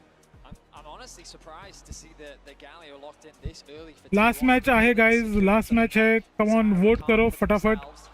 हमें world champion दिखेंगे अभी. कौन है? the Galio can be an effective answer into it. Elk gonna get himself his Kaiser. Ooh, we have to think they're going to build more on top of this dive then for BLG. Yes, some strong side laners plus some dive. It's just comfort. BLG are just saying, how comfortable can we be? Oh we'll my give goodness. Jax, we'll give Elk Kaiser, we'll give Knight Ari. That is the epitome of what BLG like. How many legendary player champion combos are we going to get in a deciding Game 5 of World Finals? Knight on his Ari. Come on, SKT, अच्छी team choose करो. Would be their skins. I mean, Knight, he's world famous for his Ari. Chalo, good night. Good night, Abhijit Joshi. Thank you for coming on the stream. But you cannot afford to underestimate it. The Xayah going to be locked in for T1. You imagine that Rakan is going to rise and Where is Hari Apli? Okay, good night, good night. To ban that one away. 100% agree with you there. Just works too well with the T1 comp. Come on guys, जो भी stream देख रहे हैं, like, share, subscribe करो और comment box में comment करना मत भूलना. BLG be here for T1 though, as we try and whittle down. I mean, possible jungle takeaways here for Shun. I mean, if BLG continue down their comfort route, do you just get rid of something like the Rakan as well? Obviously, T1 kind of want the Rakan themselves, so BLG will remove it. In the end, no one's getting Rakan. I'm thinking like Xayah is not all that powerful yet. Xayah क्यों लेते हैं लोग? as well. True. But they do leave the Vi up there for Shun to take. The Kindred ban is like, okay, we can see how much comfort you're drafting. We're not going to allow that. Man, but Vi, I would even prefer a Vi over a Kindred if you know, if we're running Ari, plus we have lots of dive on our side too. The Renata, a no-brainer as well. Follow up to the Rakan. Come on, last game. Those two primo picks. आज घंटे से stream कर रहे, my god. Too good against dive. I'm wondering if they put Ona on something a little more orientated. I was thinking maybe Viego, but I don't love it. I feel like Vi does make the most sense. The Poppy into the Jax. In terms of damage though, but it's so good at shutting down all of these carries that BLG are already it's also showing. A flex pick. You can also put it into the support position so they can wait to see what BLG draft and then decide. इनमें damage नहीं है किसी का भी. I don't know. Lot of CC is there, crowd control CC है. Like Gragas, Galio, Poppy, Jarvan. इनके damage बहुत है. Like Jax, Kaisa. Ari, like बहुत ज़्यादा. I was previously talking about Vi, but the Jarvan ultimate is better versus Xayah than the Vi ultimate is. So much better there. So really, really intelligent move. On, likely deferring to another one of his comforts, the cheeky hover, showcasing some confidence there. There's the rel. I will say Poppy is really nice into this entire BLG lineup. The question is now, is the Poppy going to support? Will Carrier be piloting it, or will Ona be the ones with his hands on it? It's synonymous with Ona to me. He has such a great record on this champ that my expectations are Carrier is looking through his support pool right now, wondering where they go, but it seems like perhaps T1 want to flex it. I mean, we talked about the damage, and I was a little bit worried putting all that damage responsibility on Takumi Yushi. By bringing in the Xin Zhao, it does increase the amount of damage that they have. And we think about mid-jungles, it was kind of the story coming into the series about how Knight and Shun have been working exceptionally well throughout the jungle bracket stage and finding advantages for BLG, and have really been playmakers when it came to the team fight. And Faker and Ona, a core part of the success of what makes T1 so good. Now, here in this game, yeah, Scanner लेते तो अच्छा था. Scanner is like tanky. I'm expecting standard lanes. It's Zeus' Gragas versus Bin's Jax in the top side. Faker's Galio, a tried and true throughout his legacy, versus Knight, a player that is looking. Come on, guys! All fingers crossed. With his signature. All fingers crossed. Couldn't have asked for a more exciting draft here in Game 5.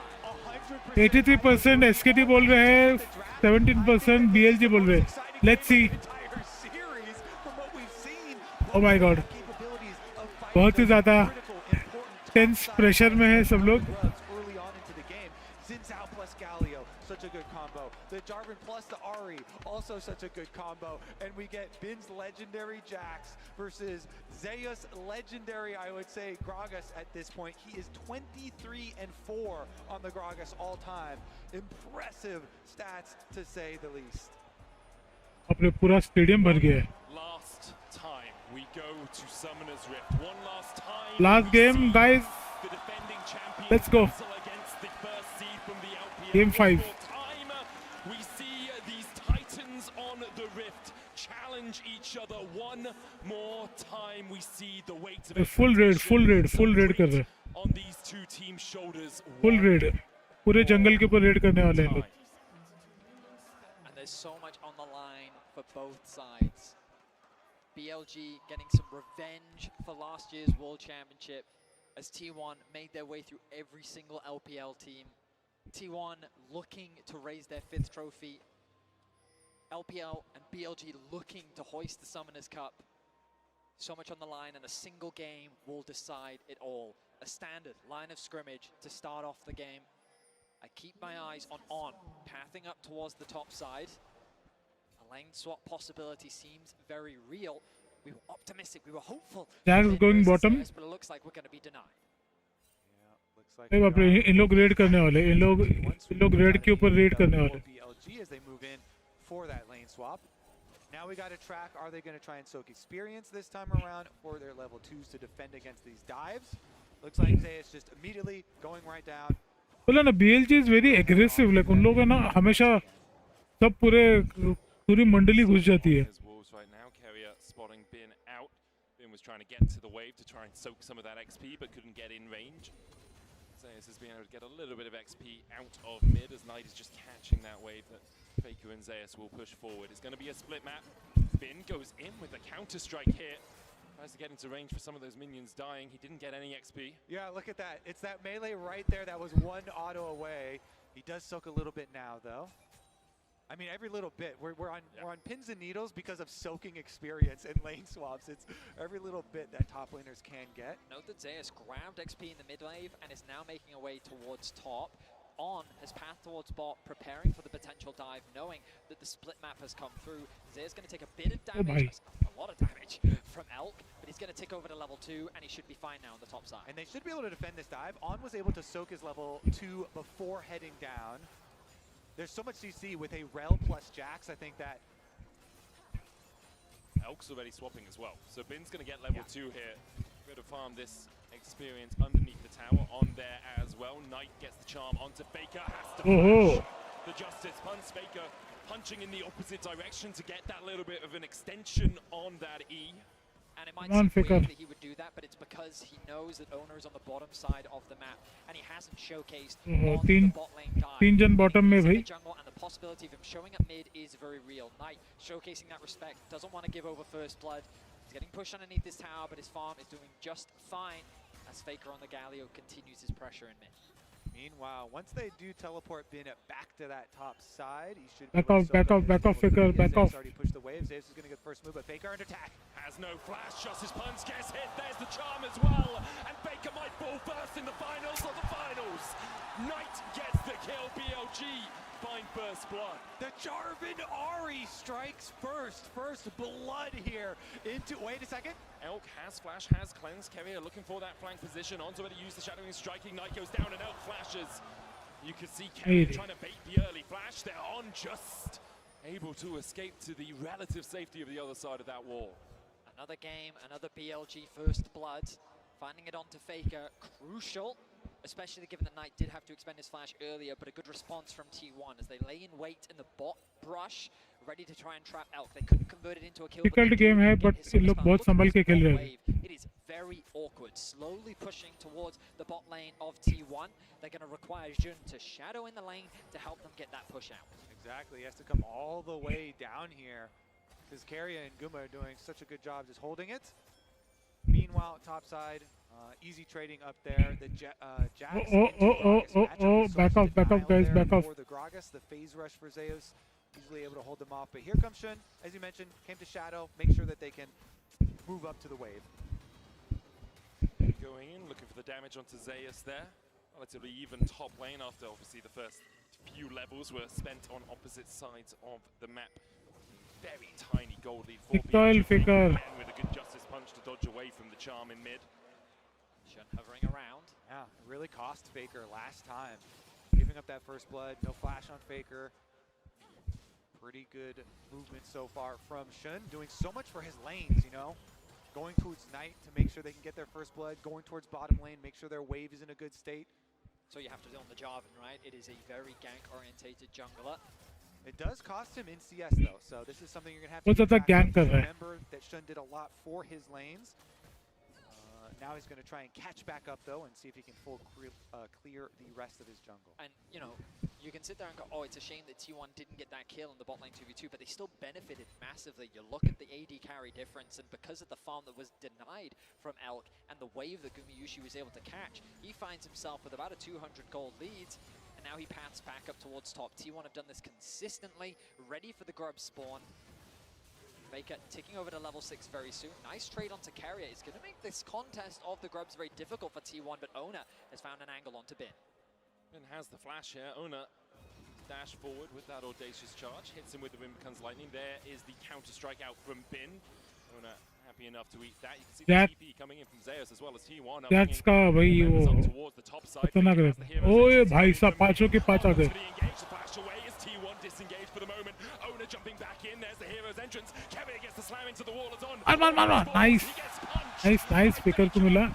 And now Bin and Shun have to escape, but Zeus does not want to let them get away. The explosive cast knocks them back. In the end, T1 will win the fight. In a series 1-1. that has been so focused on grubs, in the game number 5, all 10 players show up, and it is T1 who get Owner's Poppy Slam into the wall on. They get the kill, they get the grubs, and they immediately get turret plate money. T1, even though they conceded first blood, they set up for the grubs extremely well, and BLG got caught off guard. You feel that, Vedius? That is a wave of T1. T1, come on T1. Back at the replay, Ona walking into darkness, but he knows he has the support on. Not quite connecting on the stun. It could have been crucial, especially with Knight right there for the follow-up. The Galley ulti comes in, the connection into the wall, and then Faker securing that first kill. Yeah, and it's Carrier Poppy this time around, of course. He's the one who got it, and the grub secured. T1 with the lead secured. The reason we're so focused on Nice because you game. can balloon these gold leads so quickly, but Faker under attack. Does have the flash, will punch forward. Justice Punch coming out on, misses the crash down. The charm connects though, and the chase continues as Shun dives forward. Faker save the flash, and in the end will use it to dash out of Shun's engage. I can't believe in a 4 versus 1 he's still able to get out. The charm doesn't quite connect. Knight though very healthy, able to get the push, means that BLG should be able to secure the first dragon of the game. They haven't actually set their sights on it. No TP available for Faker. I am a little bit surprised. The bot push is going to come through for Gumayushi, who has sticked over to level 6. BLG right now, resets come through. Elk making his way back towards bot now. More turret plate money, more demolished procs. ये मरेगा भाई, मरेगा। Yeah. See just the pressure that Faker's absorbing in the mid lane. T1 now using that to garner a 1.7k gold lead. Gumayushi's been picking up plate after plate. Ona now looking towards this bot side. Elk yet to hit the level 6, still half a level of XP away. Elk has to run, supercharges his way back in the lane. I mean, the Xayah is just so far ahead here. 2 levels for Guma over him, not to mention all the extra gold, the biggest gold lead holder on the team. So much to know. गया nice. Goes on, Carrier turns him off. And the question is, will Elk stay around because he's still not at that level 6? I mean, a क्या dive किया tower के अंदर. खतरनाक. Along with this play in bot, Come on Faker. Finding those angles for Poppy to connect into the wall. T1 find another kill, extend their gold lead to 2k, and they'll secure the first dragon of the game. And it is a very tall task here for BLG to get Elk back into this game. Xayah is so weak early on, and being denied so much early into this game, it's going to be very hard for BLG to get their dive comp really online. It looks very hard for BLG. It should be very hard for BLG. Very far in the future, you're going to have to look before Elk is really a danger. Knight felt the pressure of this position last year on JDG in the semi-finals. It was T1 that denied JDG the golden road. Hoping to get revenge. He is one of the players that we will be keeping our eyes on as this game continues. His Ari has been able to turn around some incredibly difficult games before. The pick potential is real. But right now, Guma is just gone for it. Carrier with a good set pass presence. TP coming in from BLG as they look to make the play. Elvin Ferdin. Thank you very much for the sub, Elvin.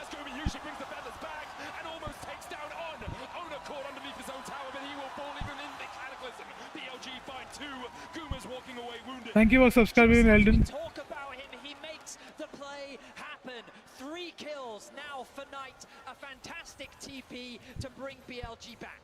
Speak his name. Hope you like the stream. Please like, share, and subscribe. That's Ari. That just fully funded Malignance and the shoes upgrade. Lucidity acquired. That ultimate cooldown now for Knight will be so low. T1 though, looking back at the grubs, they want to get at least 4 for their Void Might spawn. Despite a really good play there from BLG. I mean, yeah, the bot tower falling means that there's a huge wave as well. Knight forced to catch it, doesn't have the TP. I've put in a poll, guys. The idea of shutting please vote your preference. Whom do you think will win? Bin gets a nice flash, 2-person stun off, and they give the initial kill over to Knight. On's then able to disengage while Gumayushi does get away. Knight's able to secure the second kill as well. The kills in favor of BLG, but the goal Look at this cosplay. in the hands of T1. People are mad. So much pressure on the shoulders of these BLG players, and now even more so onto that of Knight, a player that is so well-renowned in the LPL 2 here, really looking to 3 kills of BLG, 2 kills of SKT1. first world championship. He is the richest player in the game on Ari, such a playmaker. Can he do it? That's the question that everyone asks themselves in moments like this as well. For BLG, it would be the first time they have won a world championship. For T1, it would be their 5th. Faker so often leads the charge. Now it's Knight who has to take the charge into his own hands. Carrier looking at the sun into the wall, the TP coming in behind as T1 begin to draw out their battle plans. Faker looking for that flank, BLG disengage. T1 can't quite find the fight that they were looking for right now. Faker doesn't quite realize he's sitting on a ward, but chooses not to overcommit to the play. TP's in ready for the action to kick off, but nothing too chaotic just yet. Minute and 15 until the next Rift Herald spawns. Too many wards. Bot lane has been completely abandoned. As T1 looking to now provide support for Zeus. See if he can push that wave underneath the tower. Keeping my eyes on the minimap. On has gone to reset, so it's BLG that'll be forced to concede for the time being. As T1 have numbers on the map, but On is quickly making his way towards top. Elk catching that wave in mid is crucial for him as he tries to close that goal gap between the two. Everybody's going on top. 4 players of SKT1 on top, and BLG also 4 players have assembled. Are we going to see a fight over here? No, they have backed up. They have backed off, really. The Q is going to be doing enough damage to help clear out those waves, but Gumayushi not slowing down. Come on, guys. Please like, share, and subscribe if you haven't done it yet. And again, the reason we're focusing so much on Knight, him getting all of this gold is because Elk has been put so far behind in this game. It's going to be a while before there is another really big carry threat on the BLG side, and so Knight is their big threat of getting kills. Bin, of course, on the side lane is going to look to farm up and scale up some more money on the Jax, but that as well might take a while. And typically, Zyra is a difficult AD carry to kill. Thanks to the feathers, thanks to the ultimate, but with a Poppy and a Gragas and a Xinjiao and a Galio, it's going to be even harder, and it becomes that question, as you highlighted in draft, Kobe, can the Jarvan actually lock the Zyra down? The flash is about to come off cooldown for Gumayushi. Both neutral objectives are alive. It's T1 that set their sights on the Herald, and they're going to be the ones to start this objective off. Now they will begin it. They have the vision control around there as well. You can see Knight pushing in the bottom side, does have the TP. He's also the only gold lead. Oh, Knight is pushing at the bot. Ari. few more seconds until Knight's TP is available. It looks like that they are just going to concede it as the bot side of the map becomes BLG's priority. Tier 1 going to be happy to secure the Herald and the top tier 1 as well. No one could really gain purchase on the mid wave as it's just cleared out by Elk and Zeus. They have taken the Herald and BLG is going for the Inferno Dragon. Objectives have been turned so quickly into tower gold during this series. They're looking to do it again. Knight's still working his way through that bot side tier 1. Will now take it. Then TPs to try and save the tier 2 in the top side. Rift Herald was not put down by T1. They just disengage as soon as they Go, see go, that go, teleport. go, Use go, that go, go, go, go. investment from BLG. I'll happily take it. Zeus is catching the wave in the bottom lane, so T1 not losing any gold on the map either. Yeah, BLG feeling like they need to invest Knight's teleport to deny that big influx of gold from one of those side lane secondary turrets to try and stop that snowball that has been so prevalent. Allows them to push right back out here for Bin, as well as Elk taking care of the wave in mid too. Some critical income for them. One of the things we were very excited about coming into this game was Bin versus Zeus, but Tier 1 have actually put Gumayushi. See, these guys, BLG is targeting Faker or B because if Faker snowballs, Faker agar feed ho gaya to be bad. So that's why they are targeting him a lot. But Bin yet to actually complete his first item. Let's see if this back will secure it for him. Currently BLG is in lead with the kills, but in gold SKT1 is in lead. Still about 1,000 gold lead for T1. A Drake piece, Hex Tech to T1, Infernal to BLG. The Grub's advantage as well with that Rift Herald in pocket means that T1 do have the pressure advantage on the map. They want to push in like this. They'll take a tier 2 in the top side. With 3 towers to 1 in their favor. Okay, so that's tower number 3 for SKT1. And with your outer tower still up, farm up with the static shiv on the Kaisa, keep on farming till he can at least get his second item here. And then they can try and look to actually contest. Little cheeky steal away attempt here on the blue, should be good. You can feel the tension, 3-2 in kills. 2k the gold lead for Tier 1 after securing that top Tier 2. The fact that Elk still finds himself very far behind is definitely a point of concern. He's been able to accelerate, actually get ahead of Guma, because T1 have been playing so much around their AD carry to put pressure on the map. Base is going to be interrupted there by Carrier, but BLG quite happy to play this. Each side is playing very, carefully. बहुत ही आराम से खेल रहे हैं. They are not being very aggressive. He can have impact in these later fights. Put pretty drastically behind in the early game. So the gold, it fluctuates between about 1.5 to 2k between the two teams, which BLG will be happy enough with considering how the early game went. Faker lying in wait here to see if Knight oversteps. Knight just wants to push out the wave and then get himself back to base. Bin pulling the wave across a little bit here, but with the counter-strike he will just start to push this one towards T1 again with 2 minutes on the Baron and 2 minutes on the Cloud Drake. Expectation is everything will calm down over these next 2 minutes until we start to see that vision play begin to be established for the neutral objectives. Yeah, BLG doing their best to clear out the deep vision that was left behind by T1. Whenever you're retaking the opposite side of the map, you have to be so careful clearing out those wards, because they are good at getting off these very quick flank plays. Carol to use for that prio mid. Charge won't be enough to take the whole tower, just a nice little chunk there, soften it up. Bin does have a tower in that top lane that he can start to pressure towards. You can see Zeus working his way up towards that, but I think Bin with enough time should be able to just chunk that tower down. It will be BLG's second of the game. Zeus there to respond. Shen pathing towards top as well. The pressure perhaps towards them, but it's this game of this ebb and flow where Faker pushes out bot, he then goes into the fog of war, Knight has to answer, so BLG realize, well, we can't force a play because Faker's always going to be able to respond first. Knight answers the bottom side, then TP's back in, so now BLG Remember in the mid to put again. Pressure back down onto the map. This is going to be push. He came out of mid, immediately pings back towards bot. wants to push out another wave, says someone has to come and catch this. It's Bin that's going to be forced to go back to base to head towards bot because he's the one that has his TP available. They're going to send Knight now over to the top side of the map, but the problem is you've now got your TP-less mid laner on the top side with Dragon spawning in 30 seconds. Yeah. So with the push that they've been able to get on bot, Faker gets a quick base off and he's already back out onto the map. Come on guys, last game hai, kuch hi minute baki hai.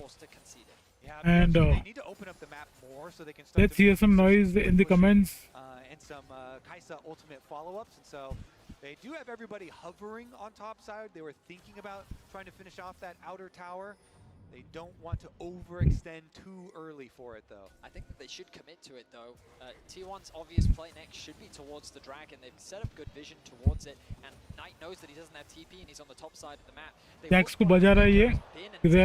Gragas पूरा slow करता है उसको. Slow. It's doing a lot of work here. They get the knockback as well. Carrier with the steadfast presence position is here to try and help out his top laner. That Fimbulwind and Cosmic Drive combination is causing a lot of headache for Bin. That and the phase rush, some very useful tools for Gragas to always keep you at arm's length or belly's length in his case. Meanwhile, Knights did end up finishing off that outer tower, that extra gold that they wanted in payment for the Dragon. So they still got a bit of what they wanted. BLG kind of giving up the minimum amount here in order to still get some trade back. Ultimately, yeah, I think it's the No big fights, no team fights are happening. Both carefully खेल रहे हैं लोग. They are not ready to give any chance or any kills. This is the way this game is played, guys. ये game ऐसे ही खेलते हैं. अब सामने वाले टीम को ज़्यादा kills नहीं दे सकते. अगर आपने kills दे दिए तो उनका experience बढ़ता है. और plus उनके gold lead भी बढ़ जाती है. Gold lead बढ़ गई तो बहुत difficult होता है to bounce back. Like you said, the Poppy plus Galio plus Xin Zhao and even Gragas. So BLG definitely going to be looking to control some vision first so that actually they can be the ones to try and set up some picks. Now, in Game 4, you said with confidence that you don't expect the game to end in 27 minutes. I feel like this game isn't going to end in 27 minutes. With how tense it's been so far, with clear win conditions laid out for both sides, the fourth Dragon of the game is where I expect a lot of action to be happening. In the meantime, both teams are prioritizing farming, looking for outer objectives, and ideally, if either one of them could break open that mid-tower, that would be great. But in terms of the siege, I think that it's not easy. SKT1 has taken 3 towers and BLG has taken 2 towers. One is top tower and bottom tower for BLG. And for SKT it is actually top. Both towers are gone. Bottom one tower is gone. It's their first time here in a Worlds final. It's fallen short a couple of times in the past for T1. Obviously they were here last year. They've been here 3 years in a row. Weren't able to win it in 2022, but in 23 they dominated Weibo. They dominated the LPL. Managed to take down 4 teams in that year, and now 3 teams in that year. Now alongside that top esports, looking to add BLG as a name to that list, but BLG have not lost a best of 5 versus T1. They just haven't played them at Worlds before, and here we sit 23 minutes in on a knife edge between these 2 titans. Reminder how close BLG was without Knight. The whole idea behind bringing Knight into this roster was to push them over the edge, to give them that last bit of power needed to get them to where they are today. They've ultimately built this roster to get to this point against, as Azael said on the desk, possibly the greatest roster that League has ever seen in history with their continued international dominance. Meanwhile, the T1 roster here. Legends already with making 3 World Finals in a row, looking to win 2 back-to-back. And we get the side lanes traded. Jax on bottom side, Galio on the top side. Mid lane waves traded back and forth as we just build and build to this crescendo of pressure in our final game of the year. It's crazy that it's all come down to this. So many comfort picks on both sides. The Sunlit Sky now finished for Bin. 2 items finished for him. Junglers starved of gold a little bit, as we often see at the highest level. If they could secure that second item ahead of this crucial fight, that would be absolutely huge. Both now fighting for vision. Resets come through for Zeus. He's making his way back out onto the map. Has the arm guard, a crucial pickup. providing a little bit more durability and just time-wasting potential in the upcoming team fight. Dragon a minute away. We get ever closer to that crucial objective. Armguard also finished for Knight. The bot wave pushed in. Elk not yet completed that Nash's Tooth, meaning he's not quite at the point of that consistent poke that we often see from the Kai'Sa. He's almost there. Has the blasting wand, has an Amtome as well. Gumayusi on the other side, sitting on a Zeal alongside his IE and the Essence Reaver. It feels like one of those games where a single fight's going to decide it, you know? As soon as a team starts snowballing, it's a Drake into a Baron, into a few towers, into a gold explosion. And I think that's why we see both teams so tentative about making that play.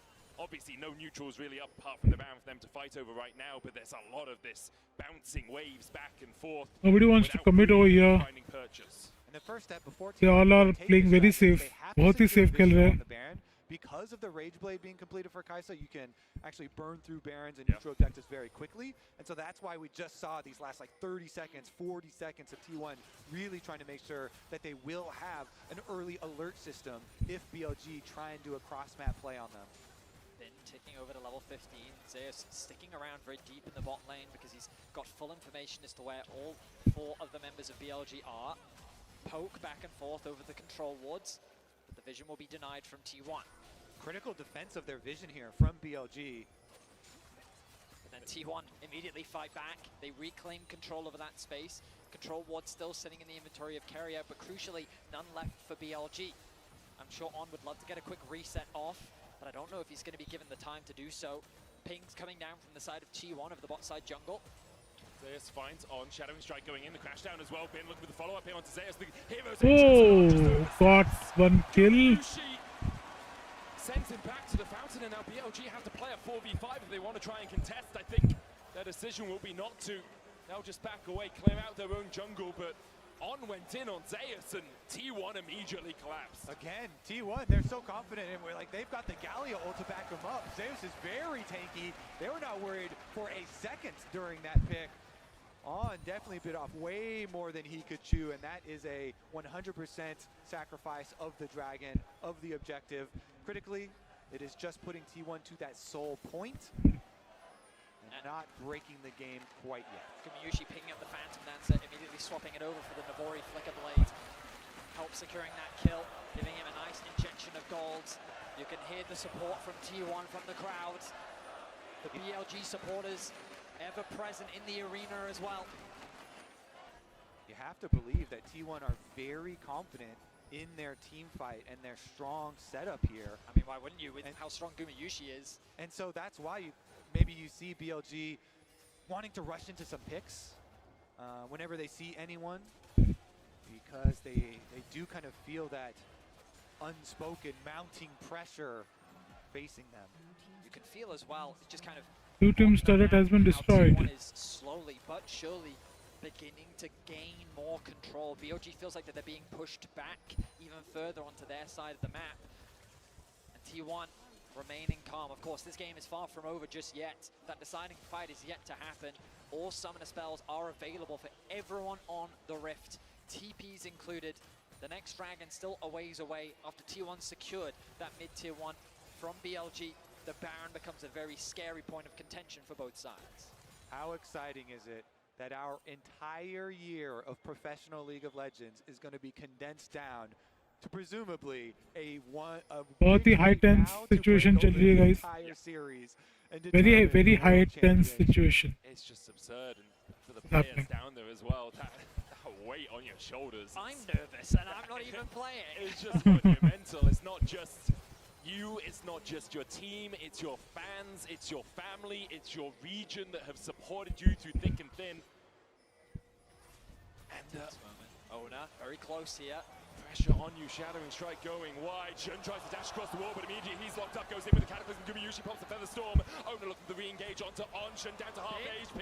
Bin gets onto the back line. Gumayusi cleanses away, but Bin has already put him in the dirt. Kerry is next up. Nice. Find 2, T1 able to back away for the moment, but the TP behind by Bin as he looks for a little bit more. Oh, they go back in. Baker flashes in, and down goes Knight once again when you need someone. Oh, SKT1 bouncing back. Come on, go for it. Ace.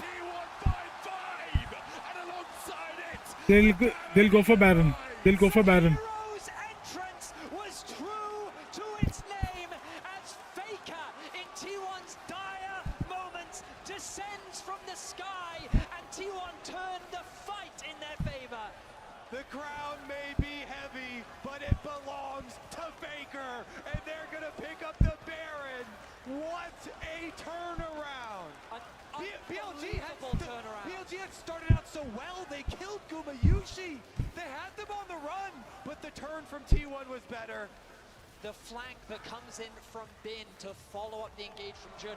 And crucially, you're going to see a charm come through from Knight that forces Gumayushi's flash.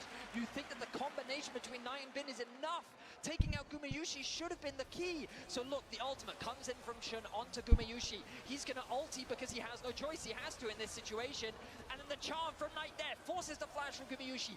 Bin sees the angle, so he flashes, sidesteps the knockback, and he's able to work it out to get the kill. And at this point, you think the fight is over. Exactly, then they're on the chase. Knight goes, he just barely doesn't have the range on his charm onto Owner, and they're teleporting for the pincer, but just as they're teleporting and Bin has to walk back to the fight, that's when T1 turned.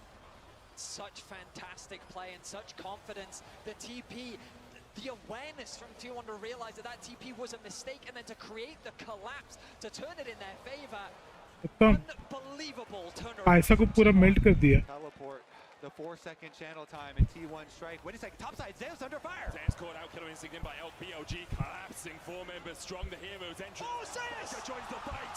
Elka with the stopwatch, Faker in the middle of them all, and it seems like death may have arrived, and his name is Faker. He's here for your lives. The rest of T1 begin his collapse.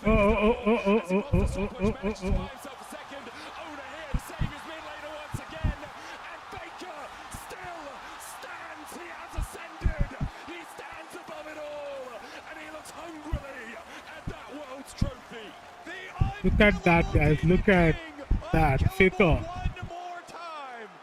Unbelievable once more. How does he keep doing it? I mean, with the Baron buff, 4 members dead. It's only Knight left to defend his base. His crumbling kingdom at the hands of T1. An inhibitor will fall, and T1 set their sights on the Nexus. Knight goes in with the Spirit Rush, lands the charm as well. The first Nexus tower's fallen, and T1 are just looking for the prize. They're hungry for it. T1 Oh yeah! Yeah! SKT1 has won, guys. SKT1 has won. Oh my god. Oh my god.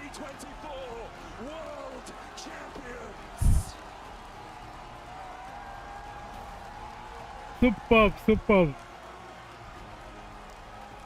SKT has won finally.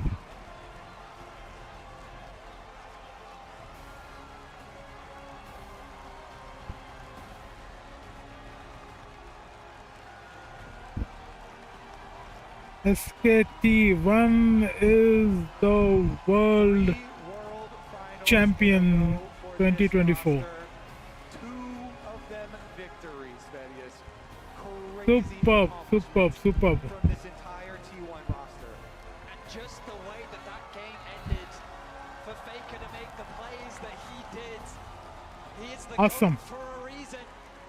Awesome, guys, awesome. Too good. 5th World Championship title. We are witnessing such a legendary resurgence from T1. A new era for T1 and an incredible performance. Awesome. Please keep that roster together again. That right there is a new T1 dynasty. Heartbreaking for BLG to be so close. In the end, as Faker said it best, you got to prove it. That's where you play. When you face T1, when you face the best in the world, the defending champs, you got to prove it. And today it was T1 that proved it. You know, trophy ceremony presented by Mercedes-Benz. They will hoist the Summoners Cup. I can't think of qualified players that deserve it more. From 4th seed in the LCK, 1 game away from not even qualifying to the World Championship, to making it all the way to the final, a full 5-game banger. They will lift the Summoners Cup once more. Oh, steps must feel so sweet. A 5-game banger, as you say, Vetti. T1 take to the main stage, and they deserve every accolade that is bandied towards them. It's back-to-back. London, Europe, the world, give it up. It's T1, your 2024 World Champions once more.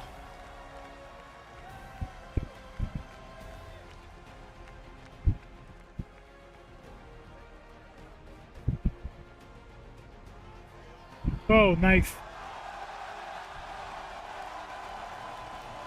Baker said, "This one's for you."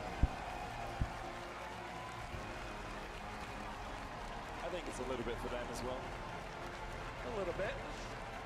Just unbelievable, truly unbelievable. An incredible run. T1 have done it once again. BLG were an incredible rival and opponent, and they pushed them to the very brink. But what a performance. T1's 5th World Championship, and they will raise that cup once more.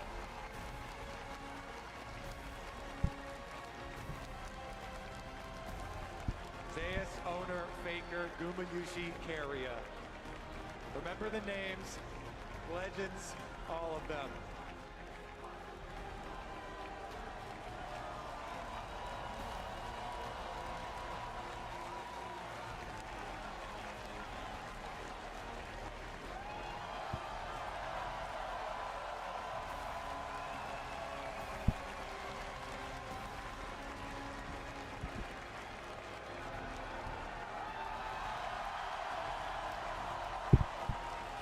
अरे गिरेगा हाँ Gumayushi supporting Keria.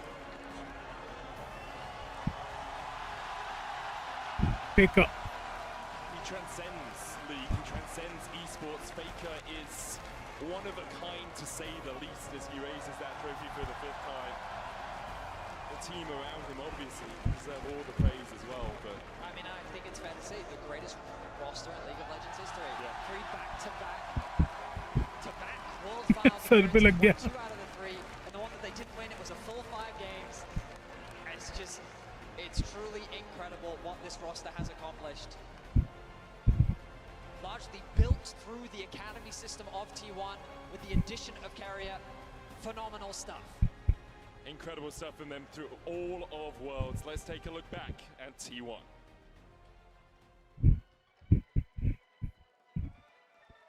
챔피언으로 참가했고 챔피언으로 떠날 계획입니다. Hans continues to put axes into the back of Zeus. Hans now in the middle of the minions, doesn't have a ward to play. Zeus can open up and Zeus finds it.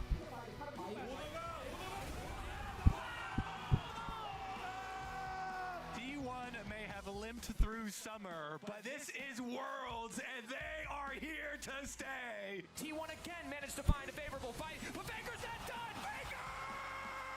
He gets the double! That was insane footwork from the Rakan. T1 refused to lose a best of 5 to the LPL, and they move on to the semifinals.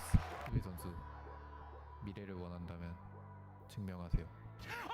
And he's dead, and it's Gumayushi taking matters into his own hands. The spears go wide and the poppy goes down.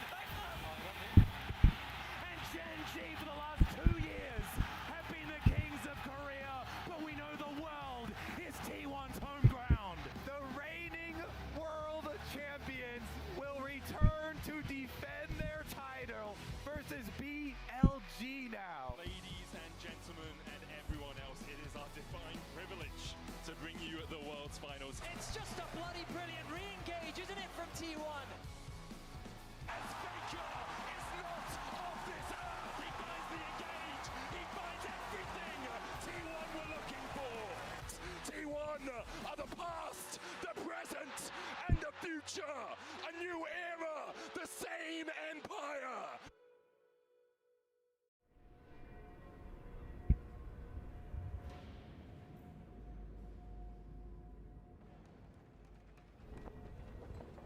ये गाना लगेगा नहीं नहीं नहीं नहीं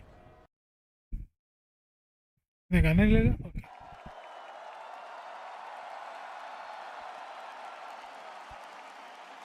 London, please give it up for your reigning and continued world champions, T1!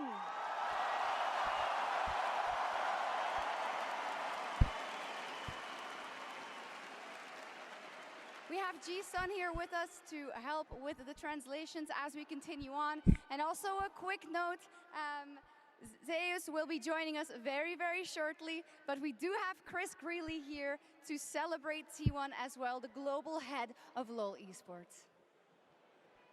Thank you, Shox. What a series that was. Congratulations, T1, our 2024 world champions. We are beyond excited to crown you as this year's champions and welcome you to the legacy of greatness. 2023 월드 챔피언십 우승을 다시 한번 정말 축하드립니다. 이 자리에서 함께 여러분들의 위대한 유산을 이루어내는 시간을 함께 보낼 수 있게 돼서 정말 큰 영광입니다. कुछ तो बोले Journey throughout the season and the tournament was nothing short of incredible. It was a joy to watch you rise to the top and claim your victory. You have made your fans, all of these fans, and the LCK very proud. 올 한 해 T1의 여정 그리고 이번 월즈에서 T1의 여정은 정말 경이로웠습니다. 이렇게 또 한 번 우승을 이뤄내면서 여기 계신 모든 팬분들, 시청하신 모든 팬분들 그리고 LCK를 자랑스럽게 만들어 주셨습니다.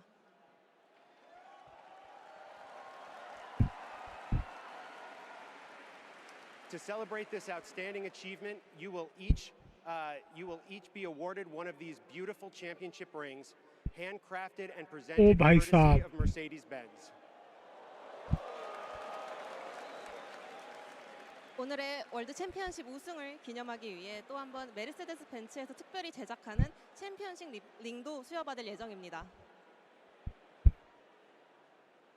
I also want to take a moment to thank the City of London for being such gracious hosts to us. Yeah, that's right.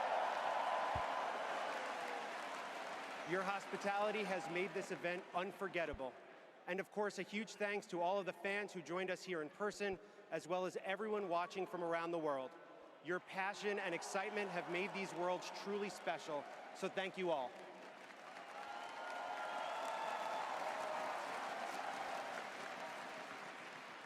I'd like to invite Riot Games co-founders Mark Merrill and Brandon Beck, League of Legends executive producer Paul Beleza, and Riot Games CEO Dylan Jahada to share their congratulations as well.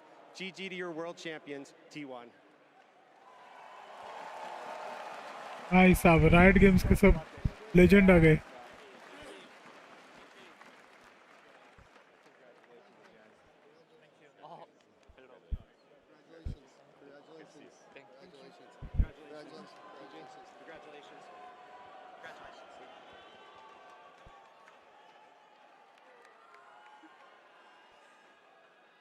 Thank you so much, Chris.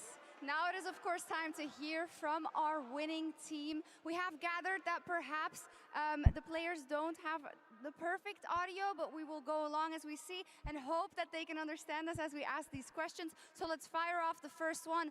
Faker, I have to go to you first.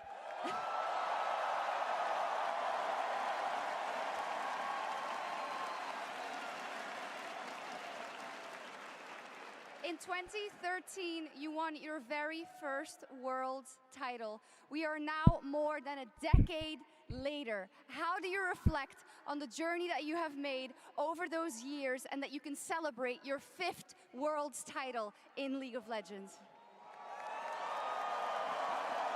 페이커 선수는 2013년도에 첫 월드 우승을 기록하셨는데요. 이렇게 10년의 세월이 지난 뒤에 다시 한번 월드를 우승하시면서 5번째 챔피언십을 얻어가게 됩니다. 지난 10년간의 본인의 여정을 되돌아보시면서 어떤 길을 걸어오셨다고 생각하시는지 이번 5번째 우승은 어떻게 기념하고 싶으신가요? 네, 또 이렇게 우승이라는 기회가 찾아와서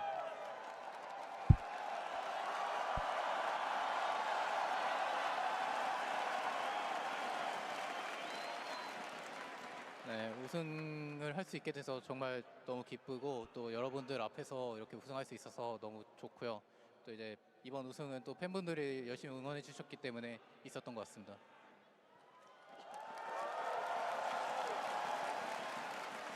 I am very happy to be able to lift up the trophy in front of you guys, and this fifth The title crown was was not possible thanks to all the support from so heavy my after all. fans.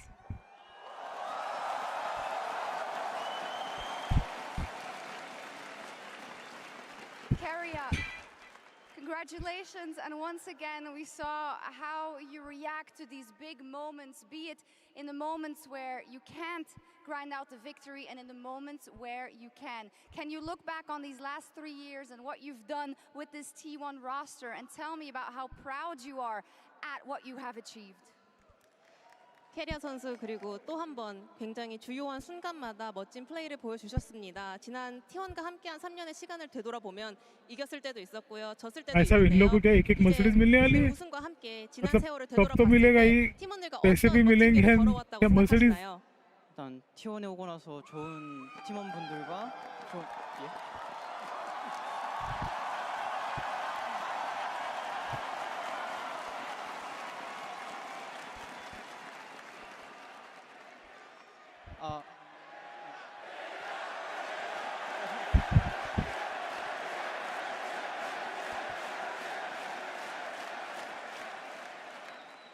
일단 땡큐 하고요. 그리고 일단 T1에 오고 나서 이제 많은 선수들 SKT1 has won the world finals, guys. 좋은 사람들이랑 Awesome. 함께 하면서 많이 인간적으로도 그렇고 게임적으로도 그렇고 많이 배워가지고 이렇게 그 시간 동안 많이 배워서 이렇게 और जितने भी ये logos आप देख रहे हो इनके shirt पे या स्वेटशर्ट पे या जैकेट पे they are all the sponsors are by the way. First of all, thank you for the chant, everyone. Thank you. Ever since I joined T1, I was surrounded by amazing people, and thanks to them, I was able to mature and grow so much as a player, but also as a person. And because of that, I was able to claim this back-to-back championship.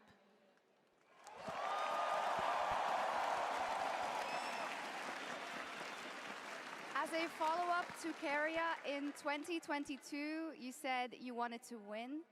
In 2023, you said you really wanted to meet New Jeans. What was the motivation in 2024?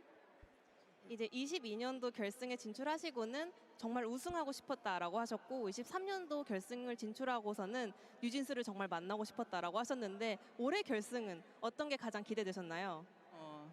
일단 이번 결승은 좀 준비하는 과정에서 되게 후회 없고 열심히 했다고 자부해가지고 이제 지든 이기든 받아들일 수 있을 거라고 생각했던 것 같고, 네, 지든 이기든 받아들일 수 있을 거라 생각했고 이제 그래서 이겨서 너무 기쁨의 눈물을 흘렸던 것 같습니다.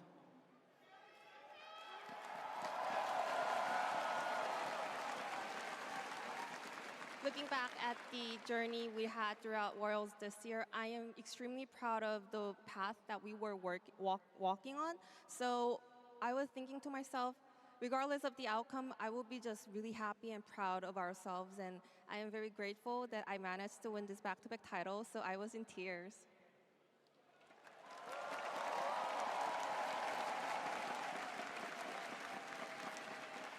Koma, my sincere congratulations to you for yet another Worlds title. You who were there in the first iteration of the back-to-back championships way back in 2015 and 2016. How do you look back on this run with the team after you came back to coach T1 after 7 years? 꼬마 감독님도 정말 축하드립니다. 이 팀이 15년도, 16년도 연속 우승이라는 첫 대기록을 썼을 때도 팀과 함께 계셨는데요. 이번에 또 한 번의 연속 우승이라는 대기록을 썼을 때도 7년 만에 팀에 돌아와서 팀을 지도하고 계셨습니다. 어떤 의미를 갖고 있을까요? 그 7년이라는 시간을 이제 날짜로 조금 해보니까 정말 긴 시간이었더라고요. 정말 그동안 이제 우여곡절도 되게 많았었는데 이렇게 다시 T1으로 돌아오고 너무나 좋은 선수들과 너무 이제 스태프들 진짜 항상 뒤에서 아낌없이 지원해주는 뭐 프론트 분들 이런 분들을 다 만난 게 그냥 너무 운이 좋은 사람이라고 좀 생각하고 있어요. 그리고 마지막까지 항상 또 응원해주신 팬분들에게도 너무 감사드립니다. 그냥 감사한 마음밖에 없는 것 같습니다. 감사합니다. I converted 7 years to days, and yes, it is a very long time. And yeah, I was very amazed that after such a long time, I had a lot of ups and downs, but I found my home back in T1, and I was able to find another huge success. I think it's because of the great players and talented Guys, the closing ceremony will also happen. अभी फिलहाल सबकी interviews चल रहे हैं. And SKT1 has won the World Championship 2024. So actually this is World's Trophy Championship ceremony. And I also have good news. I have heard that Zeus is able to join us right now. So if you please give him a warm welcome to the stage.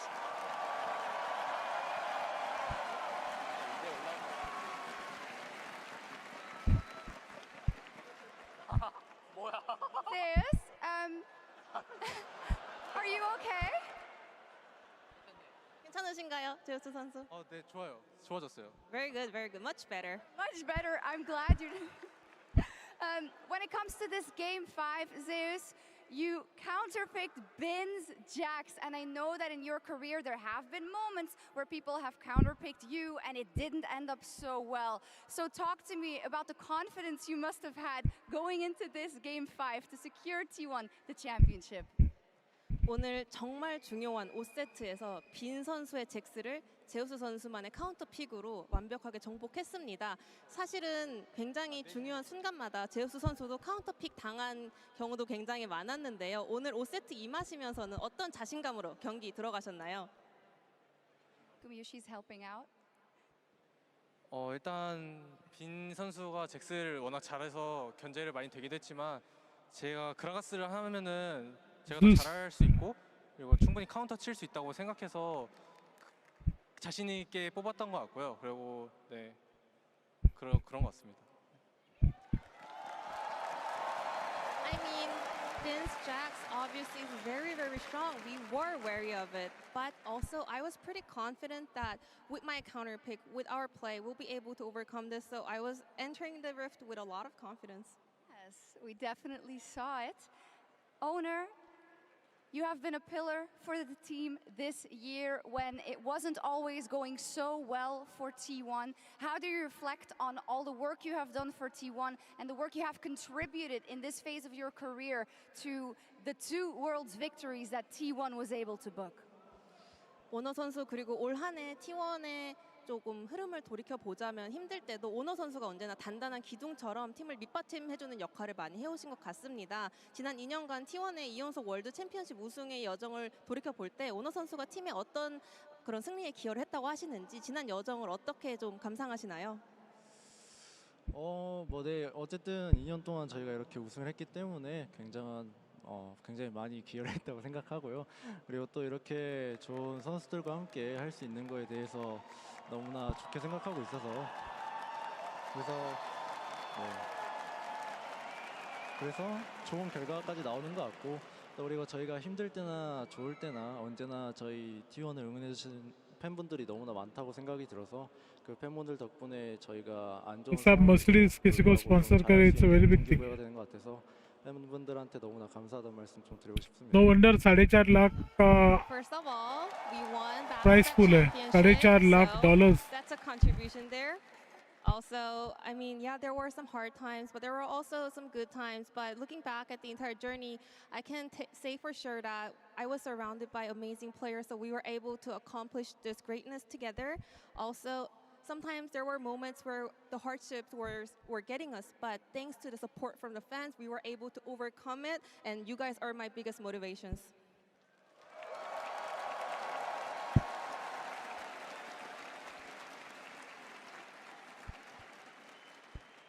Tom, I would also like to ask you about this huge achievement and what you want to say about your group of players that have worked through, as we heard, these hardships and came out on top once again.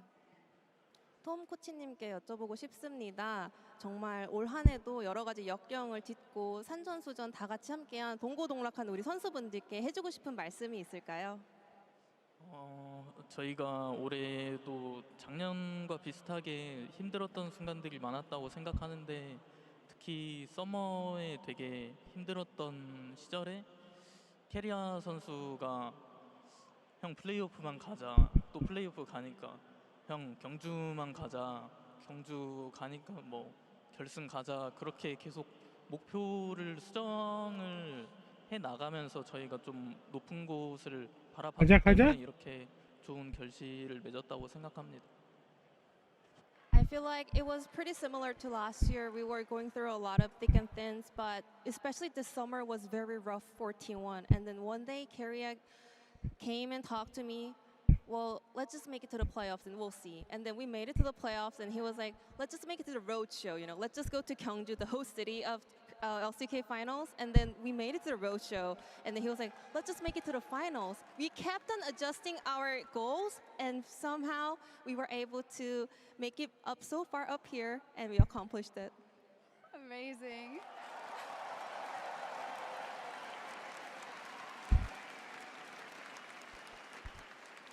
Gumayushi, congratulations on another world title.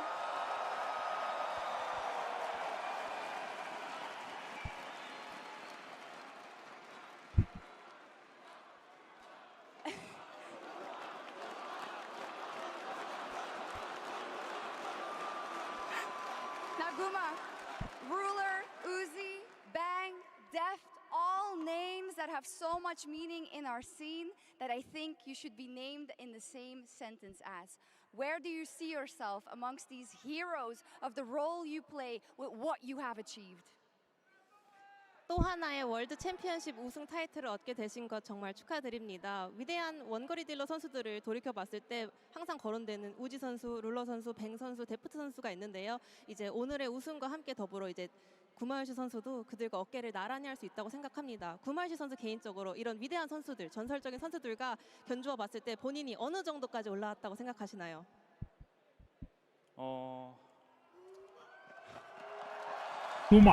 구마요시.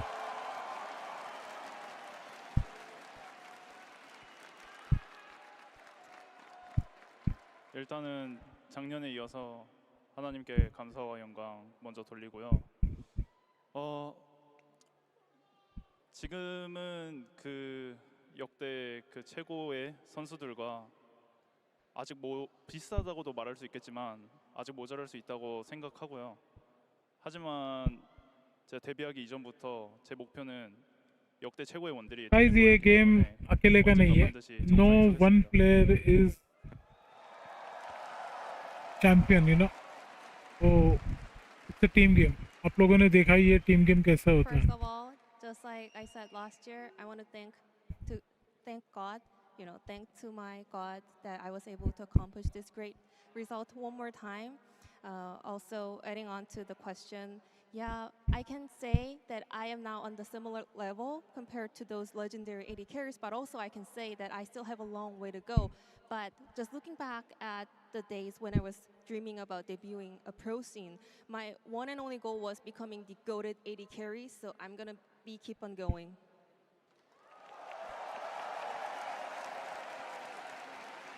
And of course, we have to ask Guma, because of the croissant last week and now spending a week in England, how have you been enjoying the cuisine here in London? 그리고 지난주에는 파리에서 멋진 크로아상과 함께 파리의 여정을 마무리하셨는데 이제 런던에서 일주일 머무르셨잖아요. 런던에서 미식 생활은 좀 즐길 수 있었나요? Very good.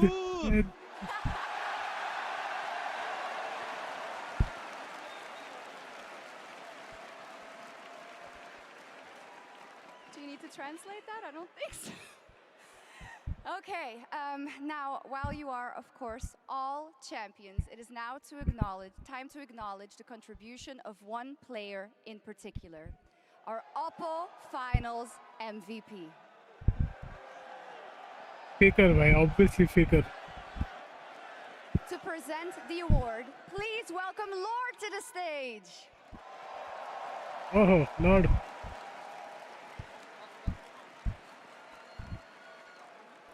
Thank you so much, Sharks. 송이 Shock. 축하드립니다. Congratulations on winning Worlds yet again, and congratulations on an amazing season from you. London, once again for T1, please.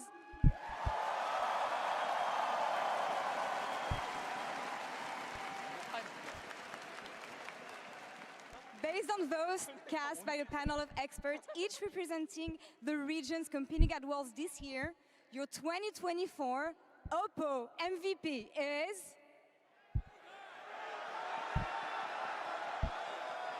Faker! Oh, Faker.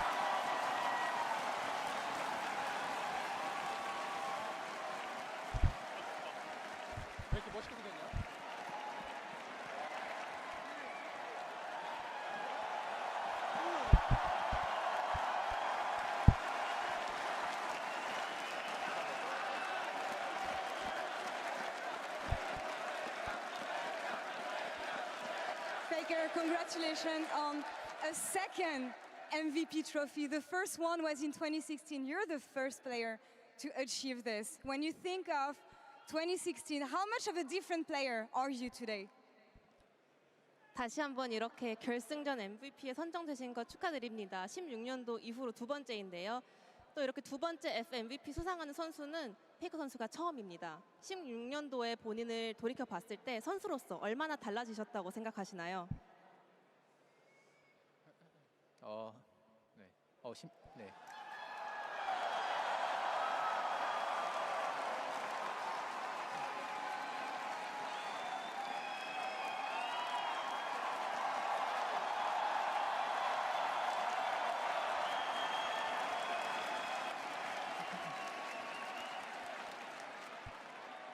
네, 16년도 때 뭐 MVP 받은 게 잘 기억이 안 나가지고 정확히 뭐 신경을 안 쓰고 있었는데 이번에도 사실 MVP는 별로 신경 안 썼었는데 이렇게 또 받게 되니까 되게 감사한 것 같고 그때나 지금이나 저는 뭐 좋은 팀원들이 잘 해줬기 때문에 이런 결과가 따라오는 거라고 생각해서 중요한 거는 저는 우승했다는 게 가장 기쁜 것 같습니다.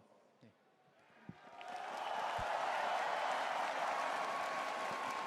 I actually could not remember that I won FMVP back in 2016. It was very vague in my memory, but same for today because I was not paying too much attention about, winning the finals MVP.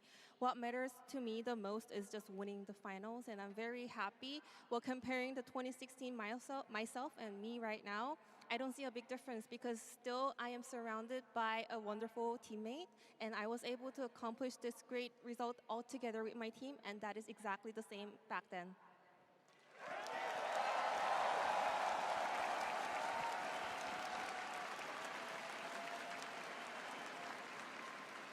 I know that you don't care about milestones. I know that you don't care about breaking records. So 11 years in, after everything you achieved, what is your motivation? What do you fight for?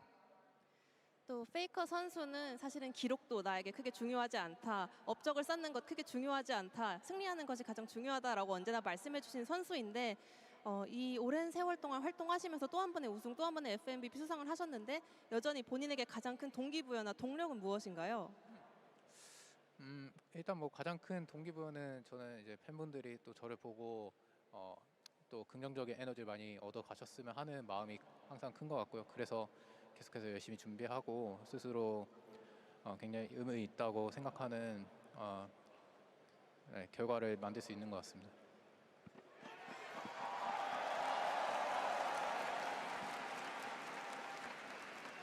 My biggest motivation is my fans because I believe spreading positive energy and influence to my fans is the most important thing to me, and it means a lot to kind of realize that you guys are actually getting a great influence from me, so that's my always biggest goal.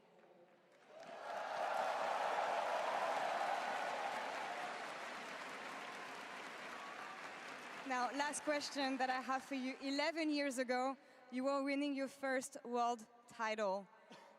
When you think about the person you were back then, if you were to send a message to this young boy who was about to win his very first world championship, now that you have 5 stars on your jersey, what would you tell yourself? 11년 전 13년도에 첫 월드 우승을 하셨고 정말 또 오랜 세월이 지나서 다시 이 자리에 와서 또 한 번의 우승을 이루어내셨습니다. 그 시절의 어린 소년 페이커 선수가 막 월드 우승을 하려고 했을 때를 지금 바라볼 수 있다면 어떤 감정이 들 것 같으신지 이제는 정말 엄청난 경력을 쌓으셨고 5번째 별을 유니폼에 달 수 있게 되었습니다. 그 어린 페이커 선수에게 하고 싶은 말씀이 있을까요? 즐기라고 하고 싶습니다. Go ahead and have fun.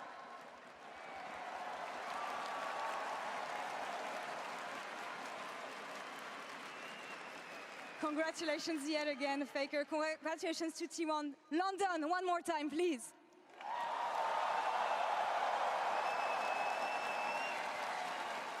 Now, before our champions lift the trophy one more time, I'd like to take a moment to acknowledge all of those who made Worlds 2024 the incredible event we've lived and breathed over the last 6 weeks. The 20 teams who traveled from every corner of the globe, their support staff, their families, their friends, all of you guys, the host regions we had, Germany, France, the UK, all of the teams we have competing all around the world all year long. Our tireless effort, the support team, our production, the event teams we have, thank you to all of you.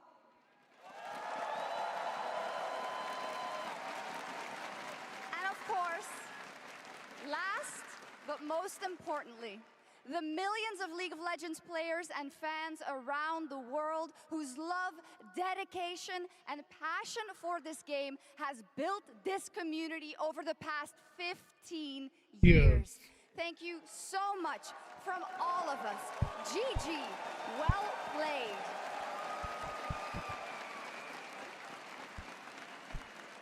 We love you. And now, one last roaring time for T1 as they lift the trophy again as your 2024 League of Legends World Champions.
Reckless.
भाई साहब पूरी right की team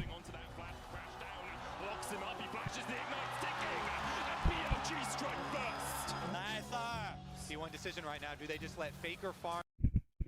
Okay guys, so I guess आज के लिए इतना काफ़ी है. I hope you all enjoyed. Please do like, share and subscribe हमारे चैनल को अगर आपको पसंद आया होगा तो. And I'll see you tomorrow again. We'll be playing League of Legends. कल हम खेलेंगे. कल मैं लाइव आऊँगा, मैं खेलूँगा. अभी जैसे वर्ल्ड कप अभी ख़त्म हो गया है तो डेफिनेटली थोड़ा सा रिलैक्स रहेगा. तो we'll definitely play tomorrow League of Legends. And ऐसे ही सपोर्ट करने के लिए आ जाओ guys. Please do come to support, like, share and subscribe. If you haven't done it, please do it now. And I'll be signing off now. Take care. Thanks a lot. Sayonara.